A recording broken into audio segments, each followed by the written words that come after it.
Lucia rose from her chair and glided swiftly toward Duke Hugo. The scent of flowers filled the air, and the sunset cast a sorrowful beauty over the scene. Amidst the quiet peacefulness, as she opened her eyes, she found him standing before her.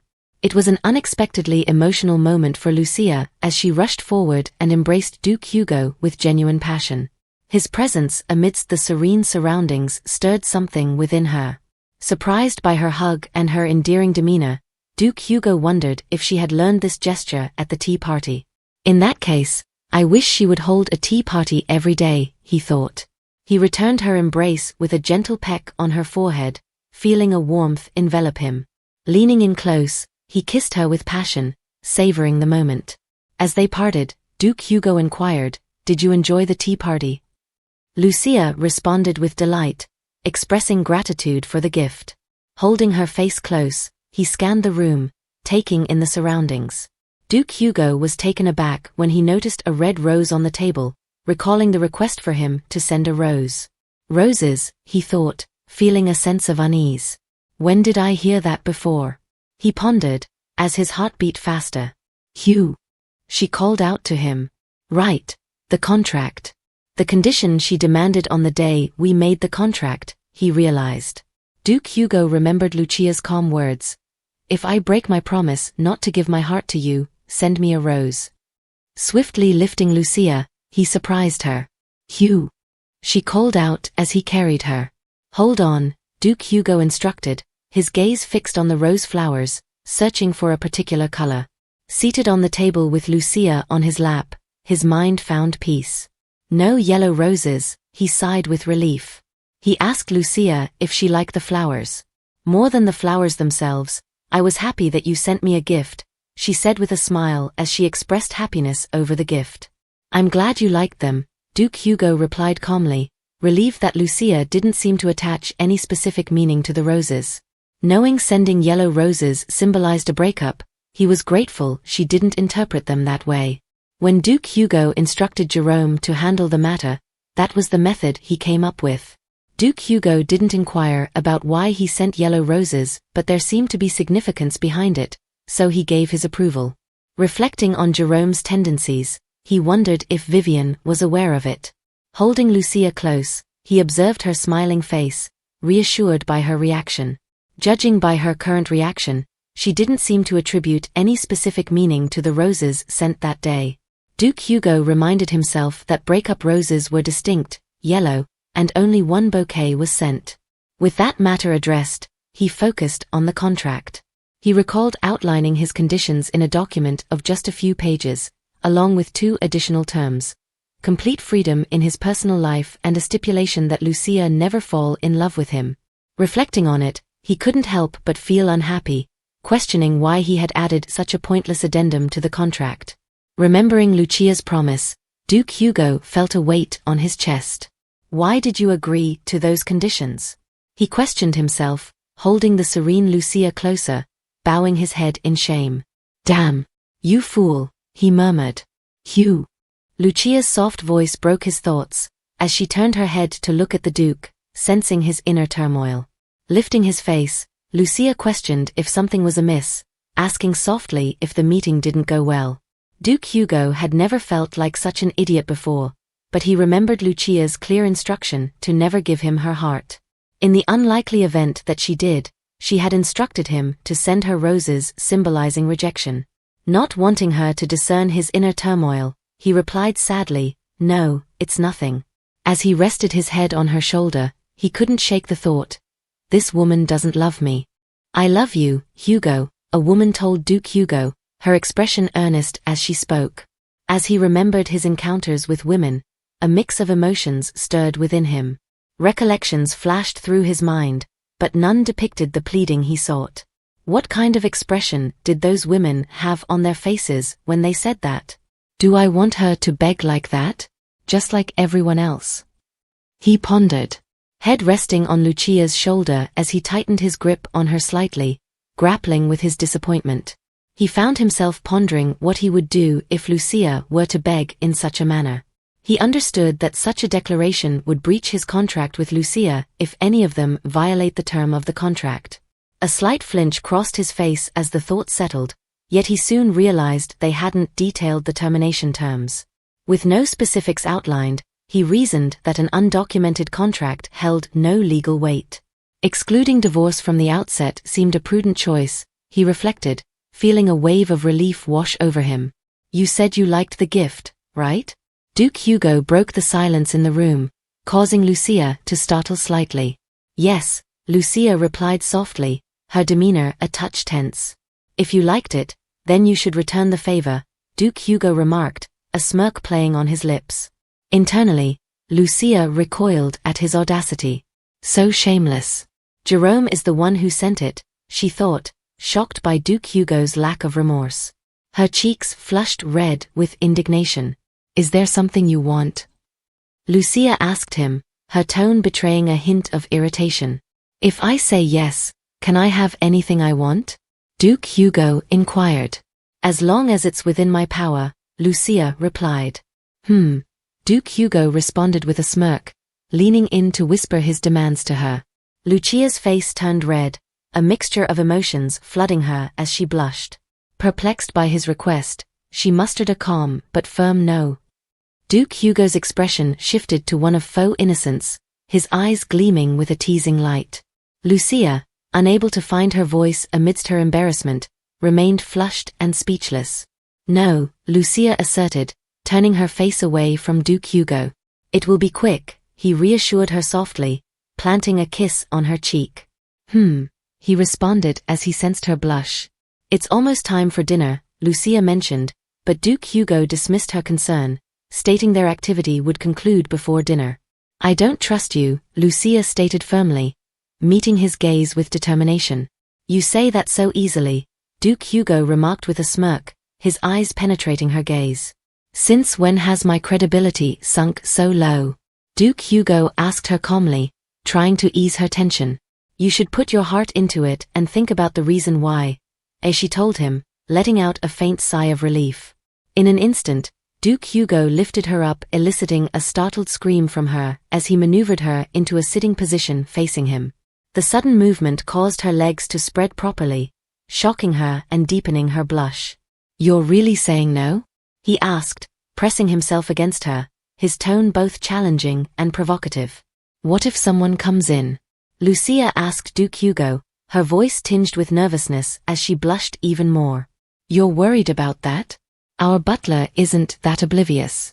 If we don't come out of here, he won't let anyone in, Duke Hugo reassured her, leaning forward and pressing himself closer against her. He kissed her softly, his touch both comforting and intimate. Lucia found his response even more embarrassing. You have to be quick, she told him, shaking slightly from his kisses. Lucia moaned, gripping Duke Hugo as he kissed her bosom. At first, I wanted to do it in the garden, but I realized there must be a lot of bugs out there in this weather, he told her, stopping briefly as he gazed into her eyes, watching her breathe heavily before resuming his kisses. It'd be no good if you fainted while we were in the middle of doing it, Duke Hugo told her. What? Came her surprised reply, her voice trailing off in confusion. Actually, I guess it doesn't matter. Even without bugs, sometimes you, he was saying before Lucia interrupted him by raising her finger. If you say one more word, I'm going to bite your lips, Lucia threatened as she leaned forward, nearing his face. Yes, my lady, Duke Hugo said, chuckling, before they resumed locking lips. He kissed her neck, pressing Lucia forward, causing her to tremble. Roses? Who cares? So, what if I never send any roses for the rest of my life? And even if I do send roses, so what? Duke Hugo thought to himself as he indulged his desires with Lucia in the hall. Lucia sat on the table, her cheeks flushed from their intimacy, exuding a seductive aura as Duke Hugo continued fervently. This woman is mine, he asserted inwardly, a possessive spark igniting within him. The next day, Lucia sat as Jerome stood beside her, as she was being accessed by her personal doctor, Dr. Anna. So, my lady, when was your last period? She asked Lucia. Lucia glanced at Jerome for a moment, as he stood silently beside her. Lucia stayed mute for a moment before informing the doctor that it was last month. Do you have any body aches? the doctor asked, to which she replied in the negative. Have you had any dry heaves? Dr. Anna asked Lucia while taking notes. Lucia replied with a simple no. They both went mute as the doctor observed her entries. It doesn't seem like the lady is pregnant, Dr. Anna said, shutting her book with a snap. Is that so? Jerome asked, looking disappointed. Even if she is pregnant now, it's too early to tell since she had a period last month. Has she had any symptoms to make you suspect she is pregnant? Dr. Anna asked. No, Anna, but the lady seemed tired lately, so. Jerome told the doctor. I'll brew an herbal tonic for her, Dr. Anna said, reaching into her bag and returning her book. She paused for a while, taking a quick glance at Lucia. As a doctor, I believe the lady is exhausted for a different reason, Dr. Anna said. A different reason? Jerome asked. Lucia's eyes widened, puzzled as to what the reason might be. Glancing sharply, Dr. Anna said, the human body is not made of steel. Jerome was puzzled, not understanding what she meant. Everything must be done in moderation. Please have a word with His Excellency about this. At this young age, the lady should be full of energy, but she already needs to take herbal tonics. Dr. Anna explained, making them both blush from her words. One needs rest in order to work, Dr. Anna continued. The same goes for this matter. It must be tiring for you, right, my lady? Speak to His Excellency about this, Dr. Anna said to Jerome. Jerome turned his head away, reddening upon hearing Dr. Anna's words. Well, Lucia stuttered, clenching her fists tightly. She tried to say a word but found it difficult, hesitating a bit. I'm very happy that His Excellency comes to my bedroom every night, she said, clenching her fists with her eyes closed as she blushed in embarrassment. Dr. Anna was shocked to hear her words as Jerome freaked out. My lady, he thought, surprised by what he heard Lucia say. But I could never say that in this situation, Lucia thought to herself, trying to hide her reaction because she was embarrassed. I see, Dr. Anna said calmly. If it's difficult for you, shall I speak to His Excellency myself? She asked Jerome, to which he said no. I will speak with him, Jerome said, finally breaking his silence. So, he said, clearing his voice as he blushed. How often? He asked Dr. Anna. Lucia felt pity for Jerome's constant state. 5 days, and rest for 1 day, Dr. Anna said. I see, Jerome said calmly. Lucia stepped outside the room, into the corridor. Pregnancy, she muttered softly as she reminisced on a truth no one knew. There was a plant called the 3-leaf mugwort. It was a weed that grew all over Xenon. When this plant was ground up, the mugwort could be sprinkled onto a wound to help stop the bleeding. However, the effect wasn't significant enough for doctors to use it for treatment. Mugwort was a common plant that could be found in any meadow, so poor commoners who couldn't afford to see a doctor often used it for emergencies. When Lucia was young, any time she fell and hurt her knees, she used mugwort found in the grass to stop the bleeding. When she turned 15, Lucia experienced her first period, and she was terrified to find her bed stained with blood. Why am I bleeding? She asked herself, trembling. What should I do? She wondered. Lucia told a handmaiden that there was blood on her bed. The handmaiden glanced at her but didn't utter a word. Instead, she packed the stained sheets to wash. Nobody had taught Lucia what the blood stain on her bed meant. Terrified, she feared she might die. I'm scared, she whispered to herself, trembling. Frightened by the bleeding, Lucia turned to mugwort as her remedy. Mugwort was readily available in the yard surrounding her separate palace. Lucia consumed the mugwort plant in an attempt to stop the bleeding. Surprisingly, the bleeding stopped. Her menstrual blood ceased. When she bled again the next month, Lucia ate more mugwort, the month after that as well. After consuming mugwort every month for half a year, she stopped getting her period altogether. At that time, she didn't understand what was happening to her. The word infertile wasn't even in her vocabulary. After a while, she was married off to Count Mitten. It was then that she learned of her infertility. Despite the bruises she sustained from the Count, what a relief, she thought, squeezing her arm to ease the pain, came her first thought. As soon as she learned that there was absolutely no possibility of having Count Metten's child, her heart was at ease, as if she had stepped onto level ground after walking along a cliff, because she didn't want to have Count Metten's child even if it killed her. But as time went by, after her marriage ended, Lucia began to rethink her infertility. The fact that she didn't get her period wasn't really a problem, but not being able to have a child worried her. Lucia began looking for a cure. All of the doctors she visited shook their heads, but she didn't give up and continued searching for a remedy. She felt disheartened by the doctor's remarks. "You ate mugwort? Why on earth would you?" one doctor asked her. "The plant you ate is poisonous," said another doctor. "I've never seen a case like this before," she was told by another doctor, making her feel sad. All the doctors Lucia sought gave her vague answers, unsure if she was infertile or not. Some didn't understand her symptoms. She went around asking all kinds of skilled doctors, but she never got any results. Lucia kept growing older, growing more worried. "Should I give up now?" she asked herself. It was around that time when a wandering doctor visited the village. She overheard some ladies discussing the doctor in town, praising his skills and how well he treated people. Are they talking about that wandering doctor? Lucia thought, eavesdropping on their conversation. Lucia was sure. The first time he came here, no one believed he was a doctor, she thought. She knew his reputation had gotten better as she thought about meeting with him. Lucia clenched her shirt. The last time. This will really be my last time, she thought to herself. If the wandering doctor says he doesn't know of a cure, then I'll give up, Lucia thought with determination. On getting to his house, Lucia peeks in. "Excuse me," she said to the wandering doctor, but was perplexed to find a man who wore shabby clothes. Lucia noticed his expressions and way of speaking were neat and proper. She was sure there was an air of elegance about the doctor.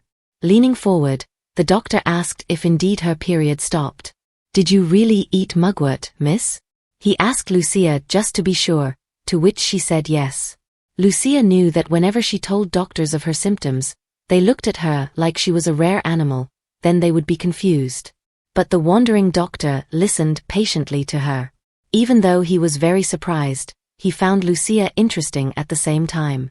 "Can you tell me why, when, and how much you ate?" he inquired gently. Lucia felt her hands clenching, a flicker of hope igniting within her. Just maybe there's a chance for a cure, she whispered to herself. "Am I truly infertile?" she asked the doctor, her voice trembling with anxiety. His response was a solemn confirmation. "Is there any hope for a cure?" she asked, the tension palpable in the air. The doctor laughed at her. Lucia wasn't buying the reason for his laughter. "Oh, I apologize, pardon me," he said to her. "You're one lucky lady. This is a remedy that's been passed down only in my family," the doctor said to Lucia as he rose to write the prescription. "Make a medicine by mixing the herbs listed here and take it at least once every month. Take it until you start menstruating again," he said, handing a note containing recipes for a medicine to Lucia. "If it's a secret remedy passed down only within your family, is it all right for you to give it to me like this?" Lucia asked, looking a bit scared, to which the wandering doctor said no word for a moment before telling her he no longer needed the secret remedy. "I might be imagining it, but somehow, he looks sad," Lucia said to herself as she looked at the doctor. Lucia couldn't help but hope. "Will I really be cured?" She asked him calmly. "Everyone said that mugwort is poisonous." Lucia told him with her head slightly bowed. "Poisonous?" the doctor asked surprisingly. "That's what most people think, but mugwort actually purifies the human body. Its effect is so strong that taking it can cause side effects, but it's not dangerous to the body. Aside from your period stopping, you haven't been sick or in pain, have you?" he asked Lucia, to which she told him no. "Actually, one has to take mugwort for a long time starting from their first period to become infertile, just like you, miss," he told her.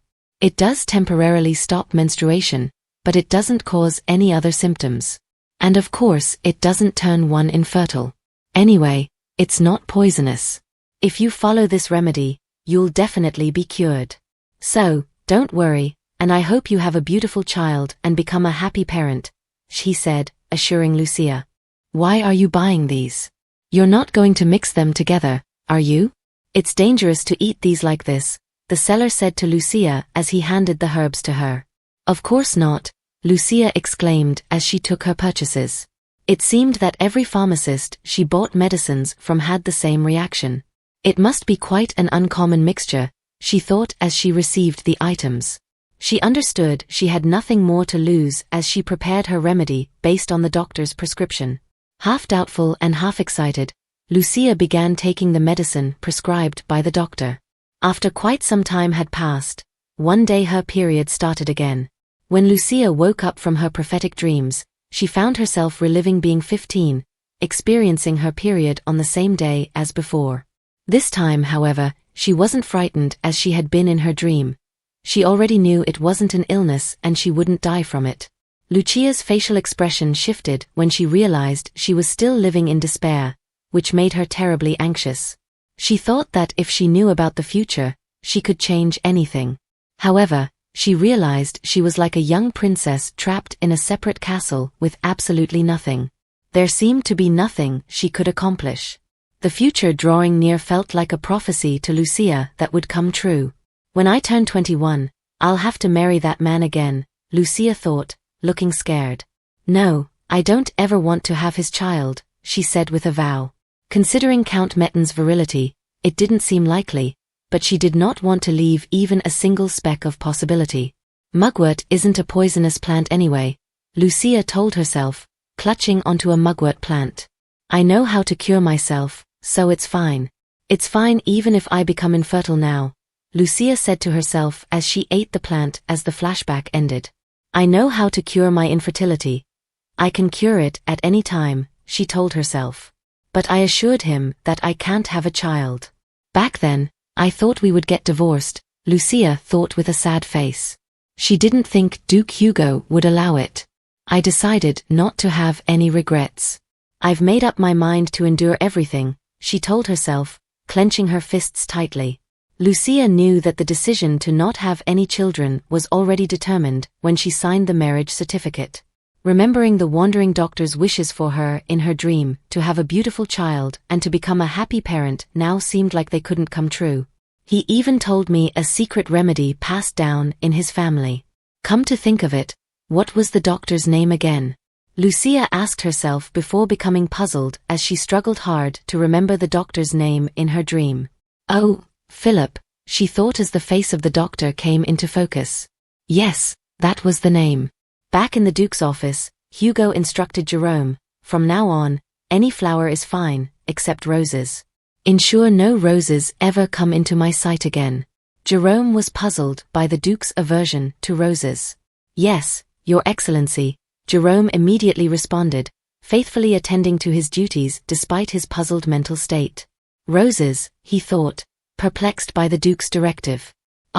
Your Excellency, the other day, the lady asked if I'm the one who sends the yellow roses, Jerome disclosed, halting Duke Hugo from his writing. And? Duke Hugo inquired, curiosity piqued, eager to hear Jerome's response. She asked if Lady Sophia Lawrence was the last one to receive them, Jerome explained calmly, and I confirmed that it was indeed the case. Now that I think about it, Vivian was watching at that time, he thought. I can see why she thought I was such a shameless scoundrel, Duke Hugo thought, reminiscing about the moment when Lucia begged him not to hit her. And, Jerome said, interrupting his thoughts. And what? Duke Hugo asked him. She asked why Countess Falcon wasn't the last one, Jerome said, glancing slightly at the Duke, noticing his tension. So, I said that Your Excellency did not give that order for that, he informed the Duke calmly. Duke Hugo's thoughts raced with anger. How could you give her an answer like that? He seethed internally, his frustration palpable as he banged his pen on the table. Jerome flinched in awe, startled by the Duke's display of emotion. He's always so competent, Duke Hugo acknowledged internally, recognizing Jerome's efficiency. What made him that oblivious all of a sudden? Duke Hugo seethed inwardly, his anger radiating around the room like a palpable force. His glare is going to burn me alive, Jerome thought, visibly frightened by the intensity of the Duke's expression. Send them, Duke Hugo told him angrily. Do you mean, to Countess Falcon? Jerome asked, stuttering. Today, right now, Duke Hugo ordered, to which Jerome quickly affirmed. And one more thing, Jerome said, glancing at the floor, which only served to increase the Duke's frustration. Why do you have so many things to report? What now? Duke Hugo asked as he held his head in frustration. It's a recommendation from the lady's doctor. She said you should refrain from visiting the lady's bedroom. Jerome told him of Dr. Anna's instructions. What? Why is that any concern of the doctor? He asked, looking at Jerome. It's because of the lady's health. She said that the lady must rest at least once every 5 days, Jerome told him. Her health, Duke Hugo thought, perplexed as he didn't think all this while about her health. Ah, all right, you can go now, he told Jerome with a calm tone. There's nothing I can do if it's for her health, he groaned as he thought. I did push her too hard for more than a month without any rest. Even though she is so delicate, Duke Hugo thought, rubbing his hair. Lucia's face flashed through his thoughts as she reached out to him. Once every 5 days, he muttered to himself, clenching his fists hard. How depressing, he thought, feeling a headache creeping in as he held his head in his hand. At night, the couple lay together in their bedroom, Lucia's head resting against Duke Hugo's chest. I like listening to his heartbeat, Lucia thought as she listened to its steady rhythm. Starting tomorrow, I won't be in Rome for a few days, he said, prompting her sudden shock. Where are you going? Lucia inquired, looking up to meet his gaze. To inspect the territory. From now on, I'll be doing an inspection once or twice a month, he answered. The lord of a domain has to do that kind of work too? She questioned, feeling unmotivated. Of course, there must be order, he explained. Inspecting the territory, Lucia thought, her eyes lighting up. So that's what a lord is supposed to do, she thought as he kissed her cheek. Count Metten, my husband in my dream, never did that even once, she thought, remembering her dream. Will it take long? She asked. 3 or 4 days. If it drags on, it could take a few days longer than that, Duke Hugo said, holding her face. So, I can't see him for 3 or 4 days, she thought as he brushed her hair away from her face. Without even realizing it, Lucia had gotten used to having the Duke by her side. He embraced her. Please come back soon, she thought. If I say that, will he be annoyed? She wondered, squeezing him as she embraced him tightly. You have a tea party in 2 days, right? He asked Lucia, to which she acquiesced. I have something for you, he told her, still embracing her. It should arrive tomorrow or the day after that, he added with a slight smile. What is it? Lucia asked, her curiosity piqued. A gift. The gift for the last tea party didn't seem like enough, he told her. A gift? From him? For me? Lucia thought, blushing, her heart racing at the thought. May I ask what it is? She asked, her heart racing. A necklace, he told her promptly. Oh, you're telling me that easily? She wondered, her anticipation deflating. He's not one for surprises, really, Lucia thought, looking at him. Do you not like jewels? Duke Hugo asked. Who doesn't like jewels? She retorted, sliding her hand down his chest. Then that's settled, he told her. Do you have any plans for while I'm away? He asked, puzzling her. Aside from the tea party in 2 days, I don't have any particular plans, she told him. Don't think about doing anything unusual because I'm not here. Just be good and stay put, he said to her. What do you mean, unusual? Lucia asked him. I'm just telling you to carry on as you always have, he said. In particular, you must not go outside, he added, stunning her. I wasn't really thinking of going outside, but why is he specifically forbidding that? Lucia thought, looking perplexed. I have no reason to leave because everything I need is already inside the castle. That's why I haven't gone out at all this whole time, she thought. Why? Lucia asked softly. Do you want to go out? He asked her. Not really, but still, anything could happen. You should clearly tell me the reason so I can understand, Lucia said, needing an explanation, looking tense. Well, he began, looking tense. While I'm gone, I don't want you to leave my territory, Duke Hugo thought, holding her face tenderly. While I'm not here, you must watch over the castle as the lady of the house, he told her calmly. There was a brief moment of silence between them.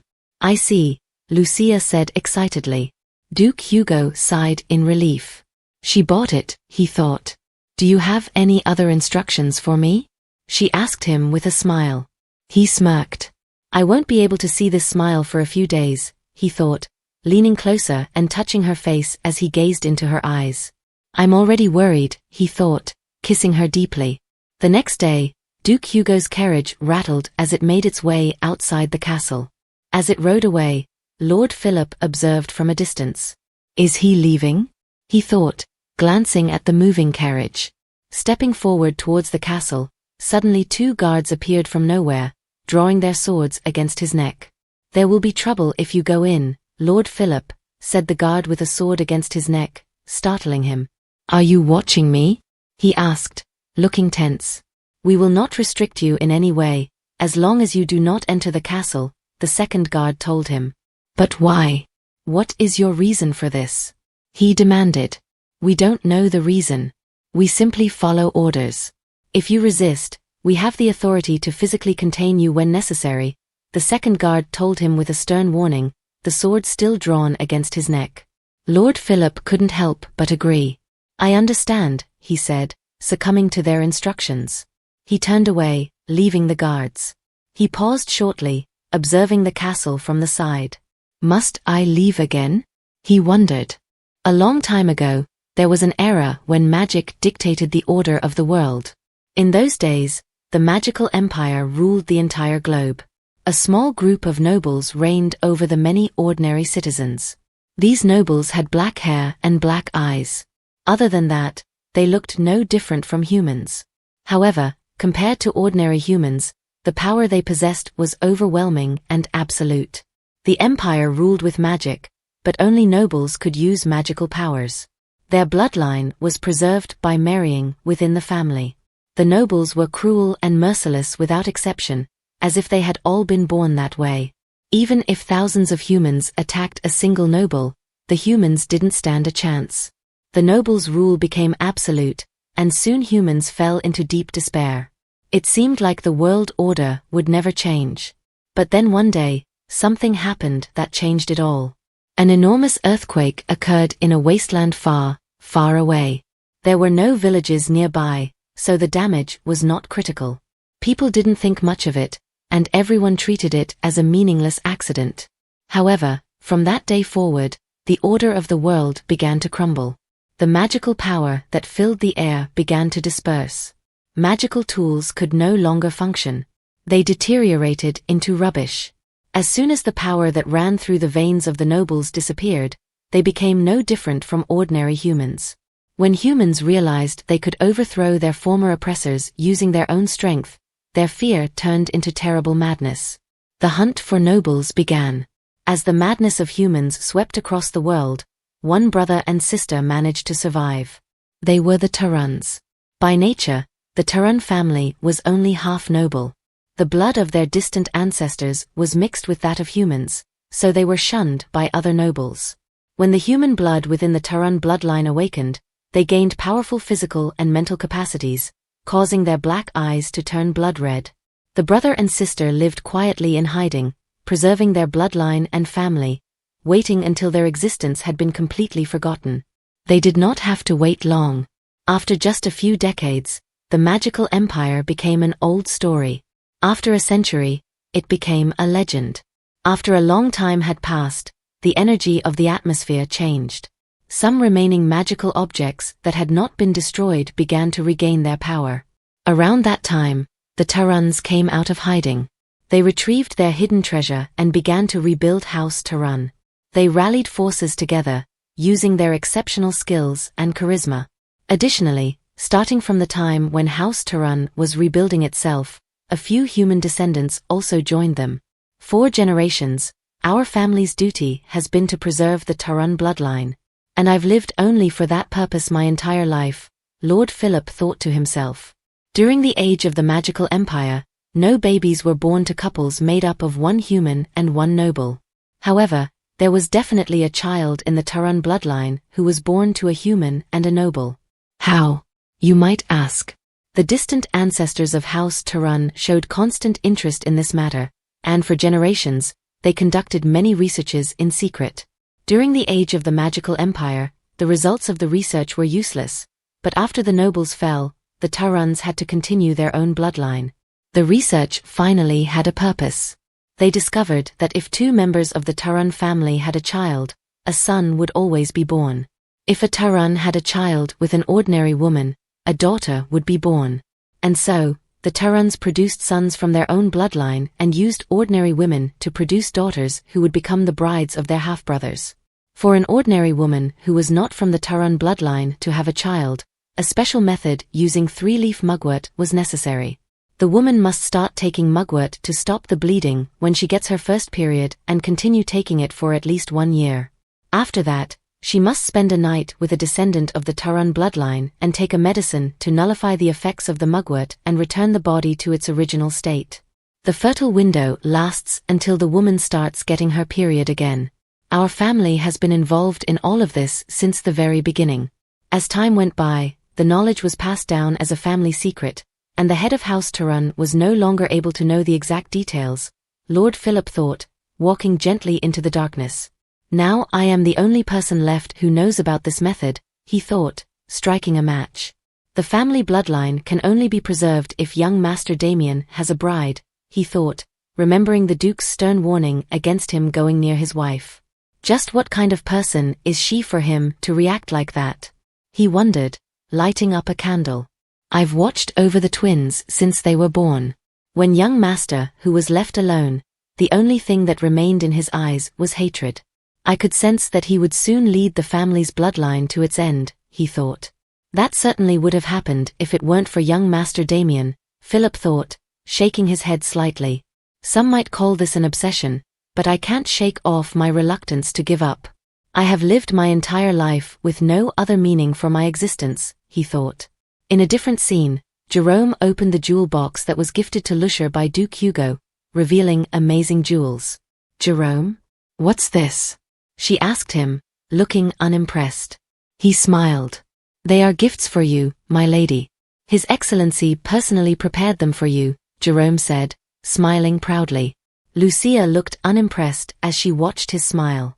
In the Duke's office, Jerome couldn't help but notice his concentration on some work. Is he still choosing a gift for the lady? Jerome wondered, watching him read the paperwork as he turned piece after piece, searching for a suitable gift for Lucia. To see him agonizing so much over choosing a gift for someone, it's astounding, he thought, observing His Majesty's demeanor. But it looks like he's enjoying it, he remarked, seeing a sudden change in his demeanor to a happy one. This will be good, Duke Hugo said, interrupting Jerome's thought process. After days of consideration, he finally made a decision, he thought, upon seeing him raise a particular piece of paper, finalizing his search. Jerome collects the paper and sees his choice. Oh, he exclaims a bit tensed. Your Excellency, I beg your pardon, but I heard that a royal family from another country has already won the bid for this necklace at a previous auction, he tells him. Find out who it is, Duke Hugo commanded him, perplexing the butler. Give them 2 or 3 times as much money and get that necklace, he tells Jerome. I've decided on this for her gift and I won't change my mind, the Duke says, wearing a light smile. Jerome stood there in amazement, not uttering a word. Yes, Your Excellency, he says. I want to give her something special. I want this gift to be so special that she'll remember it forever, Duke Hugo remarked as he looked at the necklace he wanted to get for Lucia. This will definitely suit Vivian very well, he remarked with a smirk. Back to the present moment, Lucia puts on the necklace, watching herself in the mirror. My lady, it looks stunning on you, Jerome remarked upon seeing her put it on. What on earth is this? Lucia remarked, not impressed despite how sparkling the necklace was. The necklace I was thinking of was something like this, she thought, remarking what kind of necklace she loved to wear. Something like a cute accessory.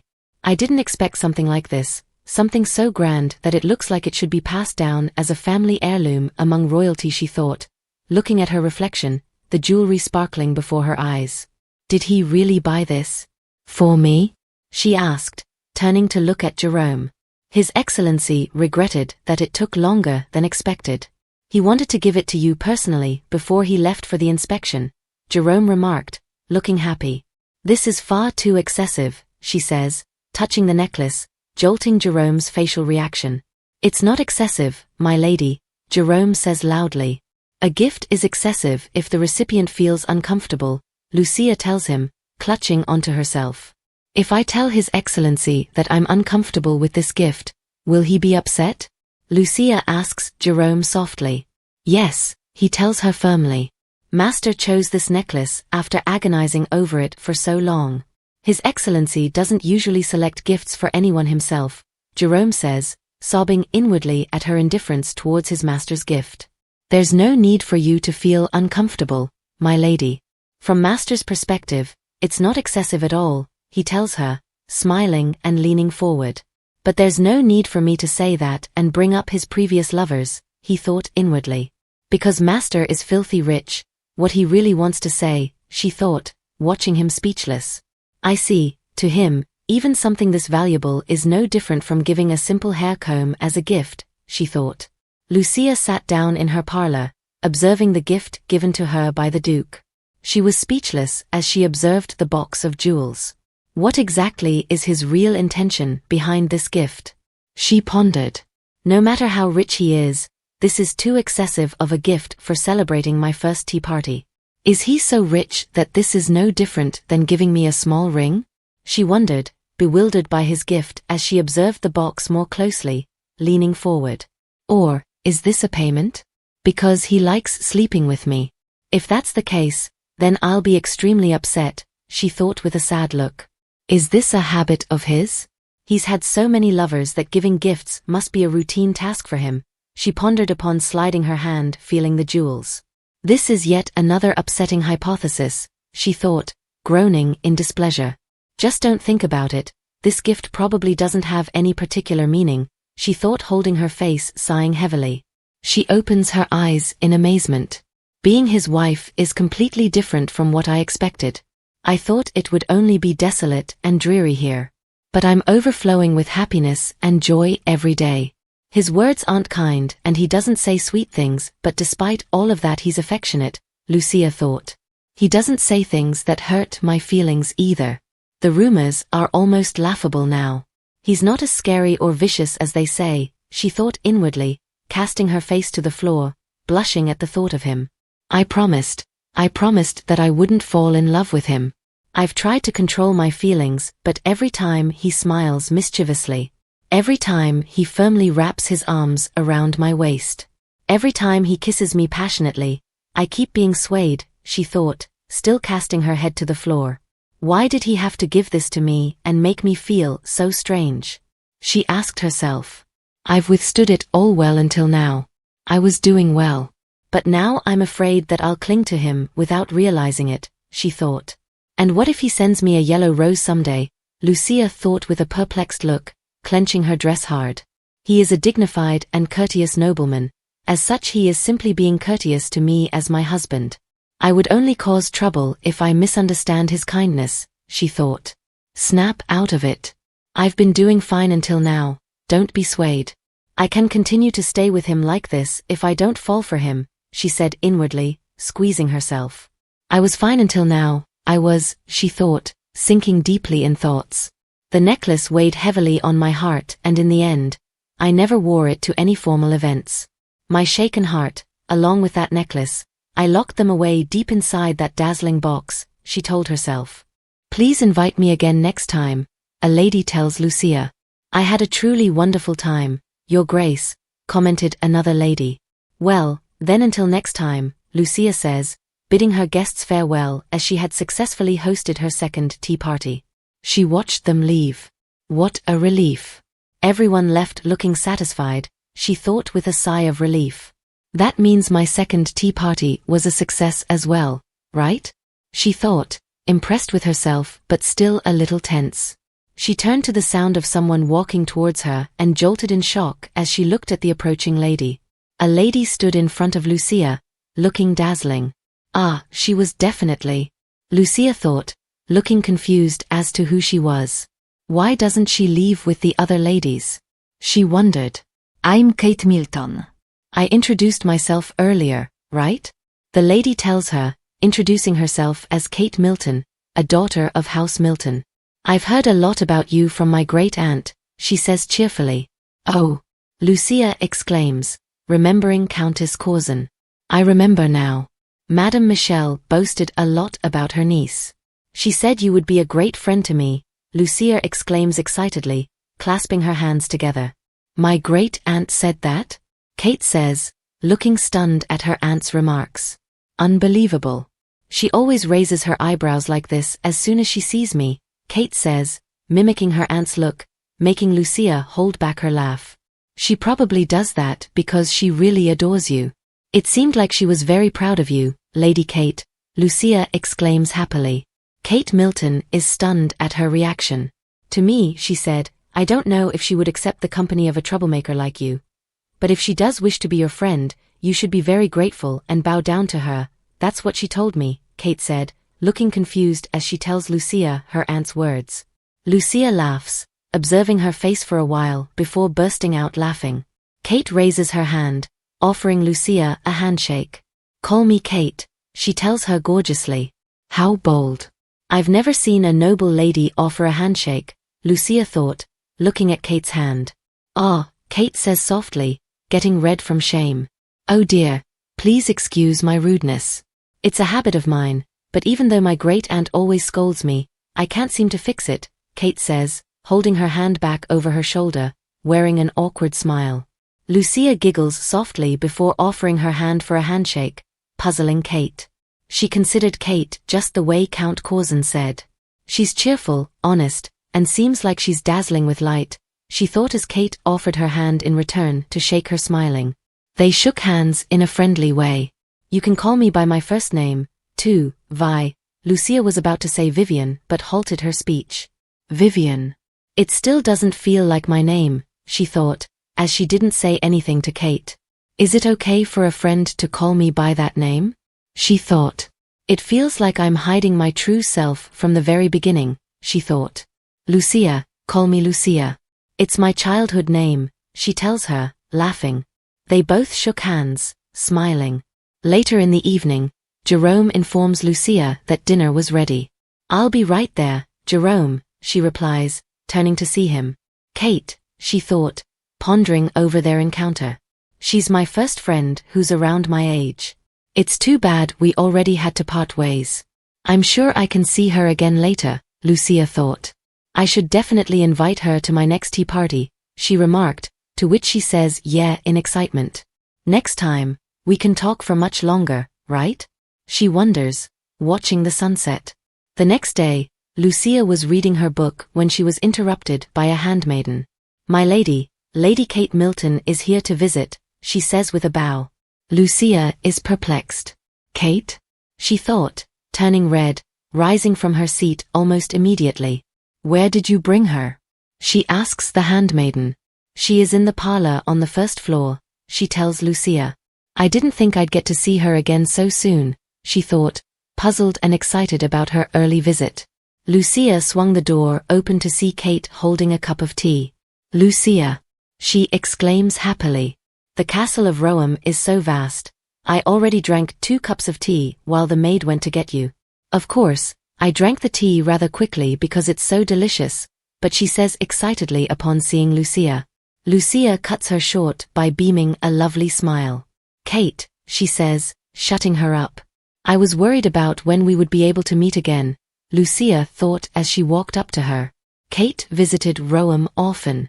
In no time, they became close friends. Please, stop, wait, please, Lucia says amidst her moans. You want to stop? Duke Hugo asks her as she rests on his chest, both sweating. You're so mean, she tells him, rising from his chest, her eyes teary. Ugh, the Duke thought before thrusting deeper and faster. Ack. Hugh. Wait, Lucia cries out, the sound of moans slipping through her lips. She twitched, her body turning red at the Duke's rhythmic movement, as he smiles faintly. With teary eyes, Lucia felt dizzy, slumping onto the Duke's shoulder. Careful, he says, holding her before kissing her, making her tremble even more. Lucia raises her head before reciprocating his advances by kissing him deeply as he caresses her hair. Duke Hugo's hand moves towards her ear, twirling his hand around her earlobe, causing her to flinch as they kiss more. He watches her reactions with an intention running through his mind. In a sudden twist, he raises her, turning her and placing her on the bed as he stood above her. Lucia watches him with an innocent look. She stutters, unable to call his name as she closes her eyes in fear. Don't move so suddenly, she begged. Sorry, I just can't hold back right now, he tells her, blushing. Lucia flinches as she blushes more at his words. You said that would be the last time. Lucia tells him, feeling scared. Why again? She thought. Let's do it just one more time. This will really be the last time. Okay? He asks, pleading they do it again. That's what you said before. I won't fall for it again, she tells him. Really? I promise, please? The Duke begs her, blushing. Ugh, she exclaims, looking at him blushing. Well then, all right, Lucia tells him, giving in to his advances. Really, this is the last time, she tells him. All right. I promise, he tells her softly before they both kiss, entering the moment.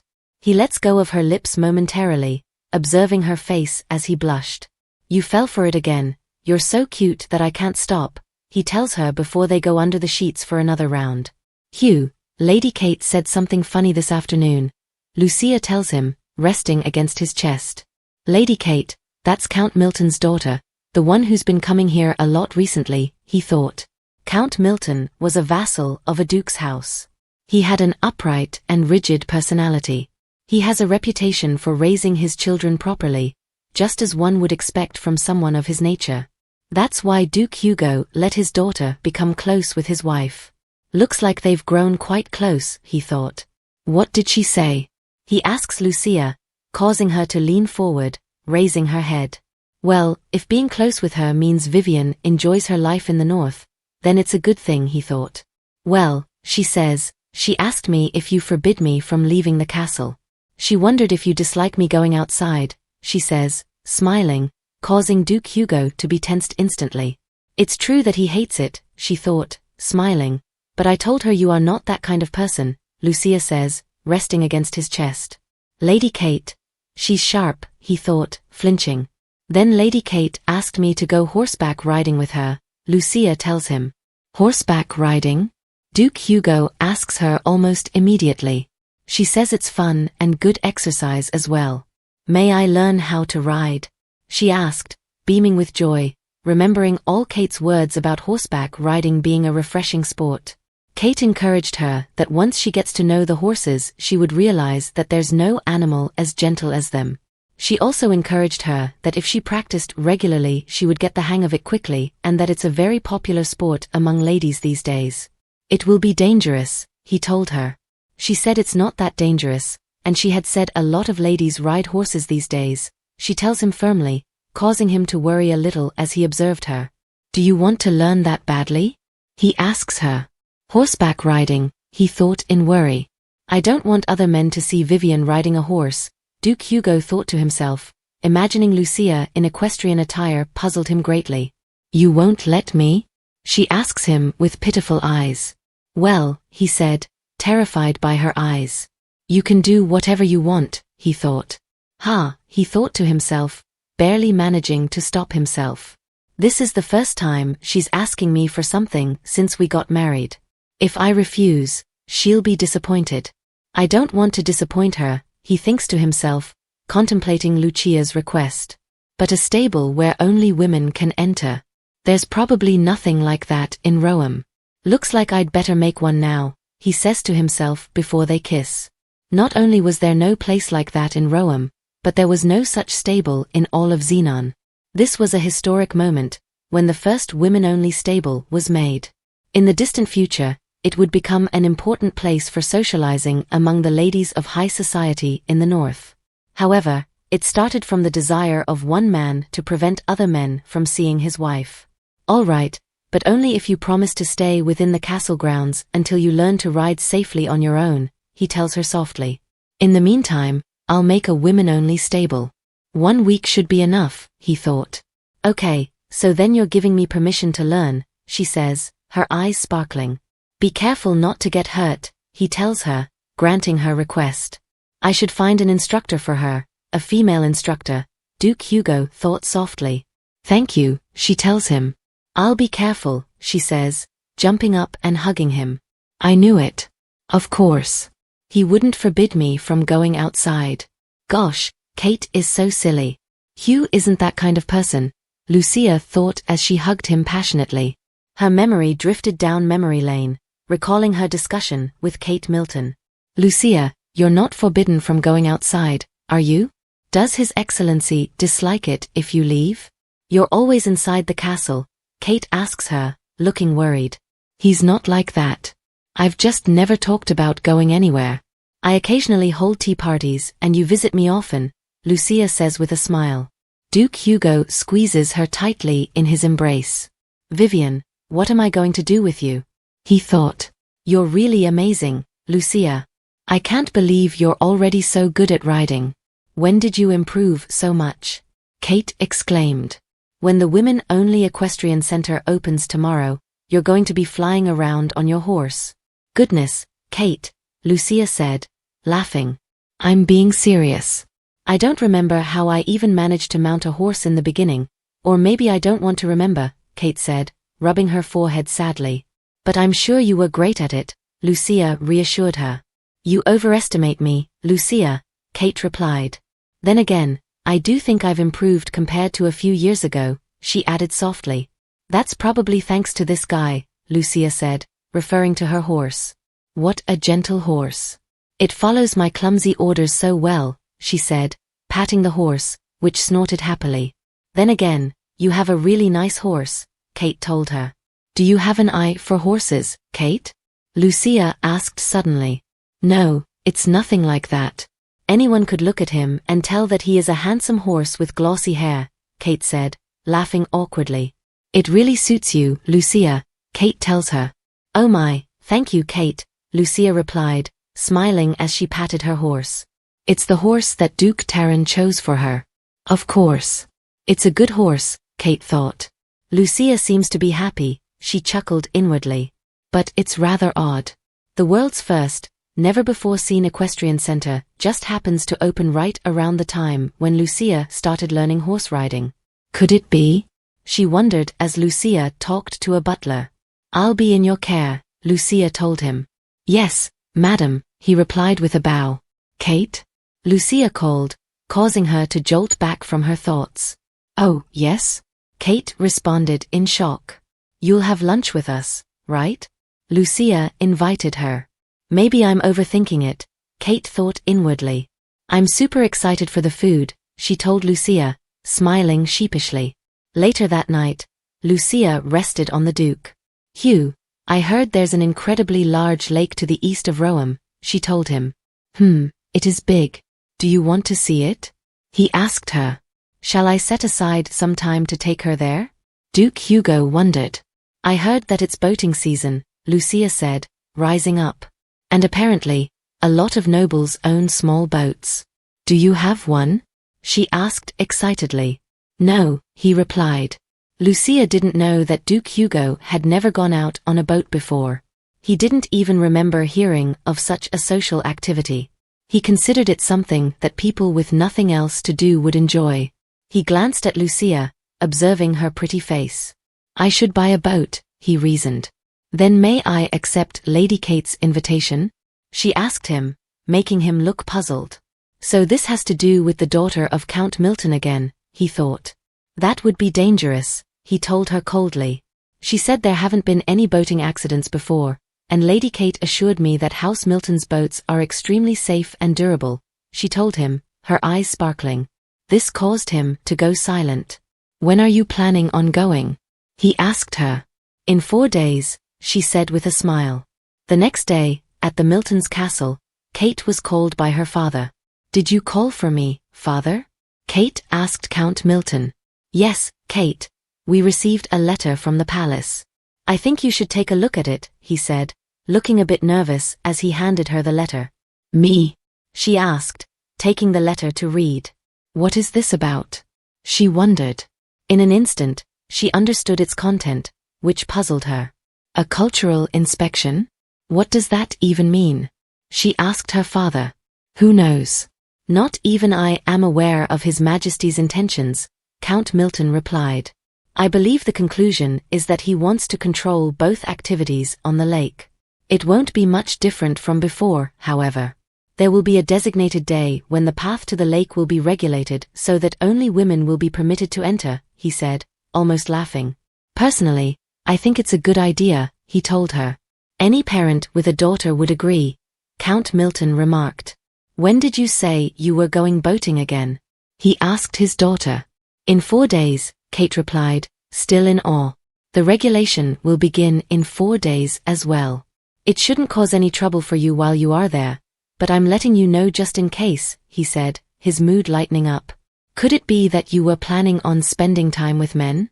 He added in a terrifying manner. No, she exclaimed, stunned by her father's words. Outside, Kate closed the door behind her. What is this? I'm supposed to go boating with Lucia in 4 days. This can't be mere coincidence, she thought, stepping away from the door slowly. Could it be? No. But could it actually be? Is Lucia actually confined to her house? She wondered, almost screaming internally. She pictured Lucia's smile. No, that wasn't the expression of someone who was being confined. I didn't sense any feeling of concern from her, Kate said, stepping away from the door even more. She was stunned for a moment. This is turning out to be rather interesting. So, that's how it is, Kate thought, a smirk forming on her face as she hatched a plan. Lucia, did you know? Kate told her excitedly. Hugh, Lucia said, informing Duke Hugo about Kate's latest news. Lady Kate again? The Duke thought. From then on, Kate began telling Lucia what she wanted, and in turn, Lucia would tell the Duke over and over again, startling him each time. Did you hear? Kate would ask. Hugh, Lady Kate told me that, Lucia would say. Again, Duke Hugo thought, feeling a bit exasperated. Lucia, Kate said, her eyes glowing with excitement. Hugh, Lucia would call out, relating Kate's news to him, causing him to flinch silently each time. Hugh, Lady Kate came by today, Lucia told him one day, causing the Duke to twitch a bit. There's a recreational activity called a fox hunt. People regularly gather their foxes and make them hunt. I don't have a fox, but I want to go and watch, Lucia said with a smile. You might run into a dangerous wild animal in the forest, he told her with a stern look. There's a small forest not far from the lake. She said there aren't any dangerous animals over there, Lucia explained. The largest predator there is the fox. I can guess the place she's talking about. It must be that little forest, Duke Hugo thought. It's small enough to gather and control the entire perimeter, but I need to check if it will still be safe with only women present, he pondered over Lucia's words. Can I go? She asked, her eyes glowing. Duke Hugo looked at her, his demeanor a bit sad. Go ahead, he told her, making her beam with joy. Thank you, she said, rushing to hug him with a leap. Duke Hugo squeezed her in his arms. Again, it's that woman, he thought. That wretched Lady Kate Milton. He screamed inwardly. Whenever I turned my head, my wife looked back at me from her spot. It was a kind of comfort that I had never even thought about, Duke Hugo thought, watching his wife smile while they lay side by side. Why must you go to congratulate her on her birthday? Duke Hugo asked her. Rather than having to congratulate her, it's more like I want to go visit my friend, Lucia told him, her eyes sparkling with innocence. She's at it again. This is how she gets her way, he thought as he watched her blushed face. But a birthday party seems mild in comparison to the other events she's asked to go to, Duke Hugo considered. You may go, he told her with a sigh. By the way, she's going to have a pajama party after the banquet. May I have permission to spend the night? Lucia asked, staring at him as he watched her, puzzled.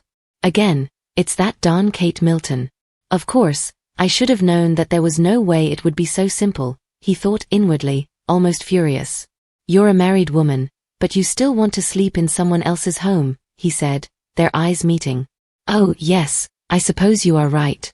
I'll come back after the main party, Lucia replied, dropping into sadness, making Duke Hugo flinch at her sudden change in mood. As always, she backed down without asking a second time. Vivian has never asked for a present, and she's also never defended or badmouthed anyone.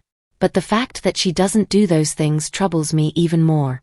I'd feel better if she could just ask me for jewels, ask me for presents. She won't even wear the necklace I gave her because she thinks it's too precious, he thought, watching Lucia's sad reaction.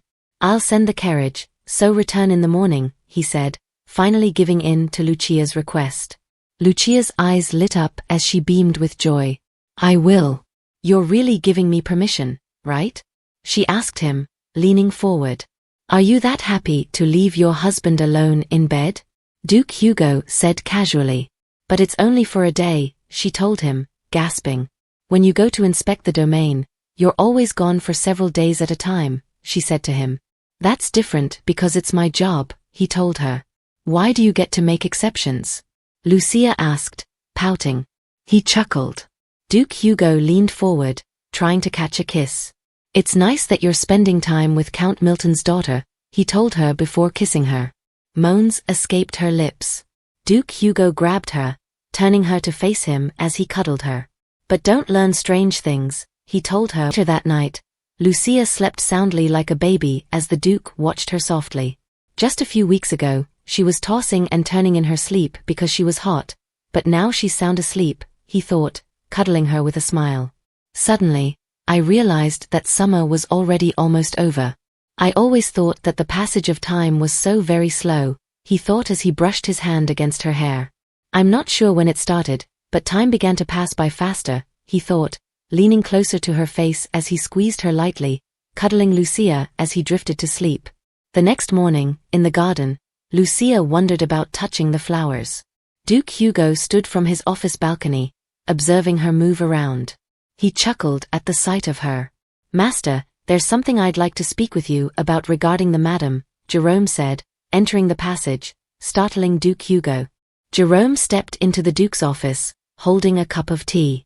He observed the office, noticing piles of work left unattended to by Duke Hugo. The master, he muttered, glancing out the window. He saw him standing on the balcony as usual. Beneath the balcony was the garden that Lady Vivian had been diligently managing. She visits the garden frequently, taking care of the flowers as she walked through, while the master watched her. He never used to get distracted from his work during the day. I guess life is full of surprises, Jerome thought inwardly, smiling sheepishly. People say that it's possible for someone who was once promiscuous to become a different, more honest version of themselves after getting married. But who would have thought that the master would be one of those cases, he said, leaning forward to place the cup of tea on the desk. At first, I thought the master's interest in his marriage would be a short-lived amusement, but now I know that's not true, Jerome thought as he watched Duke Hugo outside on the balcony observing Lucia. I wonder if the master realizes it himself. When he's with Lady Vivian, his eyes always follow her, as if he can't see anything else. It's rather surprising that the madam isn't conscious of his watchful gaze when it is so obvious that even a bystander would feel uncomfortable standing near them, he thought. The madam can be quite slow to catch on to such things, he said, dropping the cup of tea quietly. He went mute for a while, pondering over something. Their relationship is somewhat peculiar. They are definitely close. The madam smiles innocently at my master, and his typically cold facade melts when he gazes at her, Jerome remarked inwardly. Yet, there is some kind of thin, invisible wall separating them. It's become part of my daily routine to deliver a summary of what the madam has been doing. I am also expected to report where she was and who she was with. That's why I can't postpone this report any longer, even more so because it concerns her health, Jerome thought, standing up from leaning against the Duke's desk and walking towards the balcony. Would it be better for me to force the madam to come here and tell him herself? I've pondered it many times, he continued. The madam promised that she would personally tell the master, but she's been silent on the matter since then. I feel very apologetic to the madam, but it is a steward's duty to ensure that the people he serves are in good health. Your Excellency, there's something I'd like to speak with you about, regarding the madam, Jerome said upon entering the balcony, stealing his master's attention. "What is it?" Duke Hugo asked with a stern look. Jerome went quiet for a moment, his facial expression turning sad.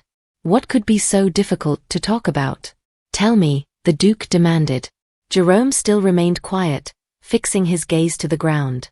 "She hasn't been menstruating for a while," he finally said, causing the Duke's eyes to widen. "At first, a maid thought she might have gotten pregnant," Jerome told the Duke. "She was examined, but it wasn't due to pregnancy. According to the madam herself, she has never menstruated, and she refused to be further examined by a doctor regarding her symptoms," he said, his eyes closed as he looked tense.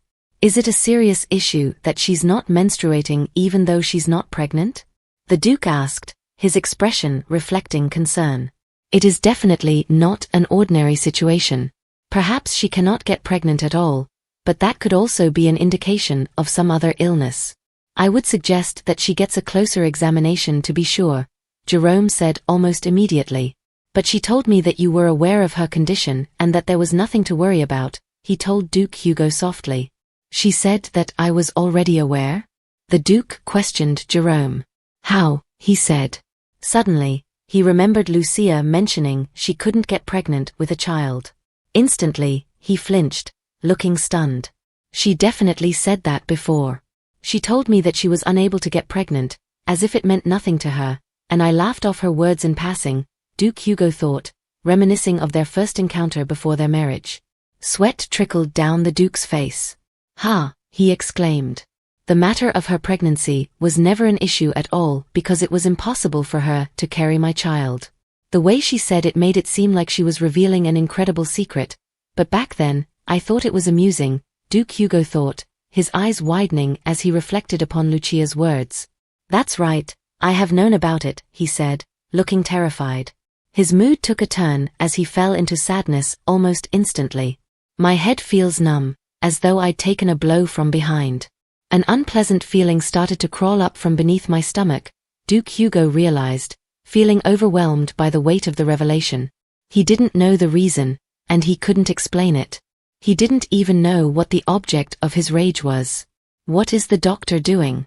he asked Jerome almost immediately. "It's not the kind of illness that shows external symptoms. The doctors cannot diagnose her until she explains her symptoms to him," Jerome told him. "Call the doctor now," he demanded, perplexing the steward. Duke Hugo went silent for a while, his mind racing. Jerome, still looking tense, said nothing. Before saying yes, "Your Excellency," Jerome said with a bow before leaving his master's sight to fetch the doctor as requested. Duke Hugo was now alone again. He rested his hand on the balcony railings as his stomach hurt him. Fixing his gaze to the floor, Duke Hugo clenched his fist in anger. "Damn it," he mumbled angrily. "She was the ideal wife that I had always wanted. She never bothered me or asked for anything, and she never had a single complaint," Duke Hugo thought, his hand against his face as he pondered over his wife. That's not normal," he exclaimed inwardly. "The only things I know about my wife is from the few pages of the report that Fabian works," he thought, remembering Fabian's reports concerning Lucia. "I realized that I have no idea what kind of thoughts she has. We got along well. At least, that's what I thought. Our conversations were enjoyable, and our bedroom was always full of passion," he thought, reminiscing about their intimate moments. "But, have we ever had a proper discussion? Has she ever shown me what was deep inside of her heart?" Duke Hugo pondered over. "Just because she smiled at me so brightly, I'd thought that she had fully opened up to me," he flinched a bit. "Jerome," he called out. "Yes, Your Excellency," Jerome replied, responding to Duke Hugo's call. "Give me a list of all of Vivian's expenses up until now," Duke Hugo ordered, his eyes looking serious. Jerome soon provided him with the documents he requested. "Is this everything?" Duke Hugo asked, unable to believe how small the documents were. "Yes, Your Excellency," Jerome replied calmly, his hands behind his back. "It's been several months since we got married, but she's only spent this much," Duke Hugo thought, his hand over the documents. "What about the doctor?" he questioned Jerome. "I have sent someone," Jerome told him. "I'll be there for the examination," he informed Jerome, who bowed saying, "Yes, Your Excellency." Duke Hugo grabbed hold of one piece of paper, flapping it in the process as he scanned through the paper with a stern look. Finally, Duke Hugo crumpled the paper furiously. On those documents, the only things listed were expenses related to the garden and a few tea parties that she had hosted. "I don't see any personal spending," Duke Hugo thought as he sank deeper into his seat, repeatedly glancing over Lucia's expenses. "She's never called for a dressmaker or a jeweler, not even once?" He asked Jerome, to which he replied, "She hasn't. But I'm sure she's going to attend several tea parties. She has dresses that were once worn by previous duchesses, as well as the jewels passed down through the Taran family. She always selects one of those old dresses to be altered, and she returns the jewelry to the safe after she has finished borrowing them," Jerome told Duke Hugo, his eyes still fixated on the paper. Duke Hugo looked at the paper silently. "Why does this make me so angry? I'm angry, but I can't explain why I'm angry," he thought, crumpling the paper some more. "Isn't this what I wanted? That's right. This is the marriage that I wanted. I wanted a wife who would stay in her place, like a doll. I needed to be married, and that's why I had to marry someone. But the duties of a husband were tiresome, that's why I agreed to our deal. It was a contract. A contract that was intended to satisfy the needs of both parties," Duke Hugo reflected. "She said that she needed the title of Duchess, and I was sure that she sought all of the wealth and power that actually comes along with being a Duchess. It hasn't been very long since we wed, but I think I understand now. She was never interested in those things to begin with. Why is this so unpleasant? Why is it a problem that she doesn't want power or wealth? I have nothing to lose," Duke Hugo thought inwardly, groaning gently as he felt his anger rise. "I should be pleased with this contract that is overwhelmingly in my favor. I should be. Then why do I feel so wretched?" Duke Hugo thought, his hand against his head. "It feels as though the ground that was once supporting me has begun to crumble at my feet. I feel desperate and anxious. Why am I uneasy?" He pondered, lost in thought. "Your Excellency," Jerome said, bringing the Duke back to reality as he jolted back. "The doctor is waiting," Jerome informed him, a maid behind him bowing. Outside in the garden, Lucia paused for a moment. "Oh," she said softly, looking up to the balcony and seeing no one there. "He's not there," she murmured to herself, a hint of sadness in her voice. "I was sure that she was standing there just a moment ago," Lucia thought, still observing the balcony, hoping that he would come back. "It was by chance that I first saw him on the balcony," she said, her mind flashing back to how she ended up in the garden. Duke Hugo stood at his balcony, watching outside. "Oh," Lucia exclaimed softly as she passed through a window, catching a glimpse of the Duke. "It's Hugh. Is that his office? Is he taking a break? I didn't know I could see his balcony from here," she thought, watching him quietly for a bit. "He's so far that I can't see him well. He's very busy, so I'm usually only able to see him during dinner. We live in the same space, yet he's always in a place that's far from me," she thought, reaching out to the window. Jerome said he's usually buried in papers for work, she remembered. Meetings and inspecting the land, he's such a diligent and hard-working lord. "Unlike a certain someone from my dreams," Lucia said, looking flushed, smiling sheepishly. "Ah, I ended up thinking about that man again. I want to erase Count Metten from my mind," Lucia thought, holding her head in frustration. "In this life, I don't even want the hem of my dress to brush against him," she said inwardly, letting go of her head. "Forget him already," she told herself.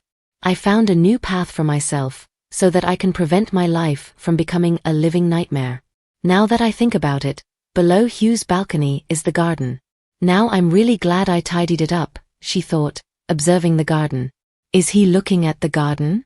Then again, I'm sure he needs to take breaks from working," she thought, closing her mouth in amazement, her face turning red. "I have a brilliant idea," Lucia exclaimed. She soon appeared in the garden looking delighted. "Taking care of the garden is an excellent excuse. These ones are budding," she exclaimed, delightedly watching a flower. "Anyone would think that I'm just looking at the flowers. I'm sure he'll think the same," she said inwardly, glancing sideways towards Duke Hugo's direction. "It's him," she said, jolting as she saw him on the balcony, her heart beating faster. He's still on the balcony. What do I do? She said to herself, turning red. Just knowing that he's watching from the balcony is making me so happy. But I'm sure Hugh's simply looking at the garden and not at me. Why does the back of my head feel so ticklish? She questioned inwardly, turning even redder. Inwardly, Lucia wanted to look at him. But what if people realize that I only came out here to see him? I even came up with a great excuse. Still, there would be no point to coming out here. Oh, what if I turn around without looking directly at him? I'll only take a small peek so that it isn't obvious, Lucia said, feeling delighted at her plan. She kept silent, looking down away from the balcony for a while. I really want to see him, she thought, still backing away from the balcony. Gathering courage, she finally decided, here goes nothing, before turning around. To her disappointment, she found no one standing on the balcony. Lucia stood still, observing the balcony. He's not there, she said inwardly, her facial expression turning sad. He's a busy person, so I know he can't just look out at the garden all day long. Because of my intense urge to see him, I would always turn around to look at him whenever he wasn't there. I would feel a large void in my heart. Lucia continued to fix her eyes on the balcony, her gaze quiet and contemplative. Abruptly, she turned, her mood souring. He was faithful to the role of a husband. We ate dinner together almost every day, and we would talk. He would come to my bedroom every night. It was all beyond my expectations, she thought, reminiscing upon their moments together. I know that I'm selfish for wanting more than this, Lucia thought, holding her face in her hands. I know that. But, sometimes I can't stand how empty I feel, she admitted to herself. Madam, a handmaiden called, stepping closer to Lucia. She turned slowly in her direction. He asked me to bring you to him, the handmaiden said, bowing. Who? Lucia asked, clutching onto herself, though she already had a strong suspicion. There is only one person in Rome, she thought, knowing who sent for her as she watched the maid with a keen look. Well, His Excellency, the maid said, confirming Lucia's suspicions. What in the world is going on? Lucia thought in shock as she saw Duke Hugo, Jerome, and Dr. Anna seated in the parlor waiting for her. Jerome must have told him. I knew I'd have to tell him one day, but I didn't think it'd be in a setting like this with a doctor, she thought, standing frozen at the entrance. Why does this situation make me so uncomfortable? On the other hand, I know that I will be disappointed if he showed no interest. Not even I know what I truly want, she thought, feeling conflicted. Vivian, Duke Hugo said, getting up from his seat as he headed towards her direction. Why aren't you coming in? He asked her, his voice sounding firm, causing Lucia to flinch. He looked at her with a perplexed look. Why? He asked her. Lucia went mute, clinging to herself, her gaze fixed away from him. There's a clear distance between us, Duke Hugo thought. He reached out his hand, offering to hold hers as she watched him, looking unsure. Lucia fixed her gaze at the Duke's hand, not uttering a word. She reached out her own hand, gently touching his. Duke Hugo watched her quietly, then suddenly grabbed her hand firmly, causing her to exclaim "Ah!" He turned abruptly, dragging her as he led her into the room, away from the entrance where she had remained since she arrived. He stepped in, leading her to his chair, while Jerome and Dr. Anna watched in silence. Dr. Anna observed them, her gaze fixed at them. The couple sat down silently, without uttering a sound. No wonder she's exhausted. He's been forcing himself on her with that large build of his, Anna thought, watching them closely. I heard you haven't been menstruating, my lady, Anna asked Lucia. Lucia was quiet before confirming that's correct. Have you ever menstruated before? She inquired. I have, Lucia told her. Then why did it stop? Were you hurt or did you suffer from an illness? Did you ingest anything that you shouldn't have? The doctor asked, seeking more answers from her. Lucia kept mute, her face turning red as she tried to avoid Anna's gaze. What? She's treating this as if I have a serious illness, Lucia thought to herself. In case I wasn't able to avoid marrying Count Metten in the future, I made a choice to be prepared in advance.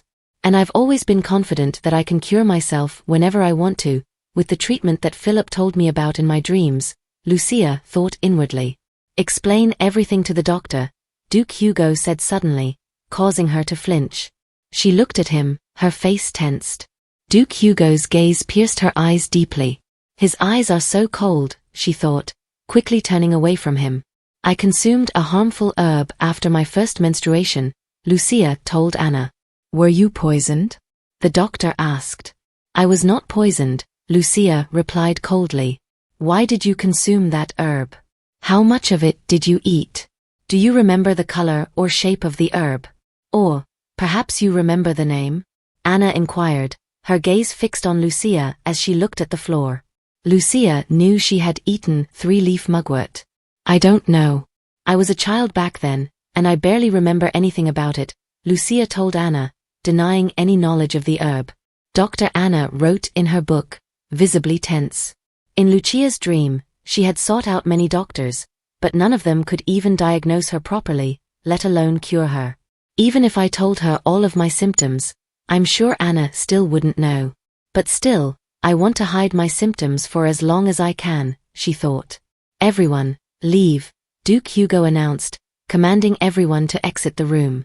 Lucia jolted, her face filled with confusion as she looked at him. You will stay here and talk with me, he said, his gaze fixed on Lucia. Lucia gasped softly, looking quiet. All right, Anna said as she and Jerome left the room, gently locking the door behind them. Now alone in the parlor, the couple sat down, a brief silence enveloping the room. Why are you lying? Duke Hugo asked her, breaking the silence. Lucia lifted her head gently, looking at his face. Oh, he's back to his usual self. His voice is gentle, she thought inwardly. I didn't lie, Lucia tells him softly. You're hiding the truth from the doctor. Not telling the truth is the same as a lie, the Duke tells her. How did he know? Can he read minds? Lucia thought, her face tensing as she was taken aback by his words. Your face says you're wondering how I knew, Duke Hugo tells her softly, observing her facial expression. Again? Lucia thought, flinching. Duke Hugo held her hand calmly.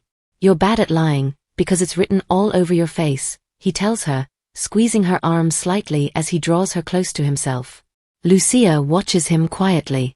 I must have been a bother. I'm sure you are busy with work, she says suddenly, rising from her seat. I'm sorry for making you concerned, she tells him, backing away.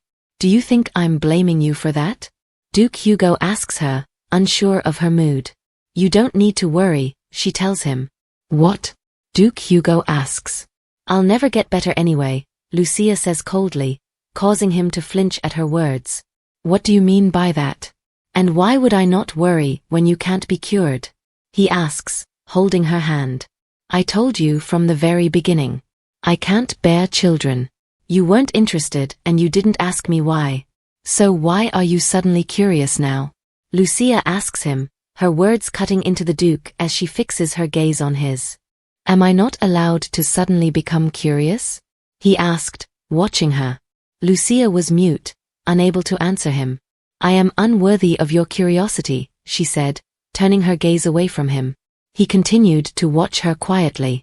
Don't say that, he told her softly, still holding her hand. I apologize, Lucia said softly.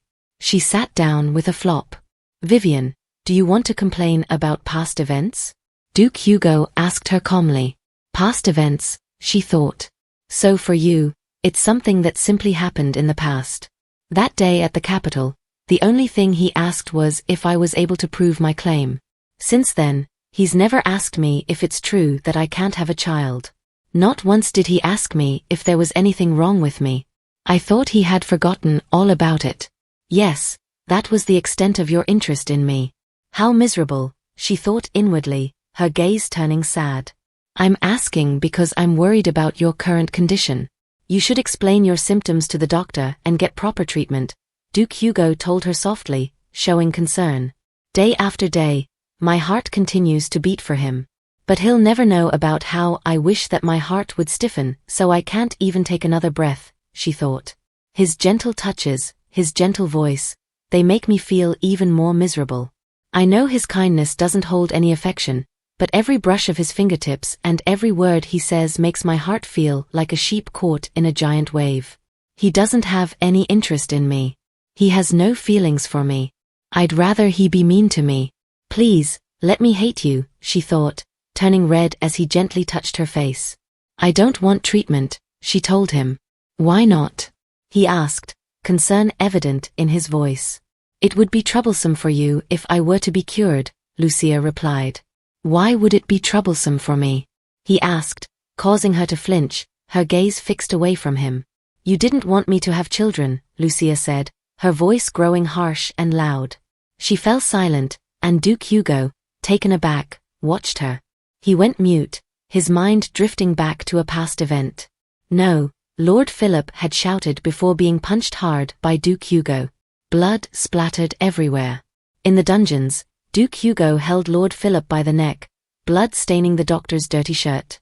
Hurry up and tell me, Duke Hugo demanded. I cannot do that. It's a family secret, Lord Philip groaned in pain. Duke Hugo hit him hard, kicking him to the floor. Lord Philip slid, screaming in agony. Should I shove you into the dungeon so you never see the light of day again? Tell me before I cut your tongue out, Duke Hugo demanded, his eyes staring with an evil look. Lord Philip lay on the floor, unable to speak clearly. Prior to spending her first night with a man of House Taran, the woman must drink his blood for at least 1 year. A special condition necessary for another woman, who is not a Taran, to continue the bloodline. And that old man was the only one who knew of the condition. After banishing the old man, I searched through all of his belongings but was unable to find any information. If it was documented, he probably stored it in his mind or somewhere nobody would be able to find it. In the end, I beat the old man into submission, Duke Hugo thought inwardly, reminiscing about the doctor's words that day. My wife isn't suitable to meet those conditions, and even if that method wasn't as gruesome as it was, I don't plan to produce any offspring, Duke Hugo thought. It's not that I don't want a child from her. I simply do not want to leave behind a child with my blood. But if I want her to understand all of that, I'll have to explain many things that I have been hiding. I can't let Vivian know about those nightmarish events, he said inwardly, his demeanor turning sad as he watched Lucia gently. I can't tell her, he concluded inwardly. My wording was incorrect. You were never interested in anything at all, Lucia said, finally breaking the silence and wearing a smile. Duke Hugo flinched slightly. The one who isn't interested is, he started, about to reveal his thoughts, but he covered his mouth, stopping himself from saying more. I didn't know that you wanted my attention, he told her, holding his head. Her heart beat faster as she watched him, her eyes wide. No. It's not that I want it, she told him, looking away from his gaze, trying to hide her red face as she felt tense. If he notices my feelings, he might put up a wall like he did with Sophia Lawrence. I don't mind living like this for the rest of my life, she thought inwardly. I'm living a luxurious life. Instead of expressing himself with words, my husband smiles at me tenderly and embraces me passionately. Even if I can't earn his heart, I want to stay by his side and keep watching him, just like this, she thought. I didn't forget about our contract, she said softly. I became greedy for something that I didn't deserve. I don't want to become a woman of his past, she thought inwardly.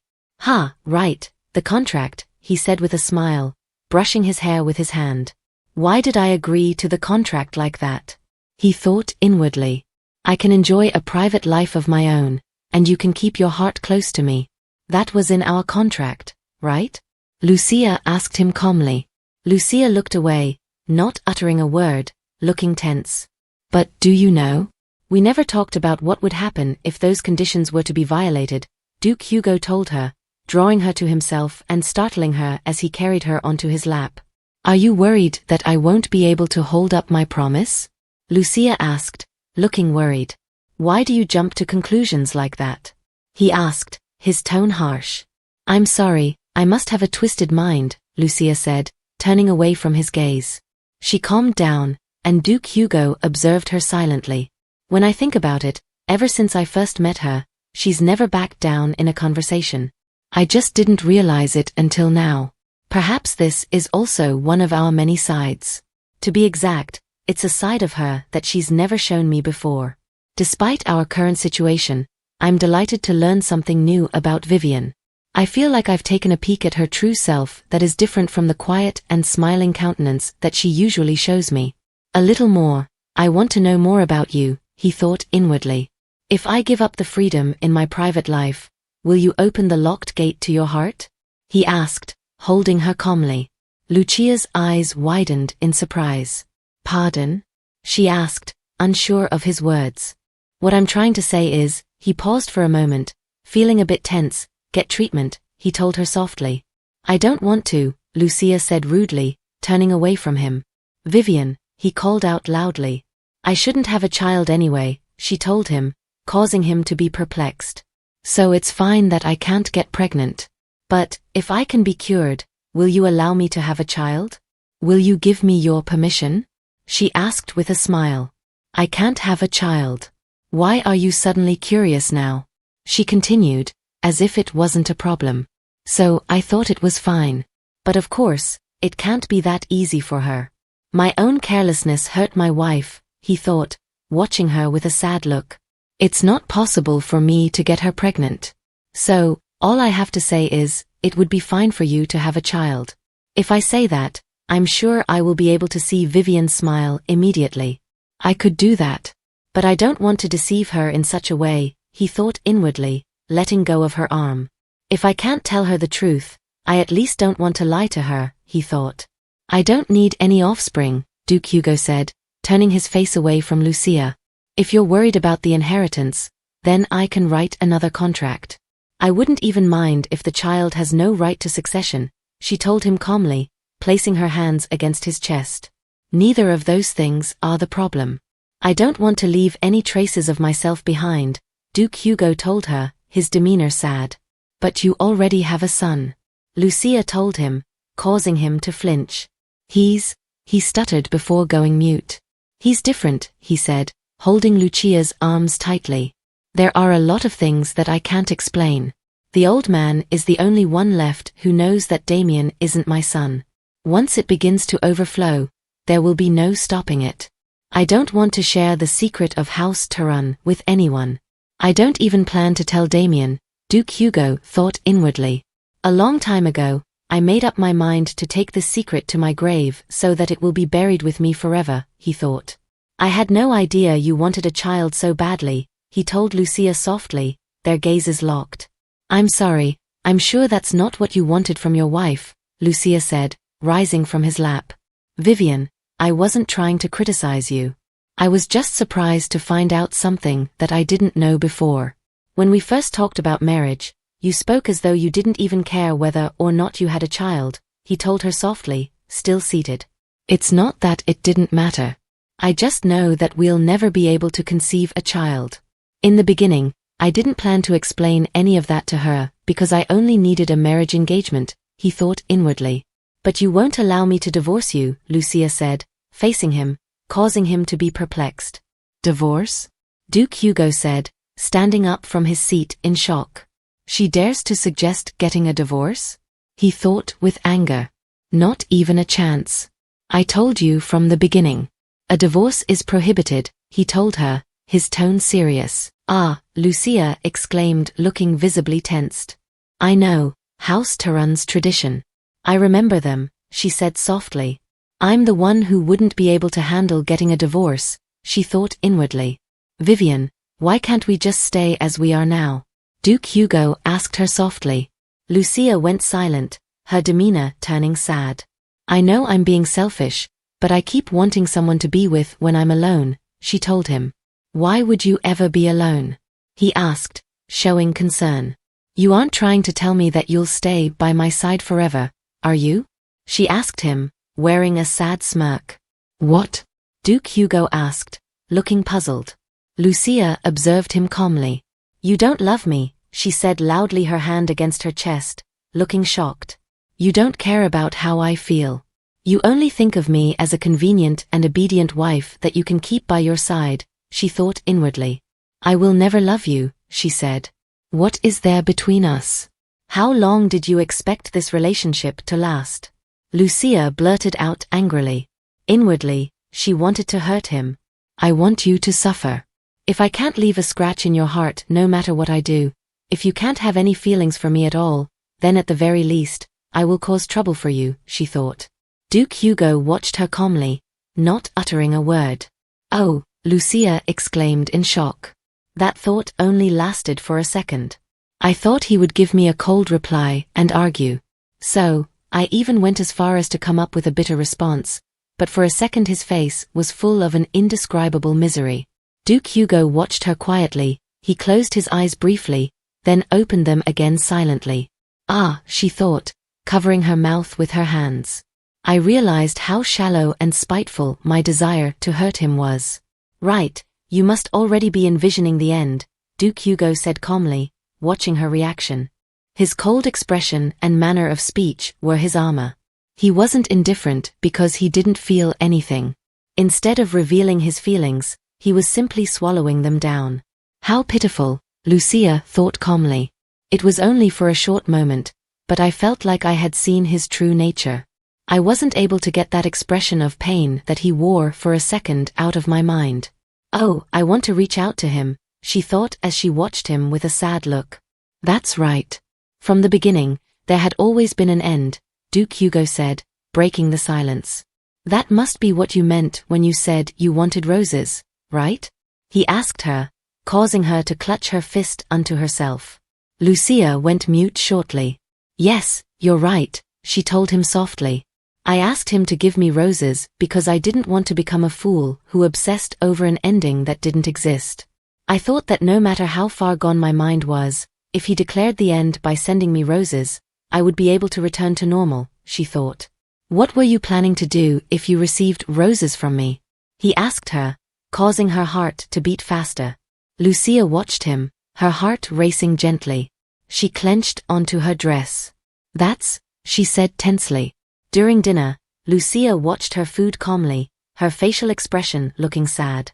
Madam, I'll have another dish prepared right away, Jerome said, drawing her attention. Oh no, it's all right. The food tastes fine.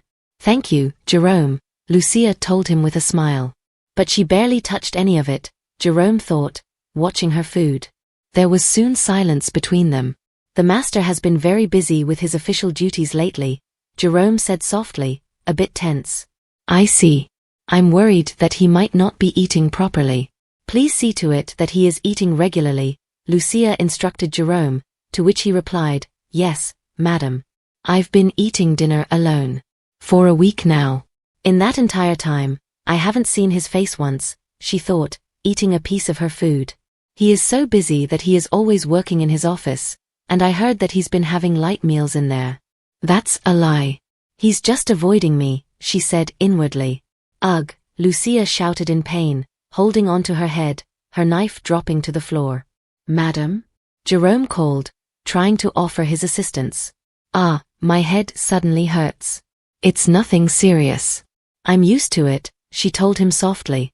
Can you tell Anna to fetch my headache medicine? Lucia requested. Yes, madam, and I'll bring new utensils right away, Jerome tells her. About my meal. I'm quite full now. I should head upstairs, Lucia said, getting up from her seat. Jerome glanced at her. He observed her food. She had eaten only a small portion. Yes, madam, he tells her. In the hallway, Lucia walked calmly, her steps making quiet sounds. Her mind wandered back to her last encounter with Duke Hugo. I haven't thought about it. Because, as you said, that would be the end. There's nothing after the end. There's nothing, Duke Hugo told her softly. Do your conditions still stand? He questioned her. Yes, I made the promise first, so I won't break them, Lucia told him. A one-sided love that doesn't ask for anything in return. I don't ever want to fall in that kind of love, she said inwardly. Even if it starts out as self-contentment, one will eventually hope for a response. And a heart that yearns for someone who shows no reciprocation is bound to end up turning bitter. I didn't want to end up being engulfed by my own anger and resenting him, she thought. Later at night in her bedroom, Lucia's gaze was fixed at the door, as though she anticipated his coming. So he's not coming tonight either, she thought, still laying down on the bed. She remained calm, clutching onto herself. No matter how late he finished his work, he always used to quietly come in and hug me. It's only been a week since he stopped coming to bed, but it feels like it's already been 1,000 years, she thought, rising and sitting down on her bed. She slid her hands against the bed, feeling the sheets. He's just busy, that's all. From the outside, nothing is amiss, but a week could turn into a month and eventually develop into a year. Even if our marriage was an arrangement, no married couple thinks of each other as enemies from the beginning. Lucia pondered over, raising her head. Couples begin acting like strangers starting from one incident. From that point, it turns into a habit, she thought, fixing her gaze at the door once more. She remained calm, watching the door, her attention undivided. It's his fault. I was prepared to live in solitude for the rest of my life. He treated me with endless kindness, but after all this time, he's drawing the line with a sharp knife. That's why this feels so much like hell. That's why this is all his fault. All of it. All of it. All of it. All of it, she thought. Lucia went calm. Tears began building in her eyes gently. It's all my fault, she concluded, unable to hold back her tears. Why did I suddenly become greedy? I had given up on having a child from the very beginning. I married him so that I could have a peaceful and comfortable life. It was never my intention to win his affection. Until just a little while ago, everything was perfect, Lucia thought amidst her tears. Ugh, she screamed, sobbing, visibly trembling. I ruined it all, she said softly. It was raining heavily. Duke Hugo remained calm in his office, his eyes closed as he listened to the sound of the rain. 10 years. I suppose you should be around 18 years old, after 10 years. That's barely the age where he would be graduating from an academy. 10 years won't be enough, he thought, his back resting against his chair. He's not a fool, so he'll be useful after being taught for 4 to 5 years. At least 15 years, he thought, squeezing the chair's handle hard. I have to do this for 15 more years, he thought calmly. He paused his thinking for a moment. Darn it, when will this rain stop? He thought, holding his head. But that's the only time I can see her. Even after that day. She came out to work in the garden every day, he thought, fixing his gaze at the window, watching the raindrops trickling down. I'm pathetic. If I want to go see her, I should just do it. She's usually in the reception room around this time, the Duke thought, watching the rain. He pictured Lucia's face. He remained speechless, his demeanor turning sad. I've been avoiding her for days now. Then again, I started stealing glances at her while she was in the garden before even 2 days had passed, he thought, sulking at himself. You fool. It felt like 1,000 years had passed, but looking back on the time, it had only been a few days, he said inwardly, clenching his fist in anger. While I was avoiding her, I worked like a madman, and yet work took much longer than usual because I wasn't able to focus. I just wanted to prove myself. I wanted to prove that nobody could shake me. I wanted to show that my heart is mine and mine alone to control, he said inwardly, sitting down with a flop. I was so confident that it wouldn't be difficult, he said inwardly, getting back to work, continuing his writing. But the moment I saw her, I felt like everything was going to crumble. I am perfectly fine without her. I won't let a woman affect me, he told himself. I don't, he said inwardly, flashes of Lucia clouding his mind. I don't, he told himself once more, unable to remove her from his mind. He reminisced, hugging her tightly in his arms. That's impossible, he said loudly to himself, trying to concentrate on what he was writing. I will never admit it, he said inwardly. Your Excellency, someone called from outside his office, knocking lightly. That voice, he thought. Come in, Duke Hugo says to the person. He never comes in here empty-handed, he said inwardly. It was Duke Hugo's secretary. He kept a lot of paperwork on his desk. I knew it, even though I've been working all day, Duke Hugo thought, looking at the stacked papers with a flinch. His secretary tried sneaking out gently from the office. Hey, Duke Hugo calls him, prompting a jolting yes from him, halting his movement. When is that boy's vacation? Duke Hugo demanded. There's only one person whose vacation days would concern His Excellency. As far as I know, they don't have vacation there, his secretary Ashen tells him with a smile, but he was tensed. So he can't leave at all? The Duke asked, his tone sounding harsh. He's allowed to leave, Ashen tells him. Tell him to come, he tells Ashen, pushing the paperwork aside. Right now? But the semester just started.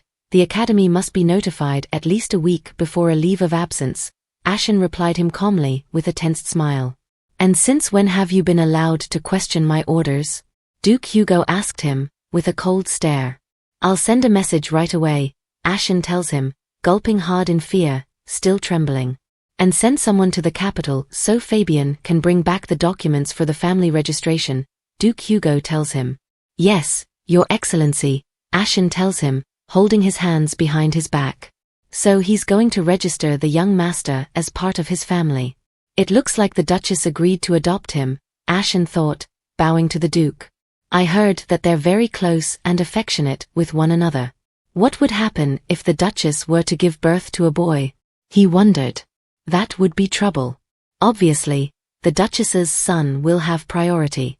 But if His Excellency doesn't retract his announcement to appoint Damian as his heir, there will be a vicious struggle in the future over the succession to the dukedom, he thought.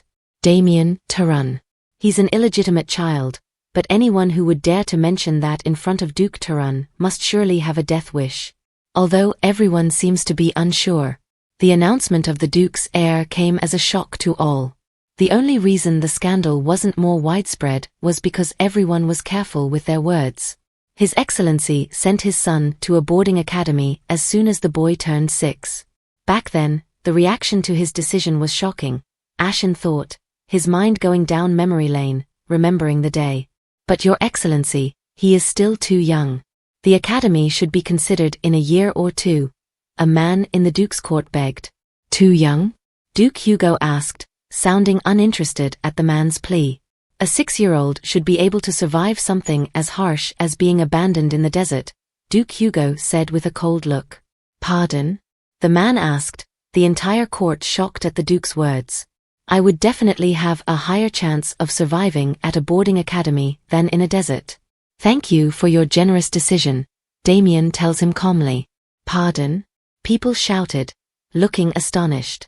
He's going to send his 6-year-old son to a boarding school, and why is the boy thanking him for making a generous decision? The crowd asked, murmuring amongst themselves. They're both abnormal, Ashen thought. That's how they parted ways 2 years ago, and I thought that I wouldn't be seeing him until his graduation 10 or so years down the line, he said inwardly, reaching out to the door's handle. Suddenly someone knocked on the door. Your Excellency, it's Elliot, the person said loudly. You may enter, Duke Hugo tells him. Elliot stepped into the office, facing Ashen, who watched him flinching a bit. Elliot held a sealed letter in his hand. He gave it to the Duke. Duke Hugo read the letter silently, his eyes gently glancing through its contents.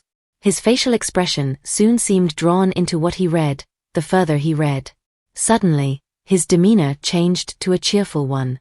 He wore a deadly smirk, his mood radiating evil. Draft sum. 7 in total. I'll leave the choice to you. Head out as soon as preparations are finished, Duke Hugo commanded Elliot. Yes, Your Excellency, Elliot replied with a bow. Ashen watched them quietly, his tension lingering. It's been a while since I last went hunting, Duke Hugo said softly, wearing a smirk. Human hunting, Ashen thought, observing the Duke as chills ran down his body. Geez, I might have a nightmare tonight, Ashen thought inwardly as Elliot walked past him, leaving the room. Seriously, the Black Lionel. I wonder who came up with such a glamorized title, he thought, watching the Duke get back to work. A few years ago, Ashen unintentionally followed Duke Hugo to the battlefield. He still feared that the visions from that day would haunt his dreams. How can a human head come off so easily? It looked so fluid and effortless that it felt surreal, Ashen thought, his eyes wide with fear as he watched the battle from atop his horse. Back then, His Excellency didn't resemble a black lion. Calling him the Grim Reaper would have been generous. The creature that smiled casually with a face covered in blood was the devil himself. The scariest thing about him is that he can hide the insanity within by acting like a distinguished noble who has never held a weapon in his life, Ashen thought calmly. Will you be gone for a while? Ashen asked Duke Hugo. I won't know until I get there, but it seems so, Duke Hugo replied. In that case, the young master may arrive during your absence, Ashen told him. Duke Hugo went quiet, his hand against his chin. You go and get him, he told Ashen. Pardon? Me? Ashen asked, jolting with fear. And make sure to warn him on your way back. He'd better properly respect his mother. If I hear that anything was amiss when I return. Duke Hugo began, his tone cold, but was cut short by Ashen's polite interjection. Yes, I'll make sure there's nothing for you to worry about, Ashen said, gasping, his hands trembling. Later, the Duke was alone in his office, the rain still pouring heavily. According to regular reports from the Academy, Damian hadn't inherited his father's foolishly generous nature, but he hadn't shown any signs of cruelty either. Originally, I was going to kill him the first day I met him. I probably would have gone through with it if his eyes hadn't so closely resembled those of my brother, Duke Hugo thought. However, no matter how docile his father was, and even if he is only 8 years old, he is a descendant of House Taran. Compared to him, Vivian is like a gentle rabbit, he mused, Lucia's cheerful face flashing through his mind. In my absence, if he harms Vivian in any way at all. Duke Hugo thought, unable to conclude his punishment. His gaze shifted to the sunrise through the window. Ever since becoming the Duke, I've kept one absolute rule: give back as much as I receive. I refused to accept any romantic feelings because I was unable to reciprocate them. After living as the beast called Hui, I finally became a proper human being when I met my brother. But I had to pay the price for learning about emotions. I loved my brother, and for that, I had to obey the wishes of the late Duke who held my brother's life in his hands. The tragic death of my brother took away my sole reason to live. When I learned about the secret of House Taran's bloodline after the late Duke's death, my resentment for the blood that flowed in my veins grew every day. It pushed me into the depths of darkness. Nobody and nothing can affect my will, Duke Hugo thought boldly, his resolve unchanging. The sensation of feeling completely helpless was terribly miserable. My heart must stay strong and my mind must be sure. I can't let anyone become special to me. My brother's loss was enough. I don't want to live with the anxiety that comes with the fear of losing something important to me. That's why, he thought calmly, picturing Lucia's face. He continued his writing, attending to his work. As he wrote, a memory from his last encounter with Lucia surfaced. You don't love me. I will never love you. Is there anything between us? How long do you think this kind of relationship can last? Lucia's voice echoed through his thoughts. Your Excellency, Jerome called, causing the Duke to pause his work. How would you like to have your dinner? Jerome inquired. There's no need to prepare it. I'll be leaving soon, Duke Hugo told him, shaking his head. But it's quite late. Why not leave early tomorrow morning? Jerome asked, tensing up. No, I will leave as soon as things are ready. I've already declared my plans, Duke Hugo replied. Then what about the madam? Jerome inquired. You tell her in my stead, Duke Hugo responded. Jerome observed Duke Hugo calmly. Did she commit some kind of atrocious offense? He asked, with a serious look. Duke Hugo watched him, unsure about the question. Madam, please let me examine you today, Anna pleaded, her tears startling Lucia as she stood at her room's entrance. His Excellency summons me every night and asks about your condition. Please help me, Anna begged, her hands clasped. Anna, Lucia called out, looking tense. He definitely told me that I can do whatever I want as far as treatment. But he still sends Anna to me every day, Lucia thought, watching the pleading doctor. Then again, it's not like Anna's done anything wrong, she reasoned. Come in, Lucia said calmly. Madam, thank you, Anna said, beaming with joy, her eyes lighting up. He's probably in the office right now. Maybe I'll go in there and smack him. I can't help but feel like he's underestimating me, Lucia thought, her expression straight as she folded her fist. The rain poured heavily outside the castle. You must be honest in telling me about all of your symptoms, madam, Anna said calmly, holding her book to take notes. Lucia observed her silently. Fine, this time, I'll do what you want, she thought with a strong resolve. During my first menstrual cycle, Lucia began. She told the doctor all that had transpired leading to her not seeing her menstrual cycle. Time passed as she narrated her story. I apologize, madam, Anna said gently, concluding her writing. I knew it, she doesn't know of a cure, Lucia thought. It's all right, Anna, she told the doctor warmly. None of the renowned and prominent doctors I met in my dream knew of a cure. If it hadn't been for that traveling doctor, I would never have known either, Lucia thought. But of course, I don't plan to use the treatment method he taught me.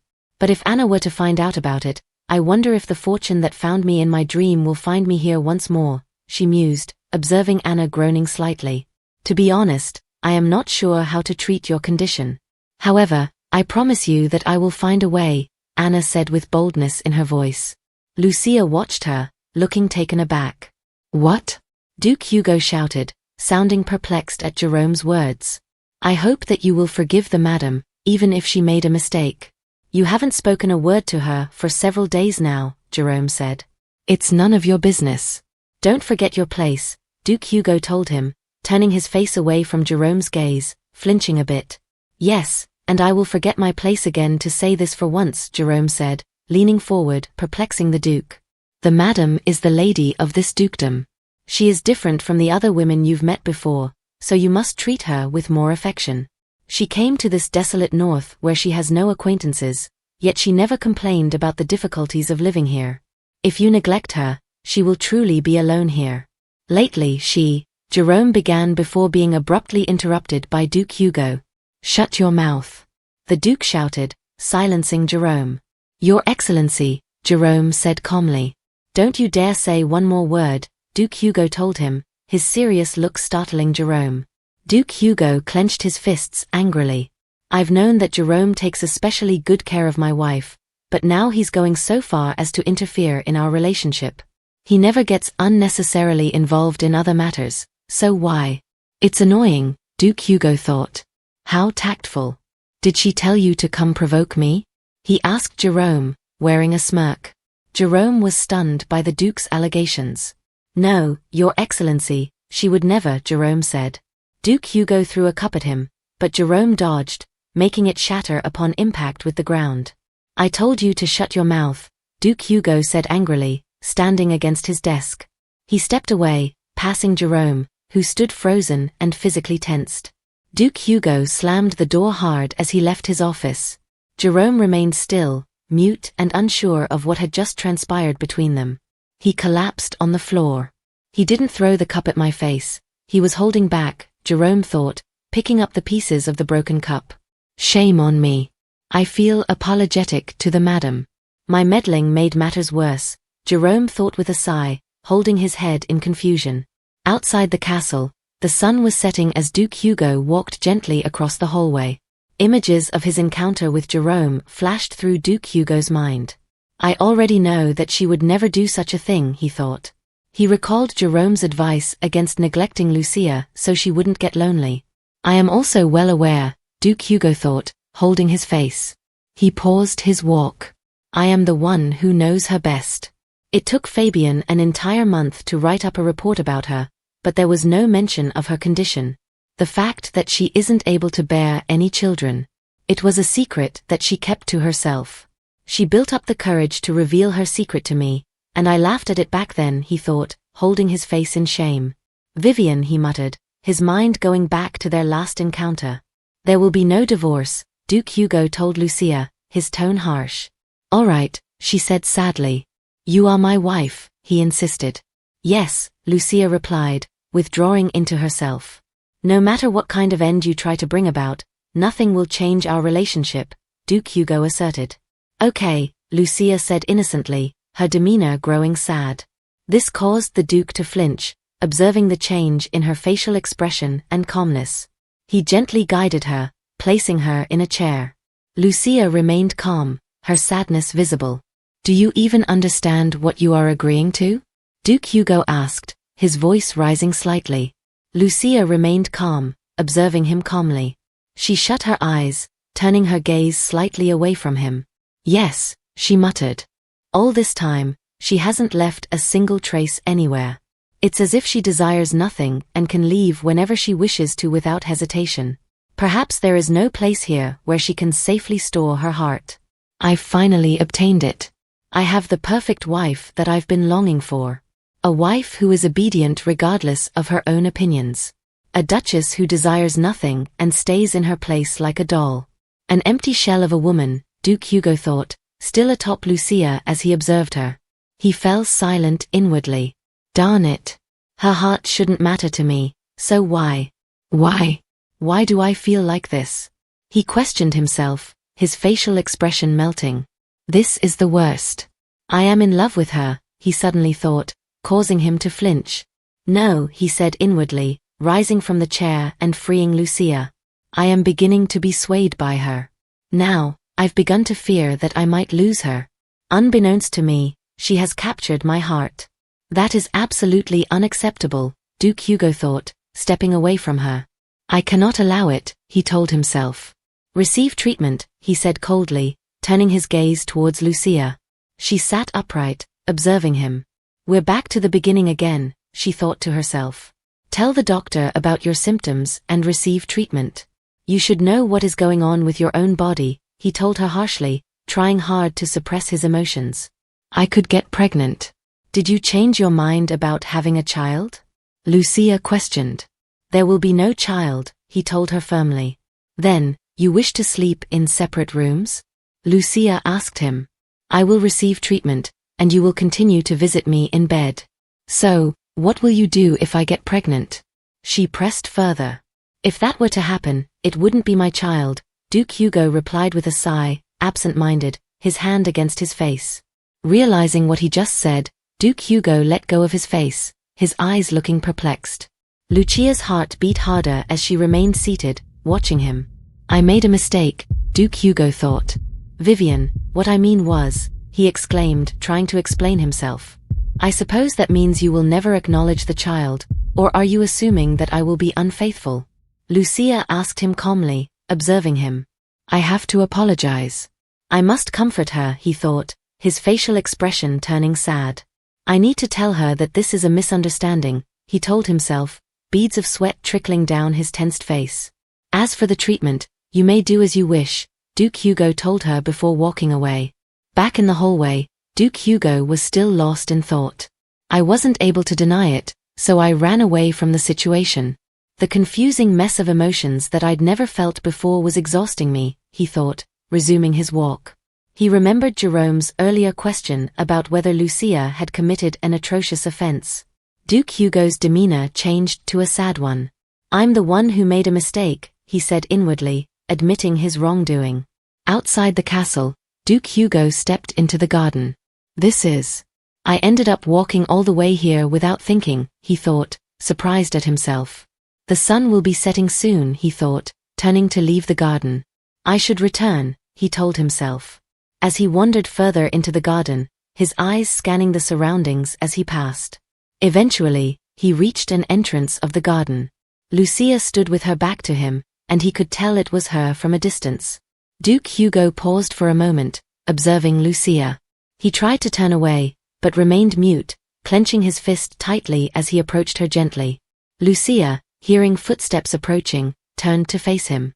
Duke Hugo stood still, watching her calmly. Lucia's eyes glistened as she observed him quietly, her facial expression perplexed. She continued watching him, then let out a smile, her expression growing happy. Duke Hugo watched her with a perplexed look. For a moment, it was as if everything aside from her was frozen in time, he thought. Oh, and I felt the uneasiness and anxiety that had been pestering me melt away in a second.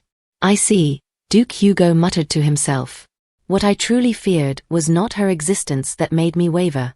Without a doubt, one thing is for sure, I simply do not want to lose this smile, he said inwardly, watching Lucia's smile. The weather is nice, isn't it? Lucia asked cheerfully. Look, the flowers will be blooming soon, won't they? Duke Hugo asked calmly as they strolled gently through the garden. They should be fully bloomed in a few days, Lucia replied. I see, he told her, trying to avoid her gaze. I heard you were busy. Did you come out for some fresh air? She inquired. I'm done with most of the urgent work. But there's other business to attend to, so I have to leave for a while, he said, stopping his walk and turning his gaze toward Lucia, causing her to flinch slightly. Oh my, I see, she said. How long will it take? Will you be away for a long time? She asked as they resumed their walk. I'm not sure exactly. It could take quite a while, Duke Hugo replied. Why are you out here alone? Where is your maid? He asked calmly. I sent her on an errand, Lucia told him. I wanted to have tea out here since the rain stopped. It's nice. Drinking tea after it rains is the best, Lucia said with a smile. Would you like to join me? She asked politely. The couple soon sat down together, enjoying their tea. The dry weather has had me worried lately, even if it was during the day. I'm just so glad that it rained, Lucia told him. Duke Hugo observed Lucia's facial expression quietly. He reached his hand towards hers on the table, calmly grasping it. Lucia's eyes glistened brightly as she watched him. How have you been? Duke Hugo asked calmly. Lucia observed him calmly, fidgeting slightly.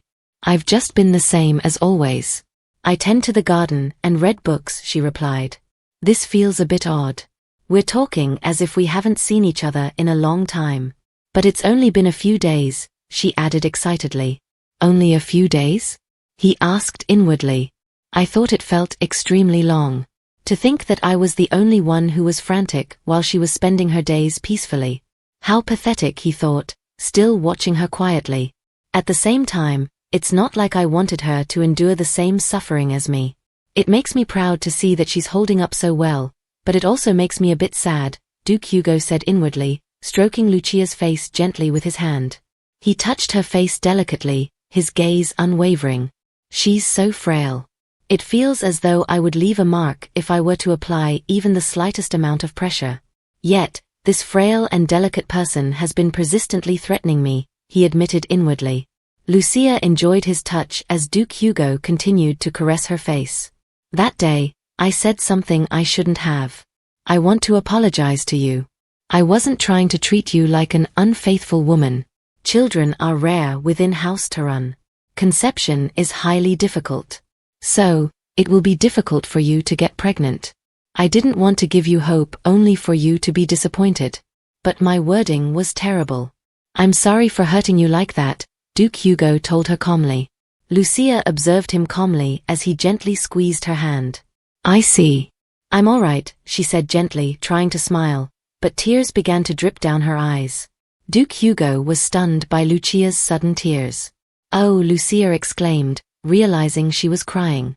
Why? I was going to smile. What should I do?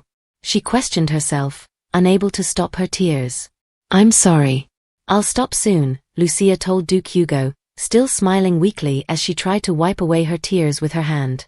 But she couldn't hold back her emotions, and her tears continued to flow, her expression growing increasingly sad. She sobbed loudly. Vivian! Duke Hugo shouted, getting up from his seat in a rush. I'm sorry, it's all my fault, he said, trying to console her. Until just a moment ago, before I ran into him, my heart was in turmoil. I was thinking of slapping him in the face if I saw him, Lucia thought, still in tears, her mind racing back to when Duke Hugo had approached her in the garden. But then she remembered that moment, her eyes widening as she recalled his actions. But the moment I saw him, I felt the resentment that had been piling up in my heart melt away like salt in water. I think something similar happened before in the past. When was it? She wondered, watching Duke Hugo quietly. Everything in the background began to blur, and only one person came into focus. It's a surprising experience, she thought. That's right, it was that day, Lucia thought, remembering the first time she saw Duke Hugo amidst the cheering crowd. Everyone was shouting while pollen flew around in the air. Yet, I could see only him among the crowd. It was as if he and I were the only ones left in the world, she reminisced, the memory vivid in her mind as it repeated again on that day. Lucia watched Duke Hugo's face, her own face turning red. Oh, Lucia exclaimed. I love you, she said inwardly, unable to hold back her emotions as she hugged Duke Hugo tightly, sobbing. If he finds out that I have feelings for him, he will push me away. He'll send me roses. So I must hide my love and pretend everything is fine. I must smile, as I always do. I can't let him find out. I can't get caught, Lucia thought before smiling at him. Vivian, I'm sorry. It's all my fault, Duke Hugo said anxiously. I already forgave him, yet tears fall from my eyes. It's not because of the past pain but because of his kind words and the gentle hand caressing my cheek. They make me so happy that my heart aches, Lucia thought as Duke Hugo's hand was on her cheek. Let's go back to how things were before, back to a few months ago. I don't care if this is a castle of sand that could collapse at any moment. For now, it's okay because there isn't a wave in sight. Nothing has been resolved, but I'll think about it later, Lucia thought, hugging Duke Hugo tightly.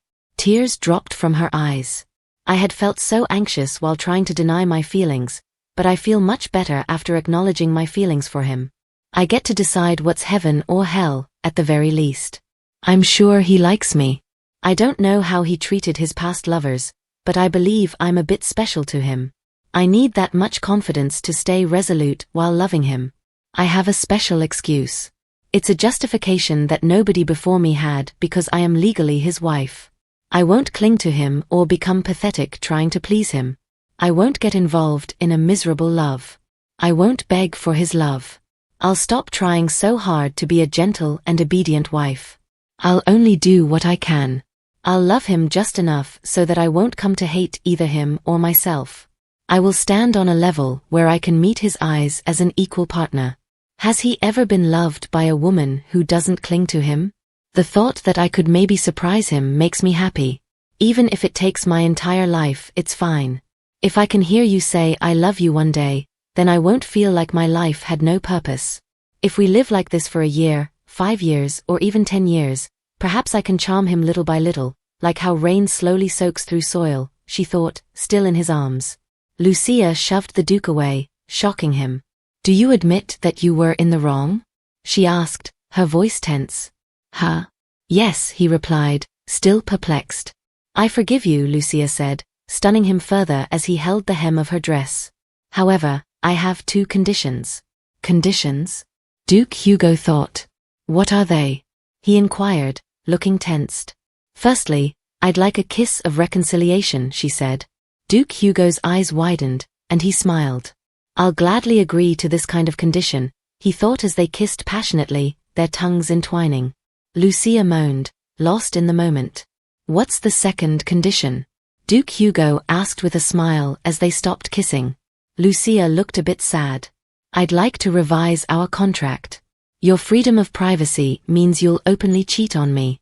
If you have a lover on the side, please hide it from me, she said softly. I won't cheat, he replied earnestly. I've never even looked at another woman since our wedding, he thought. If you come to hate me, start to get annoyed by me, or want to leave me for another woman, please tell me first. Don't make me hear it from someone else, she continued. Duke Hugo watched her, perplexed.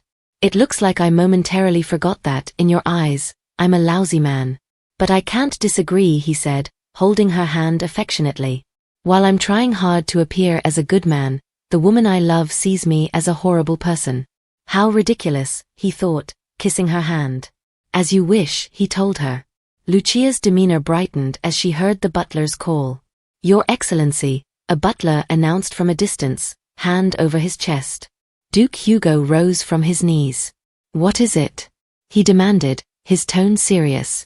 Sir Elliot has finished all preparations and is awaiting your orders, the butler informed him. Very well, Duke Hugo replied calmly. He paused, reflecting on his feelings for Lucia.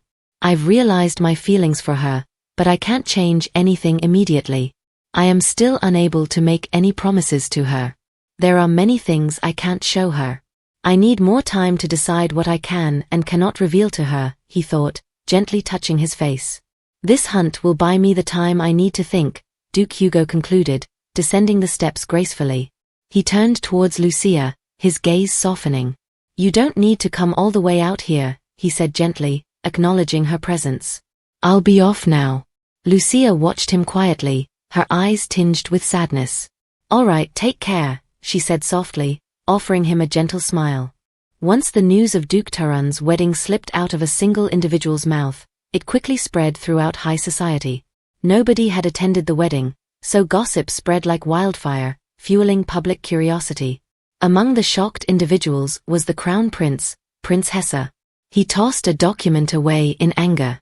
What in the world?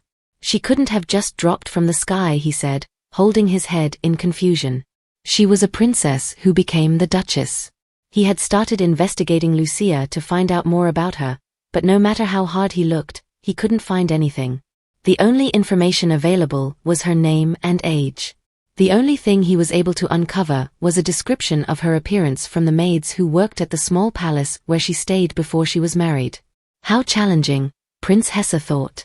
I've always prided myself on my ability to obtain information and my network of intel, but I can't seem to find anything about her.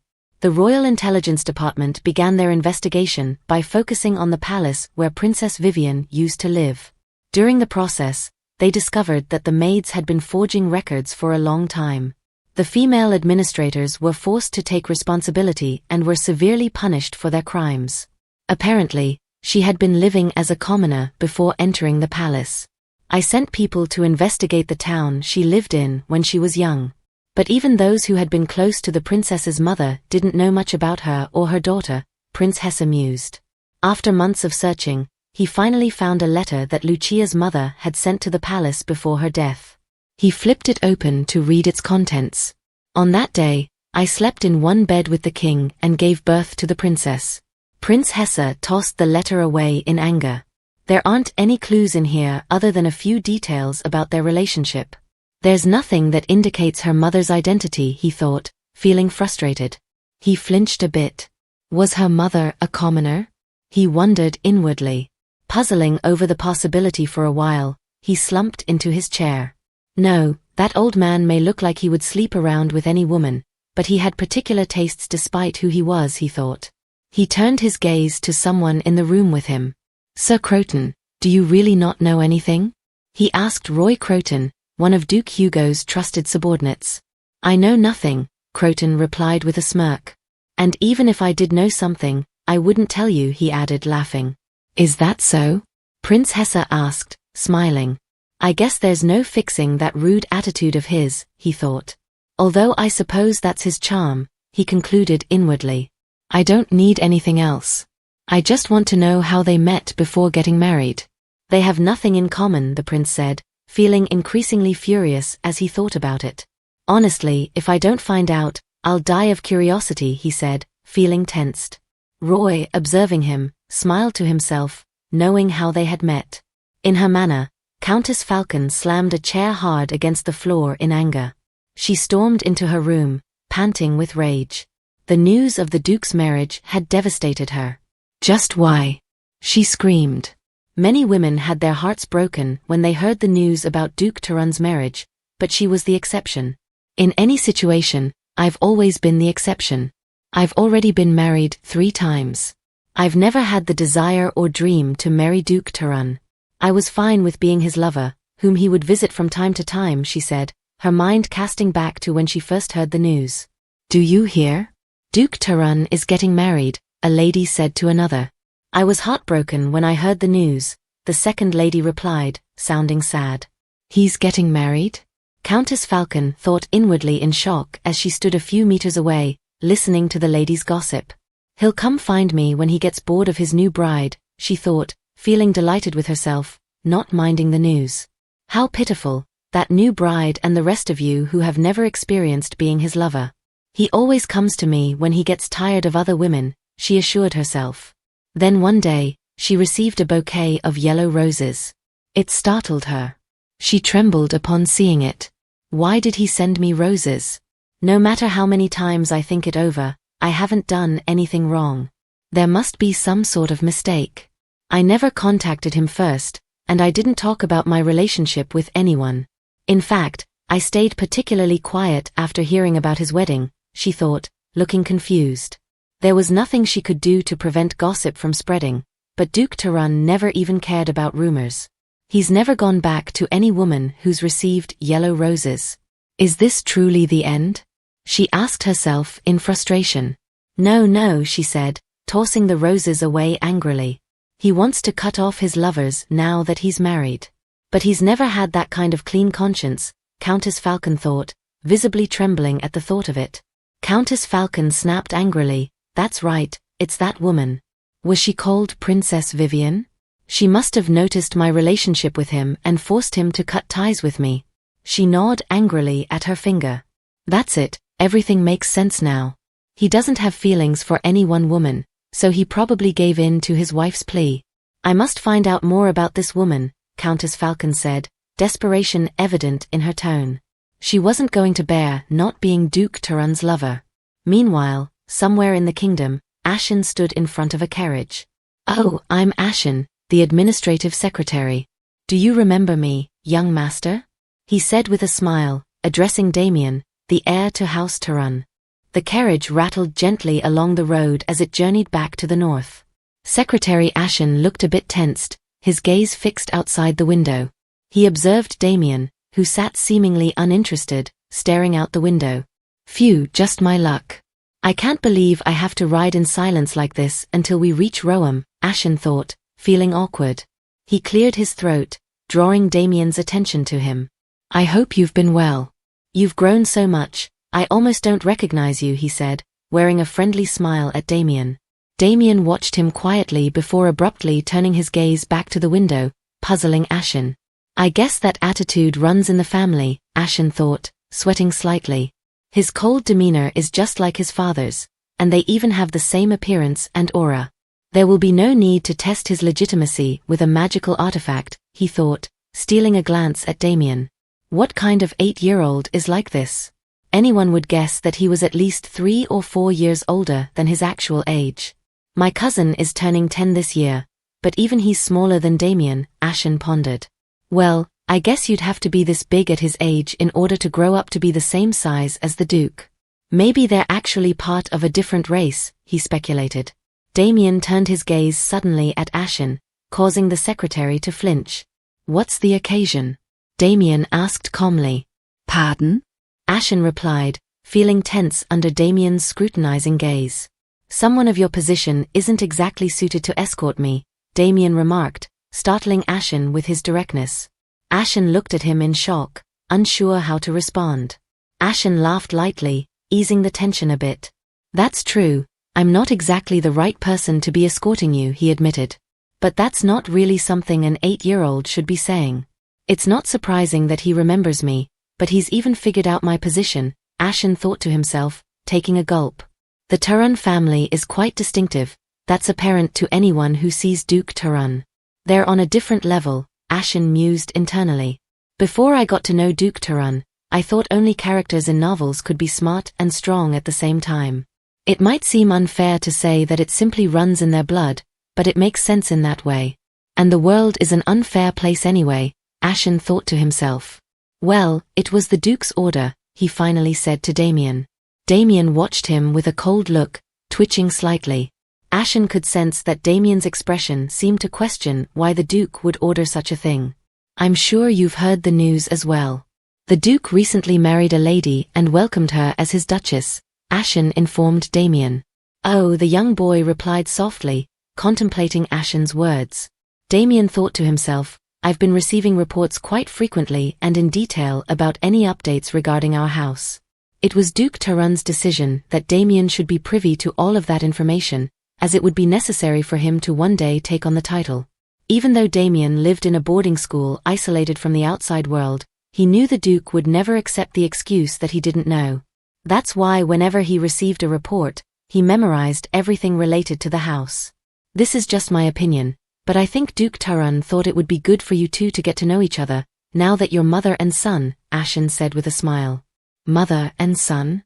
Damian thought, looking perplexed. "It looks like I overestimated this person," he thought inwardly, staring at Ashen's tensed face. If that's truly his opinion, then he has absolutely no clue about his master's personality, Damian concluded inwardly. There's no way an 8-year-old can exude this kind of pressure, Ashen thought, sweating profusely.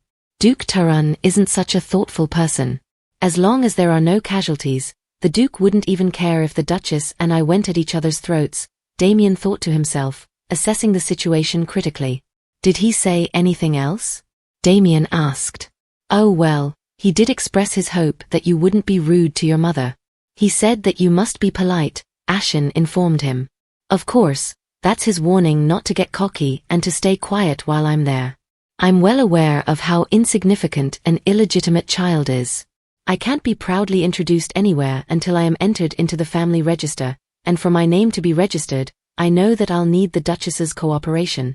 Even if he hadn't warned me, I never planned to butt heads with her in the first place, Damian thought to himself, understanding the situation clearly. Is she pretty? Damian asked suddenly, causing Ashen to flinch.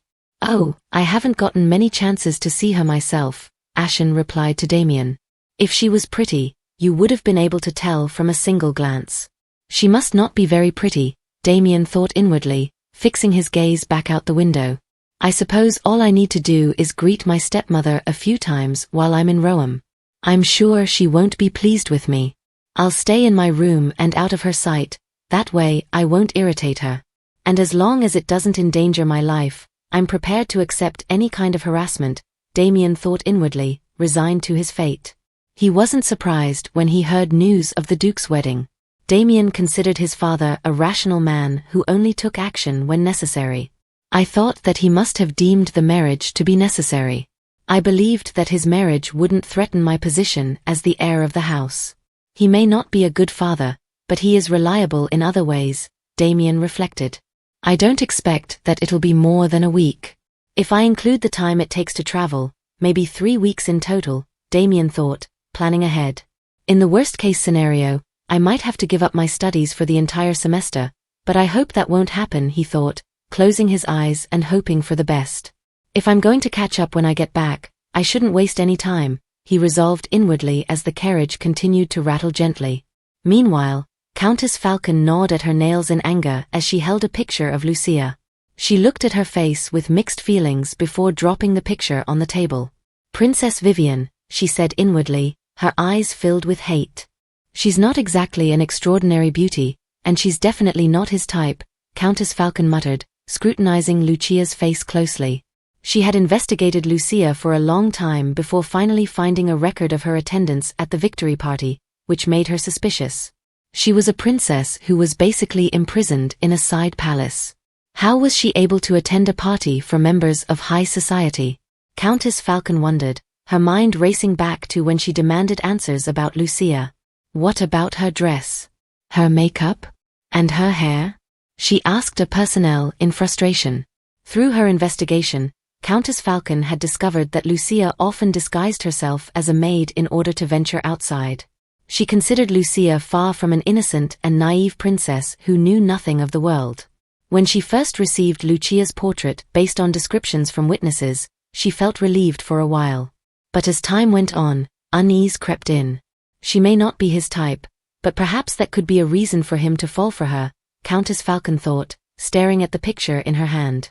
She took a deep sigh, tossing the picture on the table and resting her back against the chair. He may find her interesting for now, but I'm sure that won't last. He will come back to me one day, Countess Falcon said with bitterness. It's a meaningless marriage because he's a man who doesn't know how to love, she added, her eyes still covered by her hand as she glanced once more at the picture. Should I head up north and check without him knowing? She pondered quietly. She wanted to see Lucia in person to confirm that she couldn't satisfy Duke Taran and to soothe her anxiety. However, she knew that unless she used a gate, traveling by carriage would take several months to reach the North Gate. In order to use the Gate of the North, obtaining Duke Taran's approval for such a journey was essential. Even if it's a formal procedure, he could find out that she was the one requesting entry, and if that were to happen, Countess Falcon thought, shivering a bit at the implications.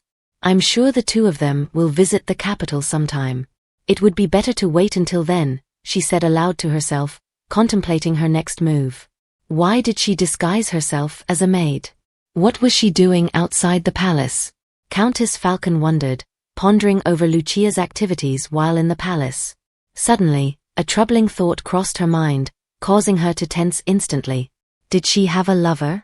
She thought, her hand covering her mouth in shock. A smirk crossed her lips. That must have been it, a lover, she concluded, answering her own questions. It's possible. I need to find out more, she said inwardly, her determination growing. Meanwhile, at Rome, Lucia was having tea. Did you enjoy riding your horse today, madam? Jerome asked with a smile. Yes, I did, Lucia replied calmly. Emily is such a good girl. She follows my orders very well even though I'm so clumsy. Someone told me today that Emily is worth more than 10 of their own horses, she said, causing Jerome to feel delighted with himself. Emily must be a very expensive horse, Lucia commented. Yes, that is true, Jerome informed her. Lucia couldn't help but feel proud when people praised the horse that Duke Taran had given her. She chuckled, wearing a warm smile. However, her smile soon disappeared as she cast her gaze down to the table, looking a bit sad. When do you think he'll be back? Lucia asked Jerome. Pardon? Jerome replied, momentarily confused. Oh, I'm not sure, but he could be gone for up to a month, Jerome answered, his expression saddened. A month? Lucia exclaimed, sounding shocked. I understand he has some business to handle in his domain, but what exactly is it? She inquired, suddenly curious about Duke Hugo's activities. She had purposely paid little attention to his affairs before, but now she wanted to understand him more. It is a yearly task for my master, Jerome explained. I see, Lucia said softly, absorbing the information. She noticed Jerome wasn't taking his time because he felt uncomfortable around her. Jerome doesn't know that Hugo and I made up, she thought, chuckling inwardly, which puzzled him. As you already know, across the border to the north is the land of the barbarians. They're mostly composed of separate tribes without a leader or union, and they occasionally cross the border to plunder. Every year, an expedition group is sent out to prevent them from moving closer, and as per tradition, the head of House Taran leads the troops. So, he leaves around the same time every year? Lucia asked in surprise. Jerome nodded in confirmation. But for a while, due to the war, my master was only able to send his knights. That may be why the barbarians have increased the frequency of their plundering, Jerome added, filling in more details about Duke Hugo's responsibilities and the current situation across the border. Then the people of the north must constantly be anxious, Lucia remarked, feeling a bit concerned about the situation across the border. Unless they live close to the border, that isn't particularly the case. They think much differently than anyone who views the situation from the outside, Jerome added with a smile. I see, Lucia replied, nodding thoughtfully before taking another sip of her tea. Suddenly, she gasped, causing Jerome to flinch as he looked at her, sensing her tension. Isn't today his birthday, Jerome? Lucia asked, sounding shocked. How could I have forgotten that? Jerome exclaimed, equally surprised. I asked Jerome before he left so that I could remember, but I forgot all about it while we were arguing, Lucia thought, feeling upset. What do I do? She wondered aloud, almost on the verge of tears. You should have told me before he left, she whimpered. He must be fighting the barbarians without even celebrating his birthday, she said sadly. Your Grace, the master has never celebrated his birthday before. In fact, he hated acknowledging it, Jerome explained, causing Lucia to be perplexed at his words. Why? Lucia asked, curious about Duke Hugo's aversion to his own birthday. I'm not exactly sure. However, the master seemed to dislike thinking about his birthday or anything related to his past, Jerome replied sadly, shedding some light on Duke Hugo's feelings about the matter. Does he not have any good memories from his childhood? That's so sad, Lucia thought sadly, resting her face on her hand. I had a difficult childhood, but even I have moments that I treasure. Before I entered the palace, I lived with my mother.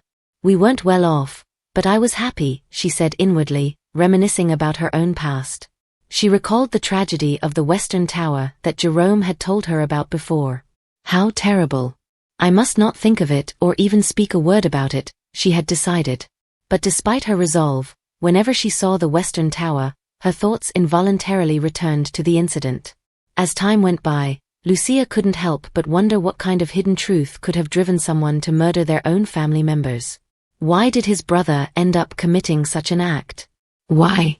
She wondered silently, grappling with the unanswered questions that plagued her mind. Jerome, you said you never saw the late Duke before he passed away, right? Lucia asked him. Yes, I served the master when he succeeded the household, Jerome replied. The late Duke must have been a very cold person, Lucia remarked, fixing her gaze on him. Jerome fell silent for a moment. According to the things I have heard about him, he must have been exactly as you're imagining, he finally told her. I see, Lucia replied softly, falling into deep thoughts about the Duke. His past is full of darkness that can't be spoken about lightly. He never knew the face of his mother, who died after his birth. His father abandoned him after weighing the pros and cons. And then his only brother killed his entire family.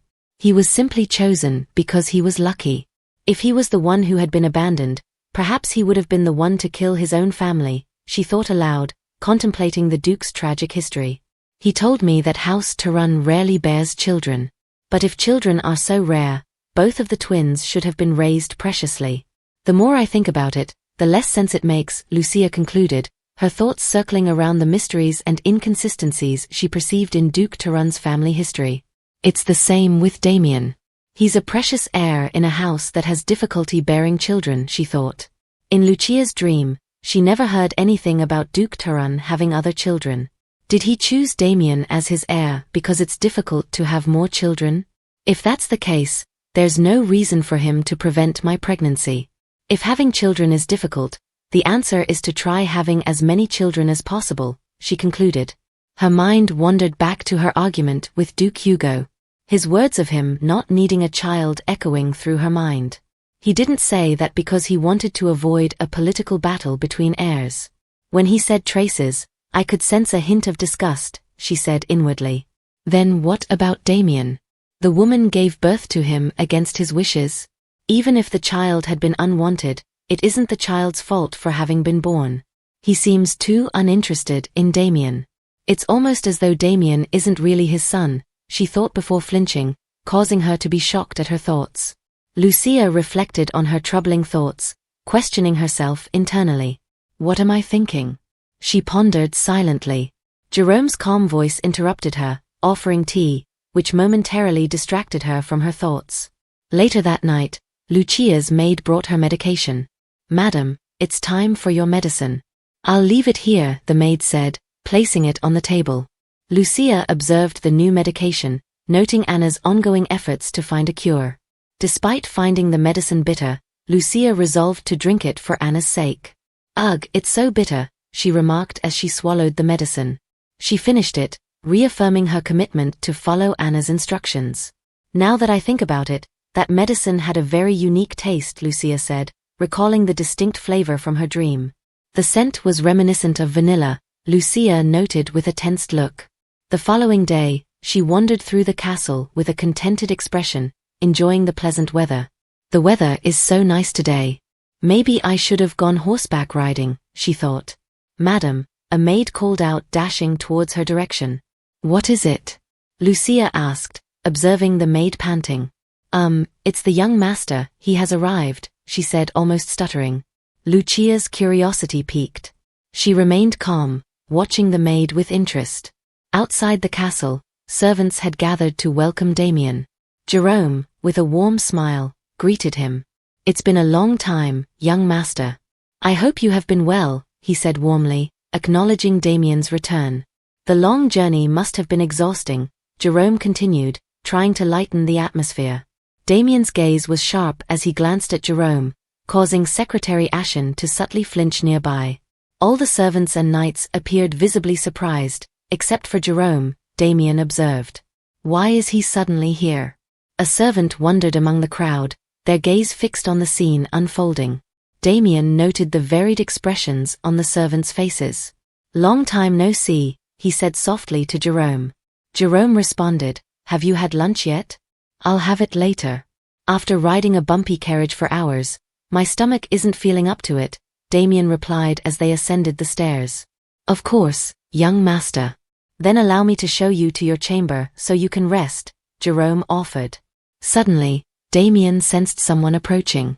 He glanced at Jerome before turning around. It was Lucia. He observed her keenly, his eyes unwavering. Lucia stood with her handmaidens, quietly observing him in return. It's a pleasure to meet you, Lucia, Damian said softly, breaking the silence as they met.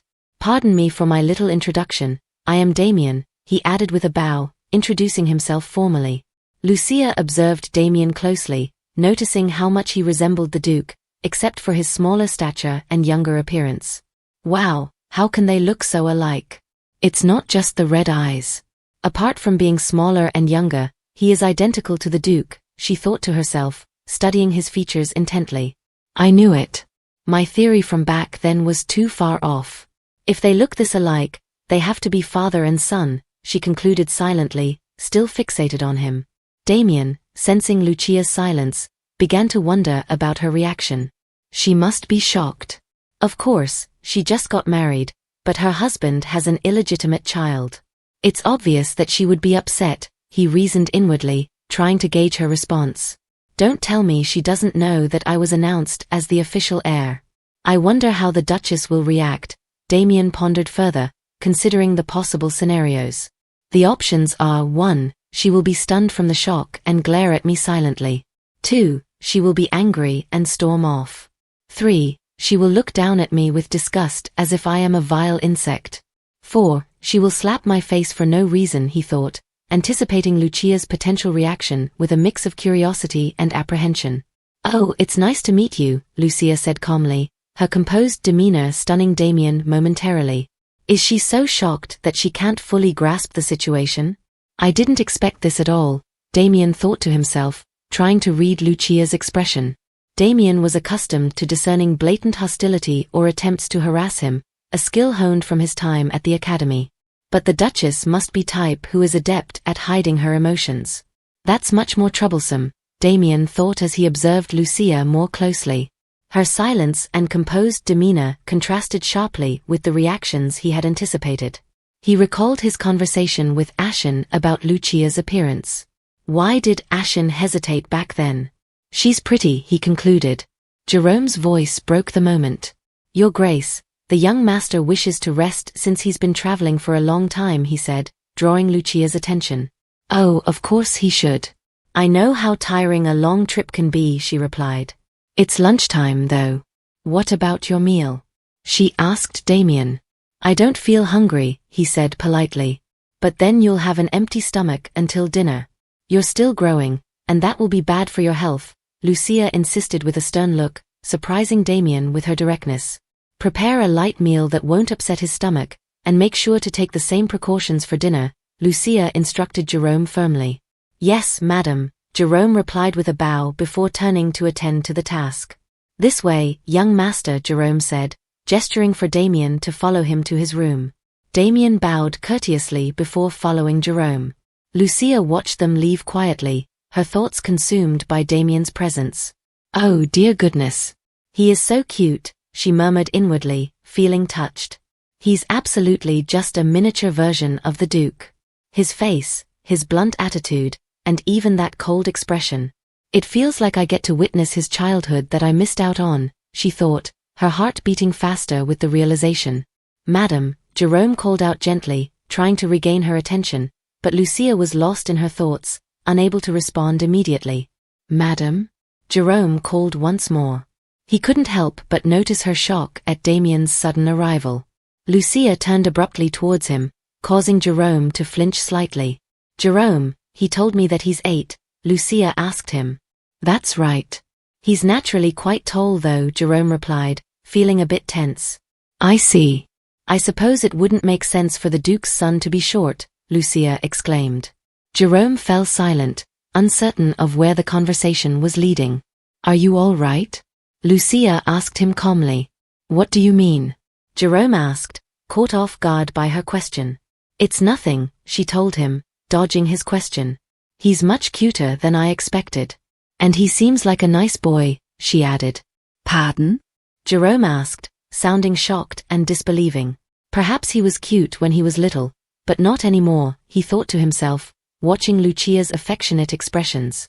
And a nice boy? In what way? Isn't he exactly like the Duke? They both seem to have cold blood running through their veins. I'm starting to get suspicious of her eyesight, Jerome thought inwardly, perplexed by Lucia's perception of Damian. Would he be uncomfortable if I invited him to dinner? Lucia said softly, still lost in her fantasy of Damian's cuteness.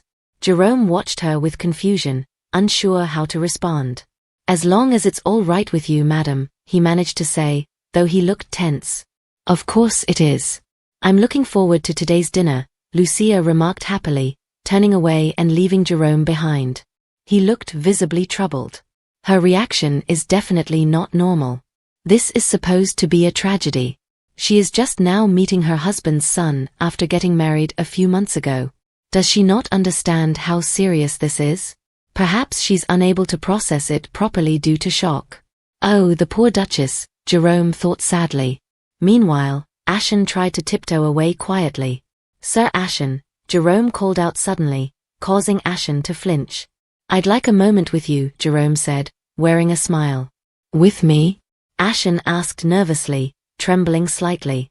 "How did this happen? Why didn't you tell me you were going to get the young master?"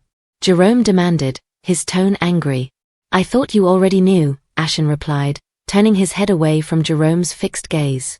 "Even if that's what you thought, you should have reported to me or the Duchess beforehand," Jerome scolded. "His Grace never told me to tell anyone so," Ashen began, but Jerome interrupted him. "What? Do you really need His Excellency to spell out basic protocol for you? You're not a newbie anymore. Is that really something an executive secretary should be saying?" Jerome thought. He can be so obstinate at the strangest times. The master makes a decision and gives us command without specific details, and it usually ends with him blaming us for any miscommunication. Today, everyone in the mansion was confused because of the young master's unexpected return, Jerome thought, glaring at Ashen. Of course, the person most confused was likely the Duchess, Jerome concluded. Later in the evening, Damian stared at the open window in his room as he lay in bed. "I smell flowers. Did the Duchess do all this?" he wondered, recognizing the fine fragrance from the garden Lucia tended to. "I always thought vibrant flowers wouldn't suit this grim mansion. But I guess it's not so bad," he concluded. Damian found it nice to see so many flowers blooming in the garden. He went quiet, observing its beauty for a while.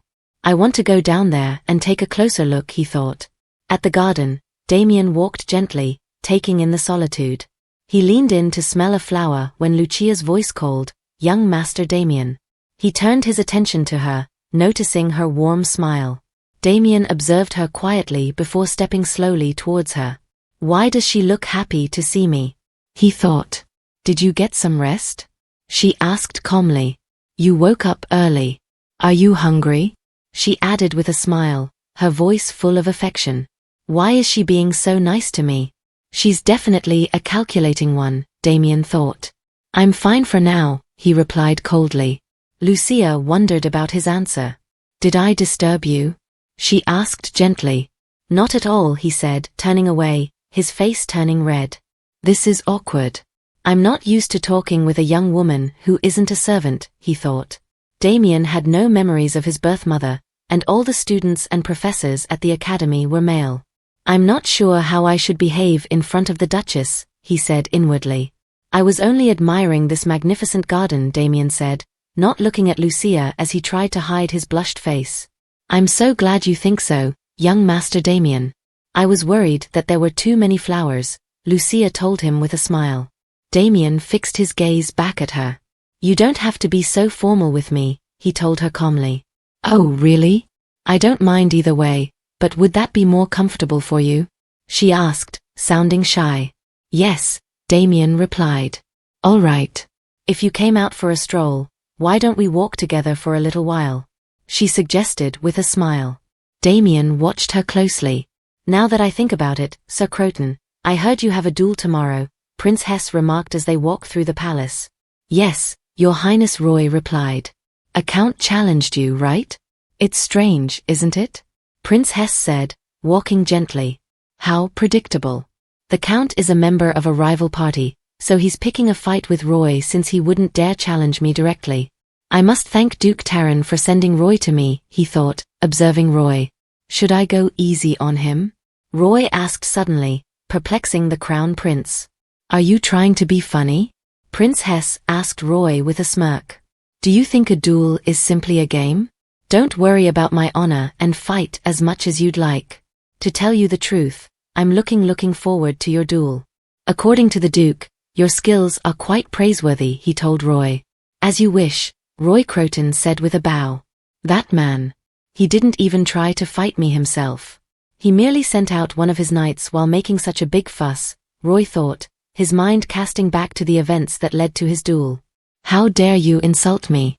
I challenge you to a duel. Count Solon, a member of the rival party opposing Prince Quays, had said angrily, tossing his glove at Roy. Of course, a knight from my house will fight you. He'll teach you a lesson, Count Solon said, showing them the knight he was with. What? Are you serious? Roy replied with a cold look, shocking the proposed knight. It's unfortunate that I'll be taking my anger out on the knight who has to face me, but he is at fault for choosing the wrong master, Roy thought inwardly, resuming his walk with the crown prince. I even got permission.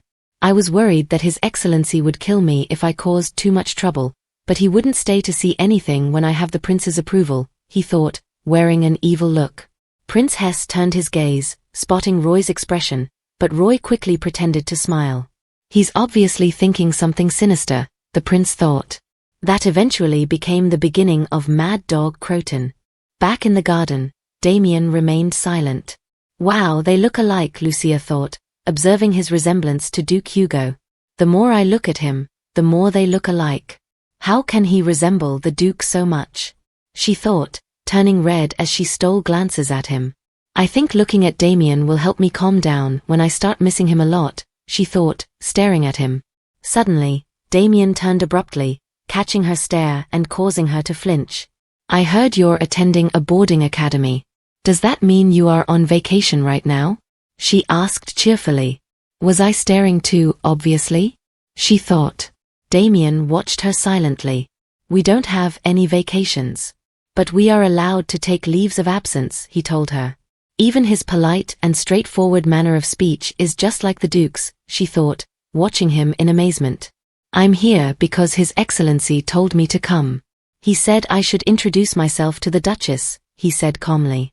He's clearly drawing a line, starting with the way he's addressing me. Then again, it would have been a little bit creepy if he were to have called me mother right away, she thought. It's really remarkable, Lucia thought inwardly. They walked in silence for a moment before Lucia stopped. Damian, she said, halting their walk. To be honest, it's difficult for me to accept you as a son right away, she said, startling him. She's so direct. I didn't expect this kind of confrontation, Damian thought, looking tense. It's the same for you, right? It must be difficult to think of me as your mother, she asked him. What am I supposed to say to that? He thought, taken aback by her question. I apologize if I have done anything to offend you, he muttered. No, Damian. I'm not scolding you for that. I'm telling you it's normal to feel that way. We met earlier today, and we don't know each other very well. So, it's only natural that we'd be unfamiliar with each other, she explained. Why is she saying all this? Damian wondered. Oh, he's being defensive, Lucia thought, observing his cold look. So cute, I want to pinch his cheeks and pat him on the head. But that would only make him more wary of me, right? She thought, blushing. I have to stay calm since I'm an adult, she reminded herself before letting out a cough. Actually, we only have an age difference of 10 years, she told him. She's young, he thought. Taking my age into consideration, that means I would have given birth to you when I was 10. That would make your father a criminal, she said coldly, looking tense. Damian hid his face in shame, feeling flustered. Turning away, he almost laughed at the situation. Lucia watched him warmly. So, let's get to know each other more. You don't have to address me as the Duchess. That's too formal. You can just call me by my name, Lucia. That's my childhood name, she said with a smile, offering her hand to him. Let's get along, Damian, she told him, beaming with a smile. Damian looked confused as he stared at her outstretched hand. Why is she doing something so unnecessary and bothersome? Compared to the Duchess, I am at a huge disadvantage. I'm still too young, and my position can change at any time. The Duchess has no reason to befriend me like this, he thought, his expression sad. Would that be okay with you? Lucia asked him. He stared at her. I don't know what her intentions are, But since I can't see through her plans, I have no choice but to accept, he thought before shaking her hand in agreement. Damian wore a serious look. I think it won't be easy to become close with him. He's really suspicious of me, she thought, withdrawing her hand. Even if I told him that I wasn't his enemy, he wouldn't believe me right now. As an illegitimate child without a mother, the first thing he would have learned was to doubt everyone around him, but that's fine, she thought. You haven't had dinner yet, right? Lucia asked him calmly. Right, Damian replied. Would it be all right if we ate together? She asked him. Damian stared at her for a moment before saying, yes, turning his gaze away. Lucia smiled back at him. She was determined to win him over because she was sure her sincerity would reach him one day. It seems like you used your connections to become His Highness's personal guard. It's not too late to admit your defeat and ask for the Count's forgiveness. If you're defeated here, the Crown Prince's honor will be tarnished. So, what was your name again? The knight who was set to duel with Roy Croton said, drawing out his sword. Oh, Sir Roy Croton, he added with a tense look. Roy yawned, looking uninterested in the battle. Huh? Did you say something? Roy asked, puzzling the knight. Sorry, I was thinking about what I should have for lunch, Roy told the knight with a laugh. What? The man said in shock. I am craving some chicken today, that sounds good? Roy asked, sounding serious. Who cares? The man shouted. You're trying to insult the Count again, you wicked crook. A knight's honor doesn't suit someone like you. Draw your sword, the man said boldly. I get to decide whether or not I want to draw my sword, Roy said calmly, perplexing the knight. It would be humiliating for your lord if this ends too soon after I draw my sword, Roy said, clutching the sword on his belt. What? The man asked in confusion. How about this? If you can force me to draw my sword, I'll admit my defeat, Roy told the man, chuckling as he held his sheathed sword in his hands. I'll give you this handicap. Otherwise, you wouldn't last 2 seconds against me, he said with a smirk. The knight gritted his teeth in anger. Roy Croton, he shouted, charging at him. At the castle in Royal, Jerome shook his head in frustration. Just what is Her Grace thinking, he thought. What's wrong? Fabian asked, stepping into the hallway. It's nothing, Jerome said, welcoming his brother. Why are you here? My master isn't present at the moment. Weren't you notified about the hunting expedition to clear the native tribes? I know. I was given a different order. The young master seems to be here, Fabian said, causing Jerome to fall silent, his expression showing concern. Just for some reason, you seem displeased, Fabian said calmly. Is the madam very upset about it? No, that's not it at all, Jerome exclaimed. On the contrary, she's too happy about it. She was even joyfully prancing around, and that's the problem. Although even if I told you, you wouldn't understand. You don't have a worry in the world, Jerome thought inwardly, his gaze fixed on his brother. I was suddenly ordered to bring the family registration papers. It must have been because the young master is here, Fabian said. Family registration papers? Jerome asked in shock. I don't know if Madame Vivian even agreed to it, he told Fabian. By the way, how are they getting along these days? Is His Excellency still playing the part of a newlywed husband? Fabian asked, laughing. Watch your mouth, Jerome said with a stern look. What about the capital? Is everything fine there? He asked Fabian. The capital? There's always something going on in that neighborhood, Fabian replied with a smile. At the duel between Roy Croton and Count Solon's knight, Roy won. Your Highness, what kind of duel is this? This is unjust. He fought even without drawing his sword. This is nonsense, so dishonorable, Count Solon shouted. He really won without drawing his sword. He's even crazier than I thought, Prince Hesse thought. That knight may never be able to hold a sword again. Oh, I really want to laugh, he thought, not minding Count Solon's complaints. He's so noisy, Prince Hesse thought, turning his head towards Roy, who was approaching them. Count Solon, what happened to your knight was quite unfortunate. However, you should get over it, since he lost, the Crown Prince said with a smile. What? Count Solon shouted in disbelief. Geez, just thinking about it makes me laugh. Defeating someone with a sheathed sword. The master always used to do that to him. It seems like he vented his frustration on an innocent bystander. Thanks to that duel, Roy instantly gained the attention of everyone in high society, Fabian thought. It cracked me up when I first heard about it, Fabian thought inwardly, laughing at his own thoughts. Jerome watched him silently. Although, even if I told you, you wouldn't understand. He's so uptight, Jerome thought, pausing to observe his brother's expression. Oh, I heard about a rumor that's been going around lately, Fabian said suddenly. What rumor? Jerome asked. There's talk about the mine His Grace handed over Her Grace's dowry, Fabian replied. What? Why would there be a rumor about that? Dowries are a private matter that should only be known between the respective parties. It is common courtesy to never speak of the settlement details. The fact that it's being so widely talked about, Jerome remarked in shock. What else could it be? It's obvious who started it, Fabian said with a laugh. The king must have bragged about it, and word just got out. Of course, Jerome said, nodding as they walked gently. Anyway, that spawned a bunch of other ridiculous rumors, Fabian continued, narrating the rumors. There was a rumor that Lucia was so beautiful that upon laying eyes on her, no man could resist her. According to that rumor, Duke Hugo fell for her at first sight, gave up the mine, and took her away to his domain so that nobody else could see her. To be honest, she's not really that beautiful, Fabian said, giggling as he teased his brother. Jerome flinched, looking at him with a stern expression. Yes, she is. She's far better looking than most ladies in the capital, he remarked harshly. Fabian observed his brother with a tense look. Jerome's face turned red with embarrassment as he looked away from his brother. What's the matter with you? Fabian asked. It's troublesome to have people keep gossiping for no reason. His Excellency wouldn't be pleased either, Jerome said, trying to hide his mood change. Whatever, His Excellency doesn't mind rumors like that. After all these years of serving him, do you still not know that much?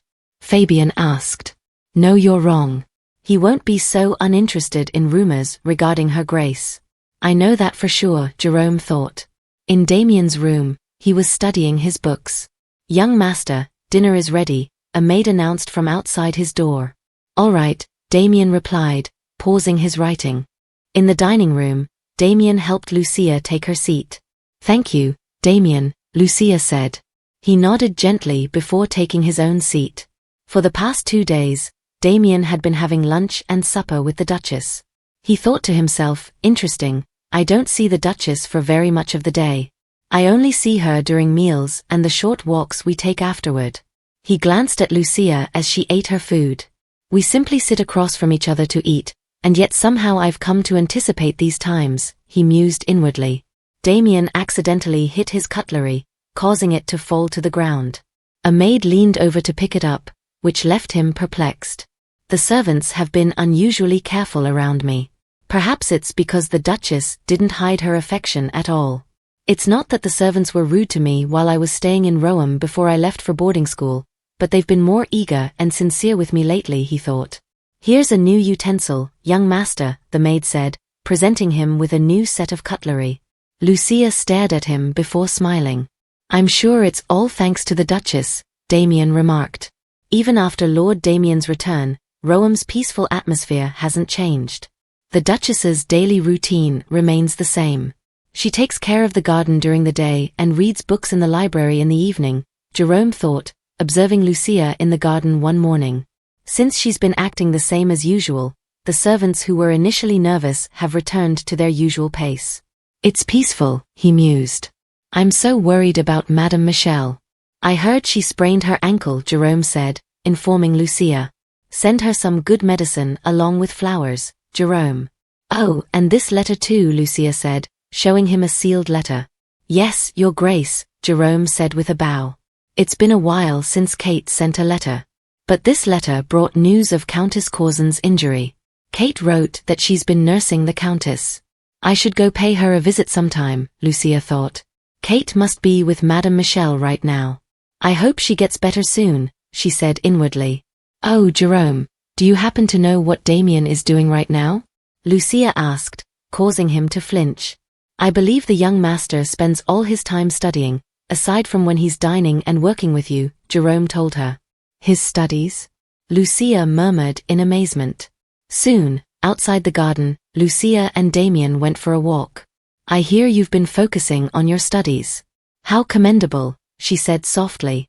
Damian watched her closely before turning his head away, trying to hide his blushing face. It's only necessary so that I can stay on track with the academy's curriculum, he muttered softly. He's blushing, so cute. Lucia thought inwardly. I heard that you aren't allowed to take vacation days but are permitted to leave the school grounds. Are students allowed to leave any time they wish? Lucia asked him.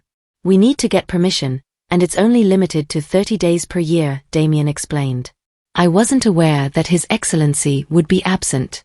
I don't know when he will be coming back, so I'm not sure if I can return within 30 days, Damian said softly, sounding sad. The truth was, it wouldn't be a big deal for House Taran to overlook the 30-day limit, but at this rate, the entire semester would fly by, Damian thought inwardly. Damian, why do you not call him father? Did he ask you not to address him as such? Lucia asked, pausing her walk. This startled the young lord. No, that's not it. I thought he would be displeased, he said sadly, sounding unsure. Why do you think so? That's just your assumption, isn't it? Call him father, he won't get angry at you, Lucia told him. Damian looked speechless. And Damian, I noticed that you won't call me by my name either. Did you think I wouldn't notice that you've purposely been avoiding addressing me? You're not going to always address me by saying your grace, are you? She said with a stern look, causing him to tense. Of course not, that wasn't my intention, Damian said. Then say it. I call you Damian, Lucia told him. Damian struggled for a moment before finally saying, all right, Lucia, softly. This caused Lucia to calm down. In Anna's study, she dropped an entire collection of heavy books onto the floor. So heavy. Maybe I shouldn't have bought everything at once, she thought. Anna had visited every bookstore to gather every book on herbs and medicine, hoping to find a remedy for Lucia. But I have to find a way to cure the Duchess, she said inwardly. One day at the market, she heard some commotion and wondered what was going on. She spotted a maid and a man she didn't recognize talking. That's Dorothy, who works in the inner castle's kitchen, and that's? She thought, observing the man who was speaking with Dorothy. Judging by his attire, he didn't seem to be a noble. But why is she being so polite to him? Anna wondered. It turned out the man was Lord Philip. In the woods, Anna stepped gently through the forest, trying to locate a specific place. This should be the place, she thought upon finally seeing a house. It's so far away from the castle, she remarked inwardly. Memories of her encounter with Dorothy at the marketplace flashed through her mind. Who is he? She asked Dorothy. You've never seen him before? Dorothy had asked with a gentle look. Then again, he is quite an unfortunate man. He's the Taran's family doctor, she had told Anna. The Duke's family doctor? Anna had asked in shock. I thought I was the only doctor within the castle, she thought. Why didn't anyone tell me about him? She had asked Dorothy, looking tense. Oh well, he angered our master, Dorothy had answered. Back in the woods, Anna approached Lord Philip. Hello, you must be Sir Philip. I am Anna, the doctor in charge of the Duchess's health. I heard that you are House Taran's family doctor, so I came to introduce myself, Anna said. Sir Philip stared at her sternly, causing Anna to gulp hard. It's nice to meet you. You can call me Philip, he said, shaking her hand warmly. Then you should call me Anna, she replied, feeling at ease. It's rare for me to have such an honorable guest. Come in, I'll make some tea, Philip said, offering her entrance to his home. He moved out of the main castle and is usually not in Rome. For a few years, we didn't hear from him at all. He eventually came back for a few days before leaving again. This is his first time back in 2 months. Who knows when he'll leave again, Dorothy said, folding her hands as she revealed more about Sir Philip to Anna. Back at Sir Philip's house, he made coffee for Anna. I heard that whenever you return to Rome, you examine patients. You have quite a good reputation, Anna said. It's nothing worth bragging about, Sir Philip replied. It's a doctor's duty to look after sick patients, he added as she sipped her tea. Did he make some kind of mistake during treatment? Is that why the Duke? Anna began, recalling her question to Dorothy. Goodness, no. It wasn't like that. It's all thanks to him that my son is still alive. He recovered from the brink of death. Nobody here would question his skills, Dorothy said with a smile. He's that kind of person, she added, leaning in. What do you mean? Anna asked, unsure. A genius doctor, Dorothy explained. After speaking with him for a while, Anna thought, he is indeed a genius. Most doctors are only familiar with their own treatment methods and have limited knowledge of diseases, but he knew practically everything I mentioned. He even suggested easier methods for treatment. His elegance was innate, and he was extremely polite and refined. On top of that, his medical knowledge exceeded that of most others. I am no match for someone like him. At first, I couldn't understand what Dorothy had told me. Sir Philip is House Taran's doctor, yet he frequently goes on prolonged trips. The Duke never seeks him out, and his residence is far from the castle. Even if he did anger the Duke in some way, such harsh treatment seems unusual. Apart from a medical accident, what could be the reason for such a strained relationship? I thought it strange for a family doctor to be treated this way, despite his capabilities. There must be some complex reason behind it, she noted inwardly. She watched Sir Philip quietly, feeling tense. This man might hold valuable knowledge about the Duchess's condition. At first Anna initially came to seek his advice on her symptoms, but as both a woman and the Duchess, her condition is confidential and shouldn't be easily revealed, she thought. Anna? Sir Philip asked, observing her quiet demeanor. I should start heading back now, Anna said, standing up and putting on her cloak. Thank you for talking with me today. I truly learned a lot. As she approached the door, she thought, my patient's condition and symptoms are confidential. Even among doctors, I cannot reveal her situation so easily. Back at the castle in Rome, Anna was stopped by a guard. Sir Jerome asked if he could see you in his office, she was informed. Anna looked tense as she headed to meet Jerome. I called you here because there is something I would like to discuss with you. I know that you visited Sir Philip, Jerome said softly. Are you spying on me? Anna inquired, surprised. Oh, please don't misunderstand. The one under surveillance is Sir Philip, not you, Jerome clarified. In the past, when the master heard about our attempts to prevent Philip from entering the main castle, he was highly displeased. I suspected there was more to the story, so I increased surveillance on Philip and his surroundings. I'm not telling you to stop meeting him altogether, and you don't need to disclose what you discuss with him, but you must ensure that the Duchess never meets Sir Philip. This is His Grace's order. His Grace does not wish for Her Grace to know anything of Sir Philip's existence, Jerome said with a serious expression. Anna wondered why this was the case. Sir Philip is an excellent doctor. If I can still meet with him, would it be all right to seek his advice regarding the Duchess's condition? She asked calmly. Jerome considered her question. It's true that he's a skilled doctor and the master has never stopped him from treating patients before, he thought. That should be fine. However, as far as the Duchess is concerned, you will be the one responsible for her treatment, Jerome said. I understand, Anna said calmly. Outside the castle, someone called out Lucia's name, prompting her to turn. She smiled at the familiar face. Kit. She greeted with joy. How is Madame Michelle doing these days? Lucia asked Kate politely. She's still limping a little, but she doesn't have trouble walking. She asked me to thank you for the medicine you sent. She said it helped a lot, Kate replied cheerfully, squeezing Lucia's arm slightly as she got closer. I'm so happy to hear that, Lucia said with a smile. At first, Madame Michelle visited Rome quite often. However, as Lucia adjusted to hosting tea parties and socializing with the ladies in Rome, she came to the castle less frequently due to her health issues. Now, Madame Michelle and Lucia only hear about each other through Kate. Bring the basket here, Kate instructed her handmaiden, who then brought forward a covered basket. Lucia looked on with curiosity. Actually, the real reason I came to visit today is to give you this, Kate said, offering the basket to Lucia. Lucia wondered what the present might be. Kate, is this? She asked with a tensed look. Here's the gift I promised to give you last time. Go on, Kate said, chuckling with excitement. Lucia gently opened the cover, taking a peek inside. Oh! She exclaimed upon seeing a fox pup sleeping inside the basket. So cute, Lucia thought inwardly, her face blushing. Kate smiled gently. Kate, this is the most adorable fox I've ever seen, Lucia exclaimed, her eyes almost teary. My goodness, it's so pretty, she added softly, observing the sleeping cub. He sure is the cutest fox I have ever seen, Kate said happily.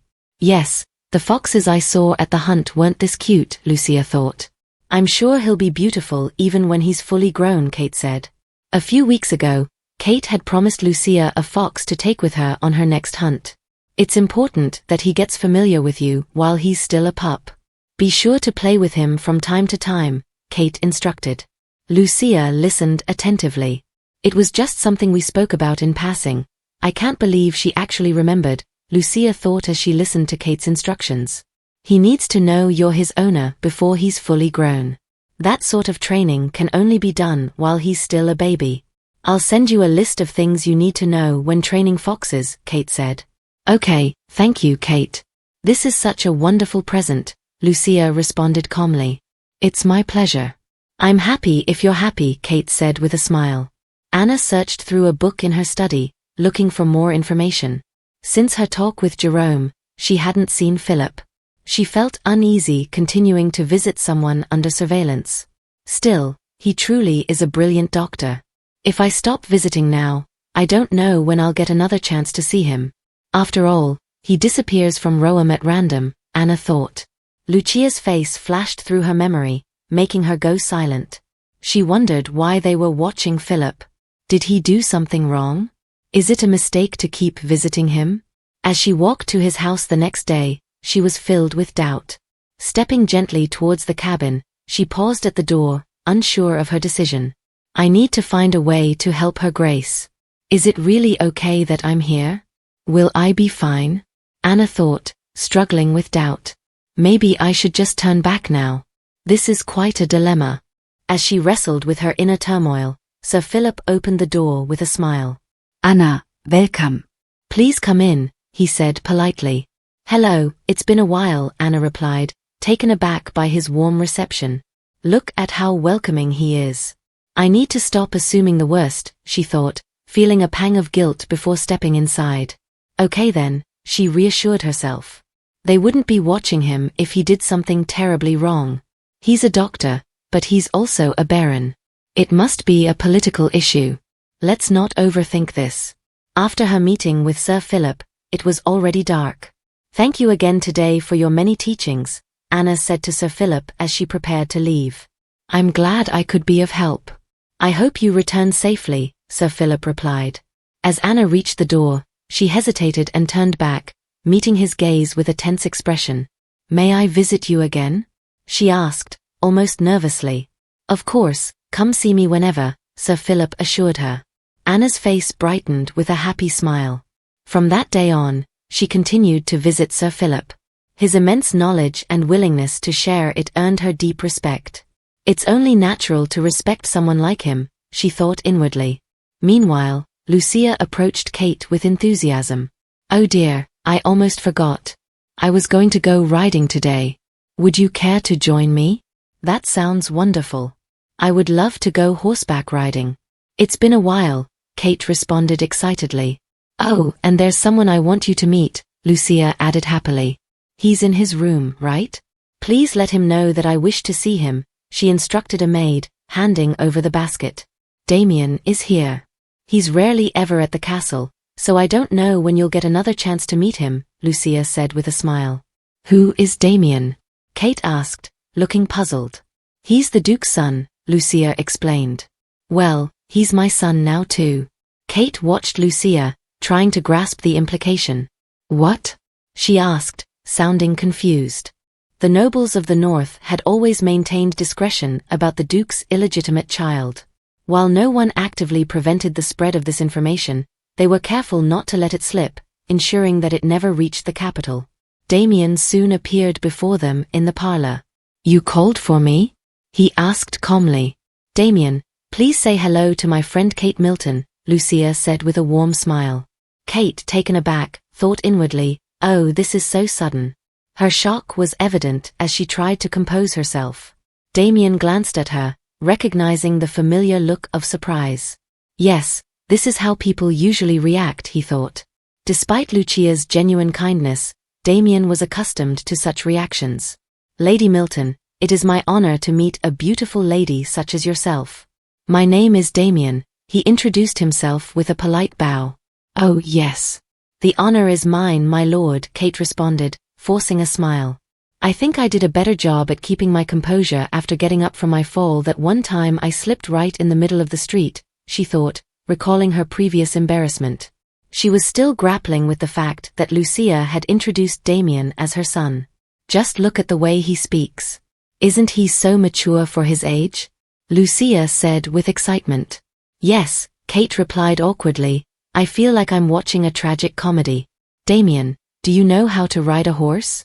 Or maybe we should get you something smaller, like a foal? Lucia asked politely. I took lessons at the academy. I know how to ride, Damian replied. Is there anything you can't do? Lucia inquired, smiling. We were just about to go to the tracks. Would you like to join us? Damian paused and regarded her thoughtfully. What's going on? Kate wondered, her expression reflecting her confusion. I'd rather not. I still have some books left to read, Damian said calmly. What? I understand your studies are important, but you still need some fresh air now and then, Lucia said, her tone firm. Lucia, please, Kate thought inwardly, I'm still trying to process this. Damian observed Kate's confused expression with a tense look. You know you need exercise if you want to grow taller, Lucia said, catching Damian off guard. You want to be at least as tall as His Grace, right? She prompted him, and he nodded in agreement. Kate, is it okay if Damian comes with us? I should have asked you first. I'm sorry, Lucia said, looking concerned. No, it's fine, Kate replied. But Lucia, remember the tracks we're going to are only for women. I know, well, Damian is only 8. He's not yet a man, Lucia said calmly, surprising Damian. Kate watched Damian's reaction, noting his surprise. Kate turned her head away, trying to hide her flushed cheeks as she giggled. Oh, it's nothing, she said, finding Damian's reaction amusing. His serious demeanor from moments before, speaking formally with his back straight, contrasted sharply with his more natural expression now. I never thought he could make a face like that, she thought, smiling faintly. The three of them arrived at the tracks for horseback riding. Lucia introduced Lord Damian to the various ladies they encountered. The women's reactions varied widely. Some looked as if they had seen a ghost and reluctantly exchanged pleasantries, while others stared at Lucia with confusion or concern. Despite the evident disapproval, Lucia remained unfazed. Kate occasionally caught Damian staring at Lucia. At first, she was puzzled by Lucia's actions, questioning her intentions. To be honest, I had my doubts, Kate thought, but now I understand. Lucia isn't the type to act differently from how she truly feels. Shall we take a break? Kate asked Lucia. Sure. Lucia replied excitedly. She turned to Damian, who was still riding. Damian. We're going to take a break. What about you? Damian, focused on his ride, responded, I think I'll ride for a bit longer. If that's what you want, Lucia said, smiling at him. He's so young, and already so good at riding. I'm so proud of him, Lucia exclaimed, watching him with excitement. Kate smiled at Lucia's genuine pride. The ladies made their way to the lounge, which was bustling with activity. The lounge sure is busy today, Lucia remarked, surprised by the crowd. Well, this is where all the ladies of the North like to gather, Kate explained happily. They settled in and were soon served tea. I have to say, I'm a bit surprised at how coldly they're all treating Damian. I thought His Grace officially named Damian his heir. So why are they acting this way? Lucia said, her concern evident. That's probably because everyone believes this isn't how the line of succession should go, Kate said sadly. If Lord Damian is legitimized, he would be the rightful heir, but it's extremely rare for someone in that position to succeed to the family's title. From what I know, there's never been such an instance in either the Duke's or the Marquis's family. I see, I didn't know, Lucia said, her tone calm. In her dream she had never had a child of her own, so she hadn't needed to concern herself with the traditional passing of titles. Now that you mention it, I don't think I've ever seen the firstborn son be a child born out of wedlock. Even if that child is the firstborn, he would still be second in line to a legitimately born child, Kate explained. It's custom for the heir to be a child born within marriage. Then what happens if the wife does not have any children of her own? Lucia asked. Normally, a relative would become the successor, Kate replied. This is how the nobles maintain their superiority. They believe illegitimate children should be grateful just to be accepted into their ranks. Lucia felt a pang of sadness. Strictly speaking, even though I am a princess, I'm no different from Damian. It's disheartening to think they view him this way, she thought. Before she could dwell further, someone approached their table. Hello. The person greeted cheerfully. It was Countess Filia. Countess Filia approached with 2 baskets of yellow roses. Here, these are for both of you, she said, presenting the baskets. Roses? Lucia asked in surprise. I was recently blessed with a beautiful granddaughter, Countess Filia explained. It's tradition in the north to hand out yellow flowers. They're meant to bring good luck so that my granddaughter remains healthy and beautiful. What a lovely tradition. Congratulations. I'm sure she will grow up healthy and beautiful. After all, she's your granddaughter, Lucia said with a smile. Thank you for your kind words, the Countess said happily, bowing before stepping away. Kate leaned in to whisper, it's true that it's tradition, but nowadays people don't do this anymore. Countess Filia believes in these sorts of things, still it's not every day you see someone handing out roses. Given that roses are quite expensive. The Countess must really be pleased. She must have been in the mood to spend a lot, Kate says with a smile. I see, yellow roses, Lucia said calmly. She and Damian soon found themselves in her carriage, heading back to the castle. Lucia remained quiet. May I ask you something? Damian said, breaking the silence. Of course, Lucia replied. Don't you hate me? He asked. I don't. Do you think that I do? She asked in return. I wouldn't blame you if you did, Damian said calmly. Lucia leaned closer and touched his face gently. Damian, you're only hurting yourself with such negative thoughts. Why are you hurting yourself this way? I have never hated you, and I don't ever plan to. Damian watched her quietly before bowing his head sadly. She says this now, but once she has a child of her own, she might see me as a hindrance. She might not be so kind then. I can't trust her, he thought. Damian, I already knew about you before I married your father, Lucia said, drawing his gaze back up in shock. Your father only agreed to marry me if I acknowledged you as the rightful heir, Lucia said gently.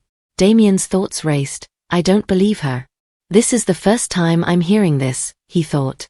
I know that His Grace may not be the most loving father, but that doesn't mean he doesn't want you.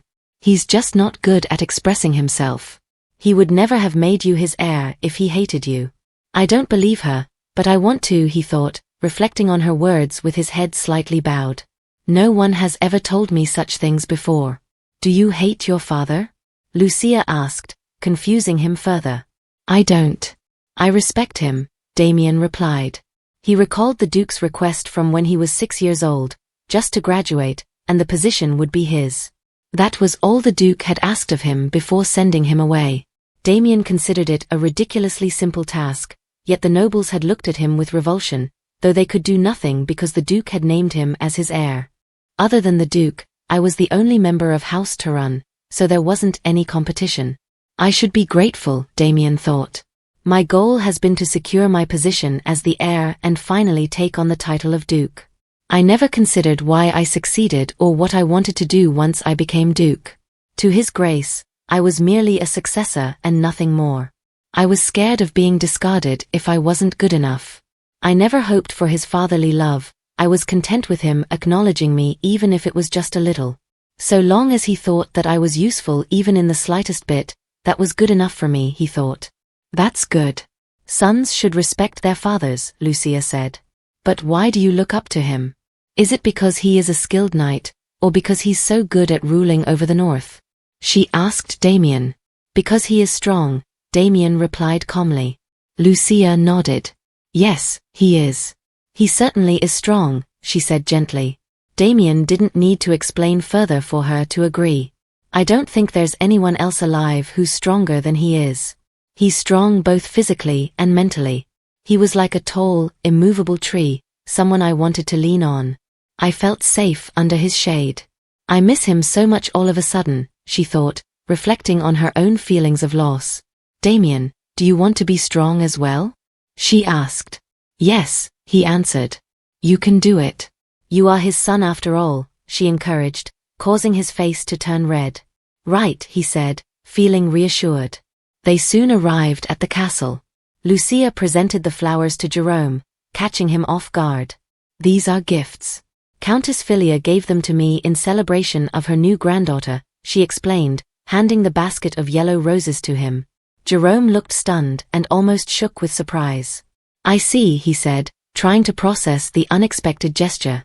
As Lucia and Damian walked away from Jerome, Lucia suggested, how about we have some tea before we need to wash up for dinner? I think that's a fine idea, Damian agreed. Jerome stood silently, pondering what to do with the yellow roses. Your Grace, what am I supposed to do with these? He wondered, unsure of the significance of the flowers. Inside the castle, tea was served for Lucia and Damian. I just realized that there aren't any roses in the garden. I was thinking we could fill the garden with roses next spring. What do you think, Jerome? Lucia asked Jerome calmly. Jerome's heart raced. He was visibly startled. I don't think the garden needs roses, he said, trying to maintain his composure. Damian observed Jerome's reaction with interest. What's going on with him? He wondered. Lucia noticed Jerome's discomfort. Why is that? She asked calmly. Well, actually, His Grace does not like roses, Jerome admitted. Lucia's curiosity was piqued. She turned to Damian. Please be honest with me. Did you know there weren't any roses in the garden? She asked. No, I didn't, Damian replied, shaking his head. See, Jerome, Lucia said with a smile, men don't usually notice the flowers in the garden unless they're paying special attention. Jerome, with a tearful look, thought, but His Grace does pay special attention to roses. Lucia continued, I doubt His Grace even knows the different types of flowers. Oh wait, I'm sure he can tell one flower apart for sure, that's yellow. She suddenly remembered his aversion to yellow roses. Jerome coughed lightly, pretending not to know about it, causing Lucia to laugh. I'll be sure not to include that color when arranging the roses, she said with a smile. The color doesn't matter, Your Grace. He specifically told me he never wants to see another rose in this castle again, Jerome said, internally screaming. Damian stood up from his seat. I shall retire to my room until dinner is served, he said politely. Oh, already? Lucia asked, sounding a bit surprised. There's a book I was planning on finishing today, Jerome replied.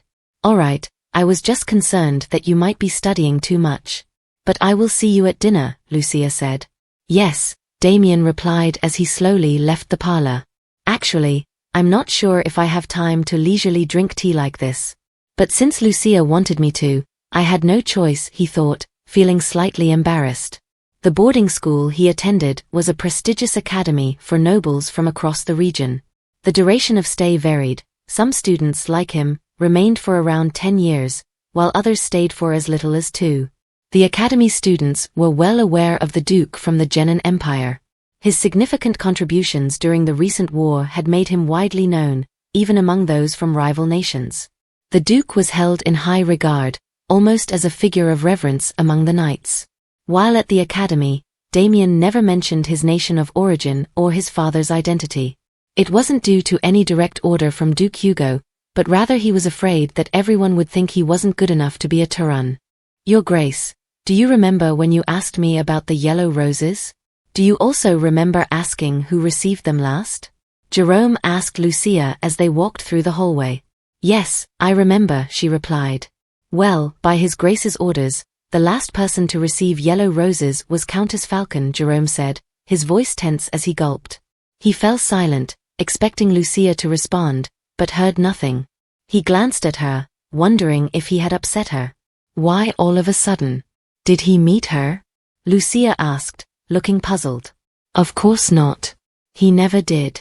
I told His Grace you had asked about the roses, which is why he instructed me to send them, Jerome said, almost shouting, as sweat trickled down his face from the stress. I see. I think I'll do some reading in my room now, Lucia said, stepping away from him. Yes, Your Grace, Jerome responded, still tense. As Lucia walked further away, he wondered if he had misjudged her reaction. Lucia's pace slowed as she pondered Jerome's words. It's not a big deal. All my husband did was cut ties with his previous lover, she thought, her smile radiant. At night, the servants assembled, awaiting Duke Hugo's arrival. The scent of blood lingered in the air, Jerome noted inwardly. As the Duke approached, he remarked to the Duke, Her Grace has gone to bed, and the young master has already arrived. There's nothing else that requires reporting, Your Grace, he said with a bow. Duke Hugo nodded slightly, his silence conveying his acknowledgement, before making his way into the castle. Prepare His Grace's bathwater immediately, Jerome instructed a maid, his anxiety evident. It had been exactly 1 month since the knights were deployed to subdue the barbarians near the border. Finally, the ruler of Rome had returned. Duke Hugo's footsteps echoed in the quiet hallway as he approached Lucia's room. Behind this door, she's sleeping quietly, he thought. He remembered her smile before he left. He bowed his head slightly as he looked at the door handle. Has she been well? He wondered. As he was about to touch the handle, he paused. He noticed his blood-stained gloves and realized he was covered in blood. Lucia's face flashed through his mind. It's never bothered me before, but now the sticky, damp feeling of blood on my hands feels disgusting. I don't want her to see me like this, he thought, clenching his fist in disgust. Sir Heaver, did something happen? His Grace's clothes are bloodier than usual, Jerome asked as he approached a knight. Oh, that. We came across some thieves on our way back, Sir Heaver replied. What? Around Rome? But thieves wouldn't dare come here, Jerome said, surprised. I know it's odd. I have no idea where they came from, but they were trying to rob a merchant when we ran into them, Sir Heaver explained with a sigh. I see, so then nothing happened? Jerome inquired. Well, yes. Nothing happened with enemy tribes that particularly upset His Grace, Sir Heaver confirmed. There must be something that could help the two of them reconcile, Jerome thought.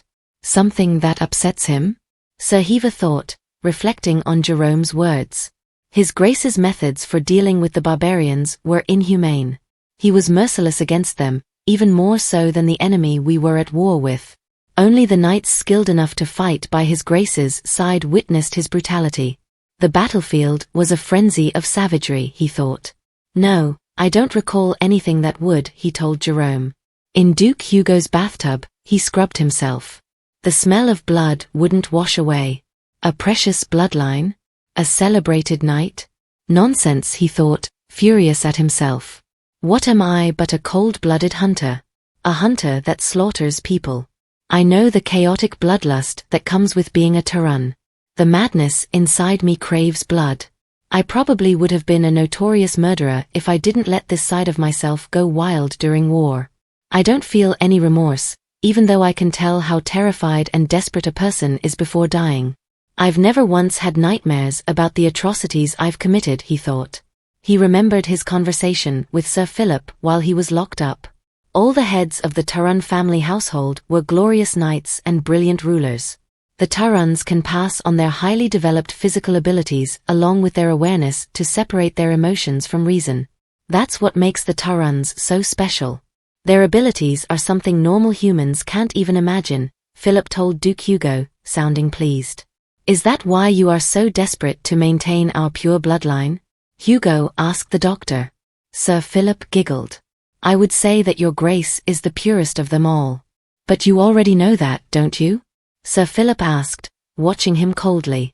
That feeling that's boiling inside you, it's bloodthirst, he said, causing Duke Hugo's eyes to widen. Stepping out of the bathtub, Duke Hugo put on a robe and left his chambers, heading for Lucia's room. At her door, he paused before deciding to enter. Inside, he found Lucia sleeping peacefully. He watched her closely, then stepped forward gently to her bedside. Sitting down on her bed, Duke Hugo stroked her hair gently. Looking at her angelic face made his chest feel tight and even hurt a little. It was hard to keep looking at her, he thought, gently touching his head to hers. He got into bed with her carefully, noting how deeply she slept. Careful, he said to himself as he gently pecked her cheek before cuddling her. It's incredible how quickly I'm able to calm down. My arms wrapped around her soft body, it quiets the mad beast inside me, he thought, clutching her closer. At that moment, all Duke Hugo cared about was Lucia lying next to him. He felt strange as his body began to respond. Crap, now another part of me is acting up, he thought, feeling flushed as the sensation grew stronger. No. I told myself I would just sleep next to her tonight. I can't wake her when she's sleeping so soundly, he thought, watching Lucia sleep peacefully, her face looking cute. Must not wake her, he reminded himself. Duke Hugo's expression shifted to one of disappointment. Wait a minute. Her husband's home after all this time, and she doesn't even notice I'm here? She needs to be awake if we're going to do anything. She can sleep afterward, he thought, his mind veering toward ulterior motives. Later that night, the couple cuddled. He pecked her gently, and Lucia laughed loudly. That tickles, she told him. I can do something that doesn't tickle, he replied, watching her laugh. They soon kissed once more, and Duke Hugo tried sliding up her dress, but she slapped his hand, puzzling him. Stop, I have to get up early tomorrow. I have a lot to do in the morning, she said, turning away from him. What do you need to do? He asked, looking puzzled. I'm hosting a garden party 4 days from now. Since it's the first time people will see our garden, I've decided to host a bigger get-together. That's why I have a lot to do tomorrow, and there is so much to prepare for the garden, she explained. A garden party? But it's already starting to get a bit chilly. The flowers haven't withered yet?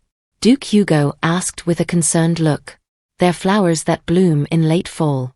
They may not be as colorful as the ones that bloom in spring and summer, but I really want to host a garden party before the end of this year, she told him. This party is going to be a hit no matter what, she said with determination in her eyes. I see, that's why she's been doing fine without me.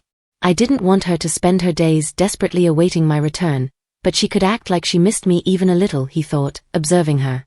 Oh, how did everything go on your trip? Lucia asked suddenly, as if she could read his mind. Duke Hugo lay down gently. How did you spend your days? He asked Lucia as she rested on his arm. The same as usual. Well, actually, no. Damian is here, she told him. I know, he replied. She wondered, what does Damian mean to Hugh? Damian didn't hold any resentment towards his father. Although he was still a young child, it would have made sense for him to have a twisted sense of hate towards his father from the neglect he experienced and the unfortunate position he was in. Despite everything, Damian remained good and true. Lucia considered him to be a lovable boy, but it was also heartbreaking to look at him. I would raise 10 children that weren't mine if they were all like Damian. That's why I want Hugh to get along with his only son. It would be terribly sad if things stayed the same way, she thought. Do you have time during lunch? I would really like it if we could all sit down together. But only if you are okay with it, she said with a smile. Dinner would be better. I have meetings all morning, he replied. He wasn't rude to you, Duke Hugo suddenly asked Lucia. Not at all. He was courteous and quite mature, and he has perfect manners, she said. He doesn't really know his son, she thought, noticing his cluelessness. I'll get along with Damian. That much you don't have to worry about, she assured him. I'm not worried about that. Tell me if he tries to step over you, Duke Hugo said with a serious tone. That won't happen. We've been getting along famously while you were away, she told him, closing her eyes. We? He asked, puzzled by the mention of we. I apologize for not greeting you sooner. Welcome back, she said faintly before drifting off to sleep. I'm back, he replied calmly. Lucia woke up the next morning, alone in bed. She tried wiggling her wrist, feeling tired. I feel so worn out. It wasn't a dream that he came here. So I wasn't dreaming last night. I'm so happy, she thought, her face flushing as she reminisced about their encounter. He still made love to me as passionately as ever. Oh, is it possible to be this happy? I feel like I'm floating on air. Right now, I feel like anything is possible, she told herself. All right, let's get the preparations for this party going. I can do this, Lucia thought with determination as she got up from bed. But before that, I have to bathe. This is so embarrassing, she thought as her handmaidens washed her in the bathtub. Lucia noticed the maids' flushed looks as they bathed her.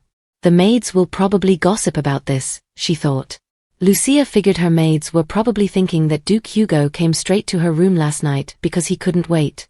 It's written all over their faces, she thought, observing their red faces. The day passed quickly as she busily made plans for the party. After a long day's work, there is nothing better than this to relax and enjoy myself, Lucia thought, feeling pleased with the day's work. It was finally time for a family dinner with all three of us present, she thought, anticipating dinner with Duke Hugo and Damian. She stepped into the dining room with great expectations as she saw them already seated. This is really awkward, Lucia thought as she sat quietly. How should I put it? Now that I see them together like this. This is so nice. It's like seeing a lion and his cub. So cute, Lucia thought, her face red as she watched them. Her grace is truly amazing. I don't think I could sit down to eat in a situation like this, the servants thought, watching them eat together. Hugh would have never named Damian his heir if he despised him. And Damian said he looks up to Hugh. I'm sure those two will get along if I help out a little, Lucia thought, observing them quietly. This is enough progress for now, she said inwardly. Are the preparations for the garden party going well? Duke Hugo asked, breaking the silence. Yes, very well. There's something I've been meaning to ask you. What do you think about having Damian attend the party? Lucia asked calmly. Duke Hugo glanced at him. Damian froze, as this was the first time he had heard this from Lucia. I thought only women were attending, Duke Hugo said. Damian's a child, so it should be fine, Lucia replied, her eyes shining brightly. He's not a man after all, she added. They both stared at her with confused looks. The room went silent. Duke Hugo chuckled, observing Damian's flushed expression. You're right, he's too young to call himself a man. Do as you like, he told Lucia. Damian looked confused at both of them. Oh, and what are your plans for after dinner? Duke Hugo asked. I don't have anything in particular planned. I was just thinking of finishing a book I was reading in the library later, Lucia replied calmly. Do you need to finish it by today? He inquired. No, not exactly. Do we have a guest coming over? Lucia asked, sounding a bit perplexed. At this hour? No. Even if they were to come, we would turn them away. It's rude to come this late, he told her. Lucia went silent, unsure of what he was implying. After you've had dinner, you should go for a walk and then take a bath, he suggested. Who? Lucia said, sounding confused. I'm saying you should get to bed early if you want to get up early tomorrow morning, he explained with a smirk. Lucia observed him for a moment before her face turned red. You can't say such things in front of a child, she whispered to the Duke. What did I say that was so bad? He asked with a grin. Lucia's face turned bright red, and she was visibly embarrassed. She sprang up from her chair, stomping out of the room in disgust. Where are you going? Duke Hugo asked suddenly. I'm going for a walk, she said as she left the room. Damian watched her, feeling tense. What did his grace say that upset Lucia so much? He wondered. Then he observed the Duke chuckling, which stunned him. Duke Hugo began laughing silently. He's smiling. And it's not some cold smirk or sneer. He's actually smiling. I've never seen him smile before. I can't believe he knows how to smile. So his grace is human after all, Damian thought, frozen in shock as he watched Duke Hugo smile. He's smiling because of Lucia, he realized, his face blushing. Lucia soon returned, peeking from the door. Damian, she said, standing at the entrance. Join me, will you? She asked calmly.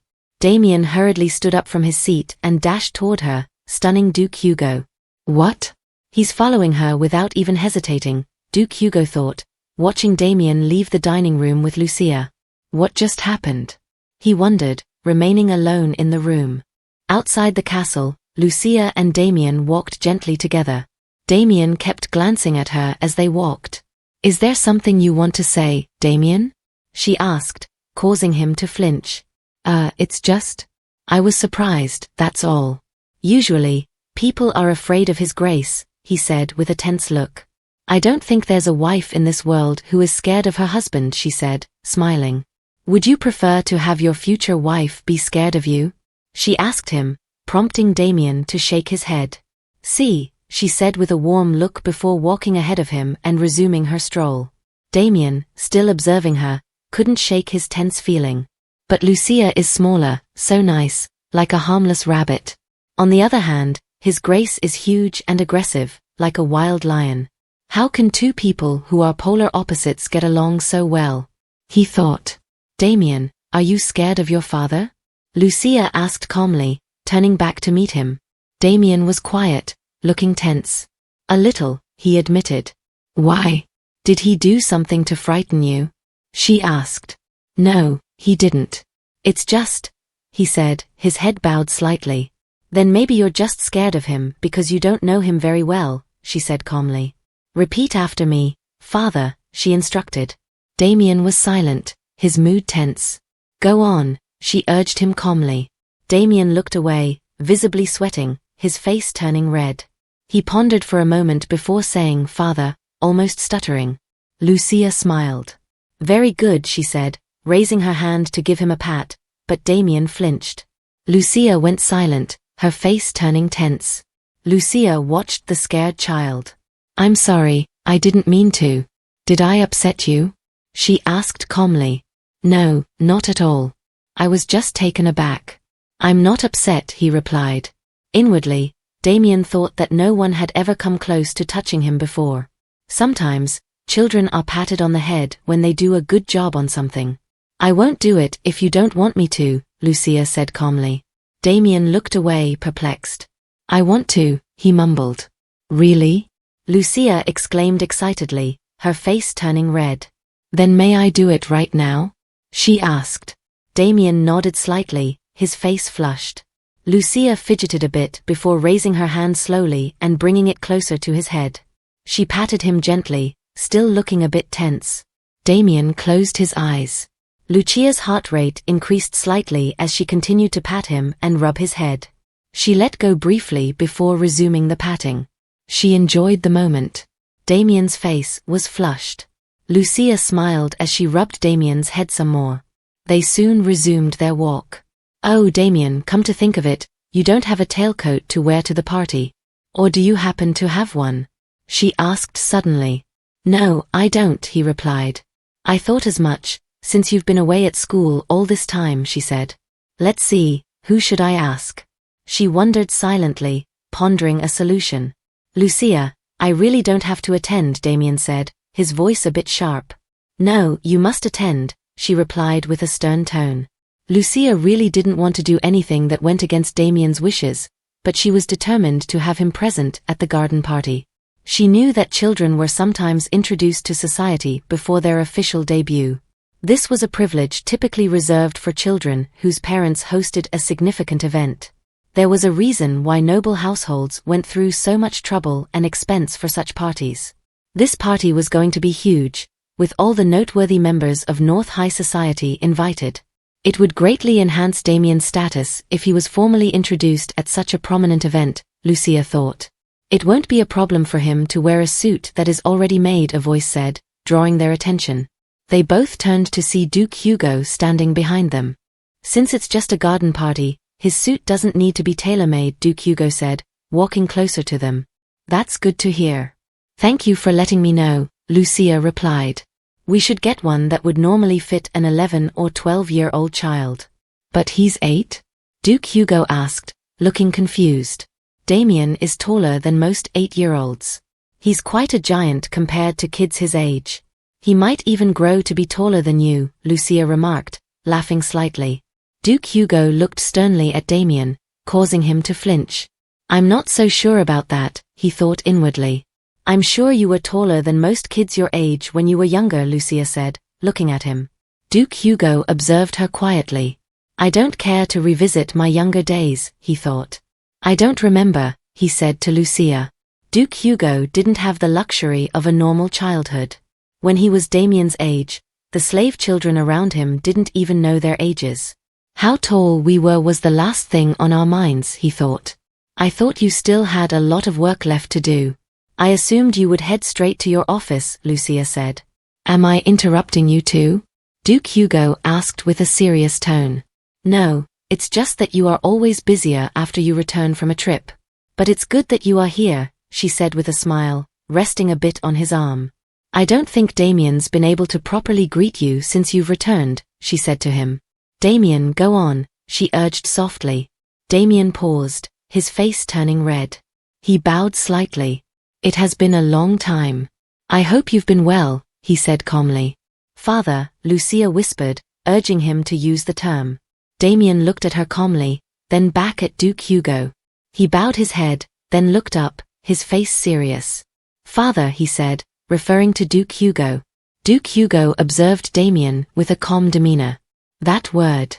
A word I have never uttered. Was it due to hatred or disgust?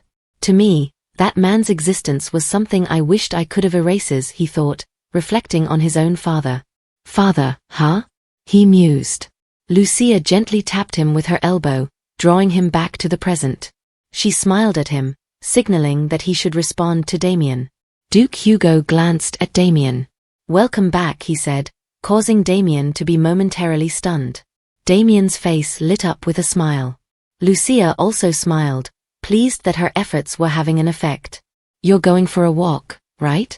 Then you should join us. Today will be our first day walking together, Lucia said with a smile.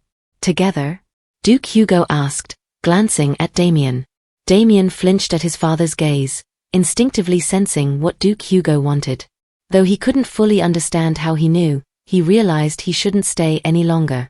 Please excuse me, I have to get to my studies, Damian said politely, bowing to Lucia. Already? It's not good for your health to sit right after eating, she said. I'll be fine since I've already had a short walk. Have a good night, Damian replied before leaving. Seems like he's not totally clueless, Duke Hugo thought inwardly. And just like that, Damian received the recognition he sought from his father. Lucia watched Damian leave with a thoughtful expression. Duke Hugo's voice broke her reverie. You seem to be getting along with him, he remarked, drawing her attention. He held out his hand, and Lucia took it. I thought you asked him to come back because you wanted me to get better acquainted with him. Was that not your intention? She asked.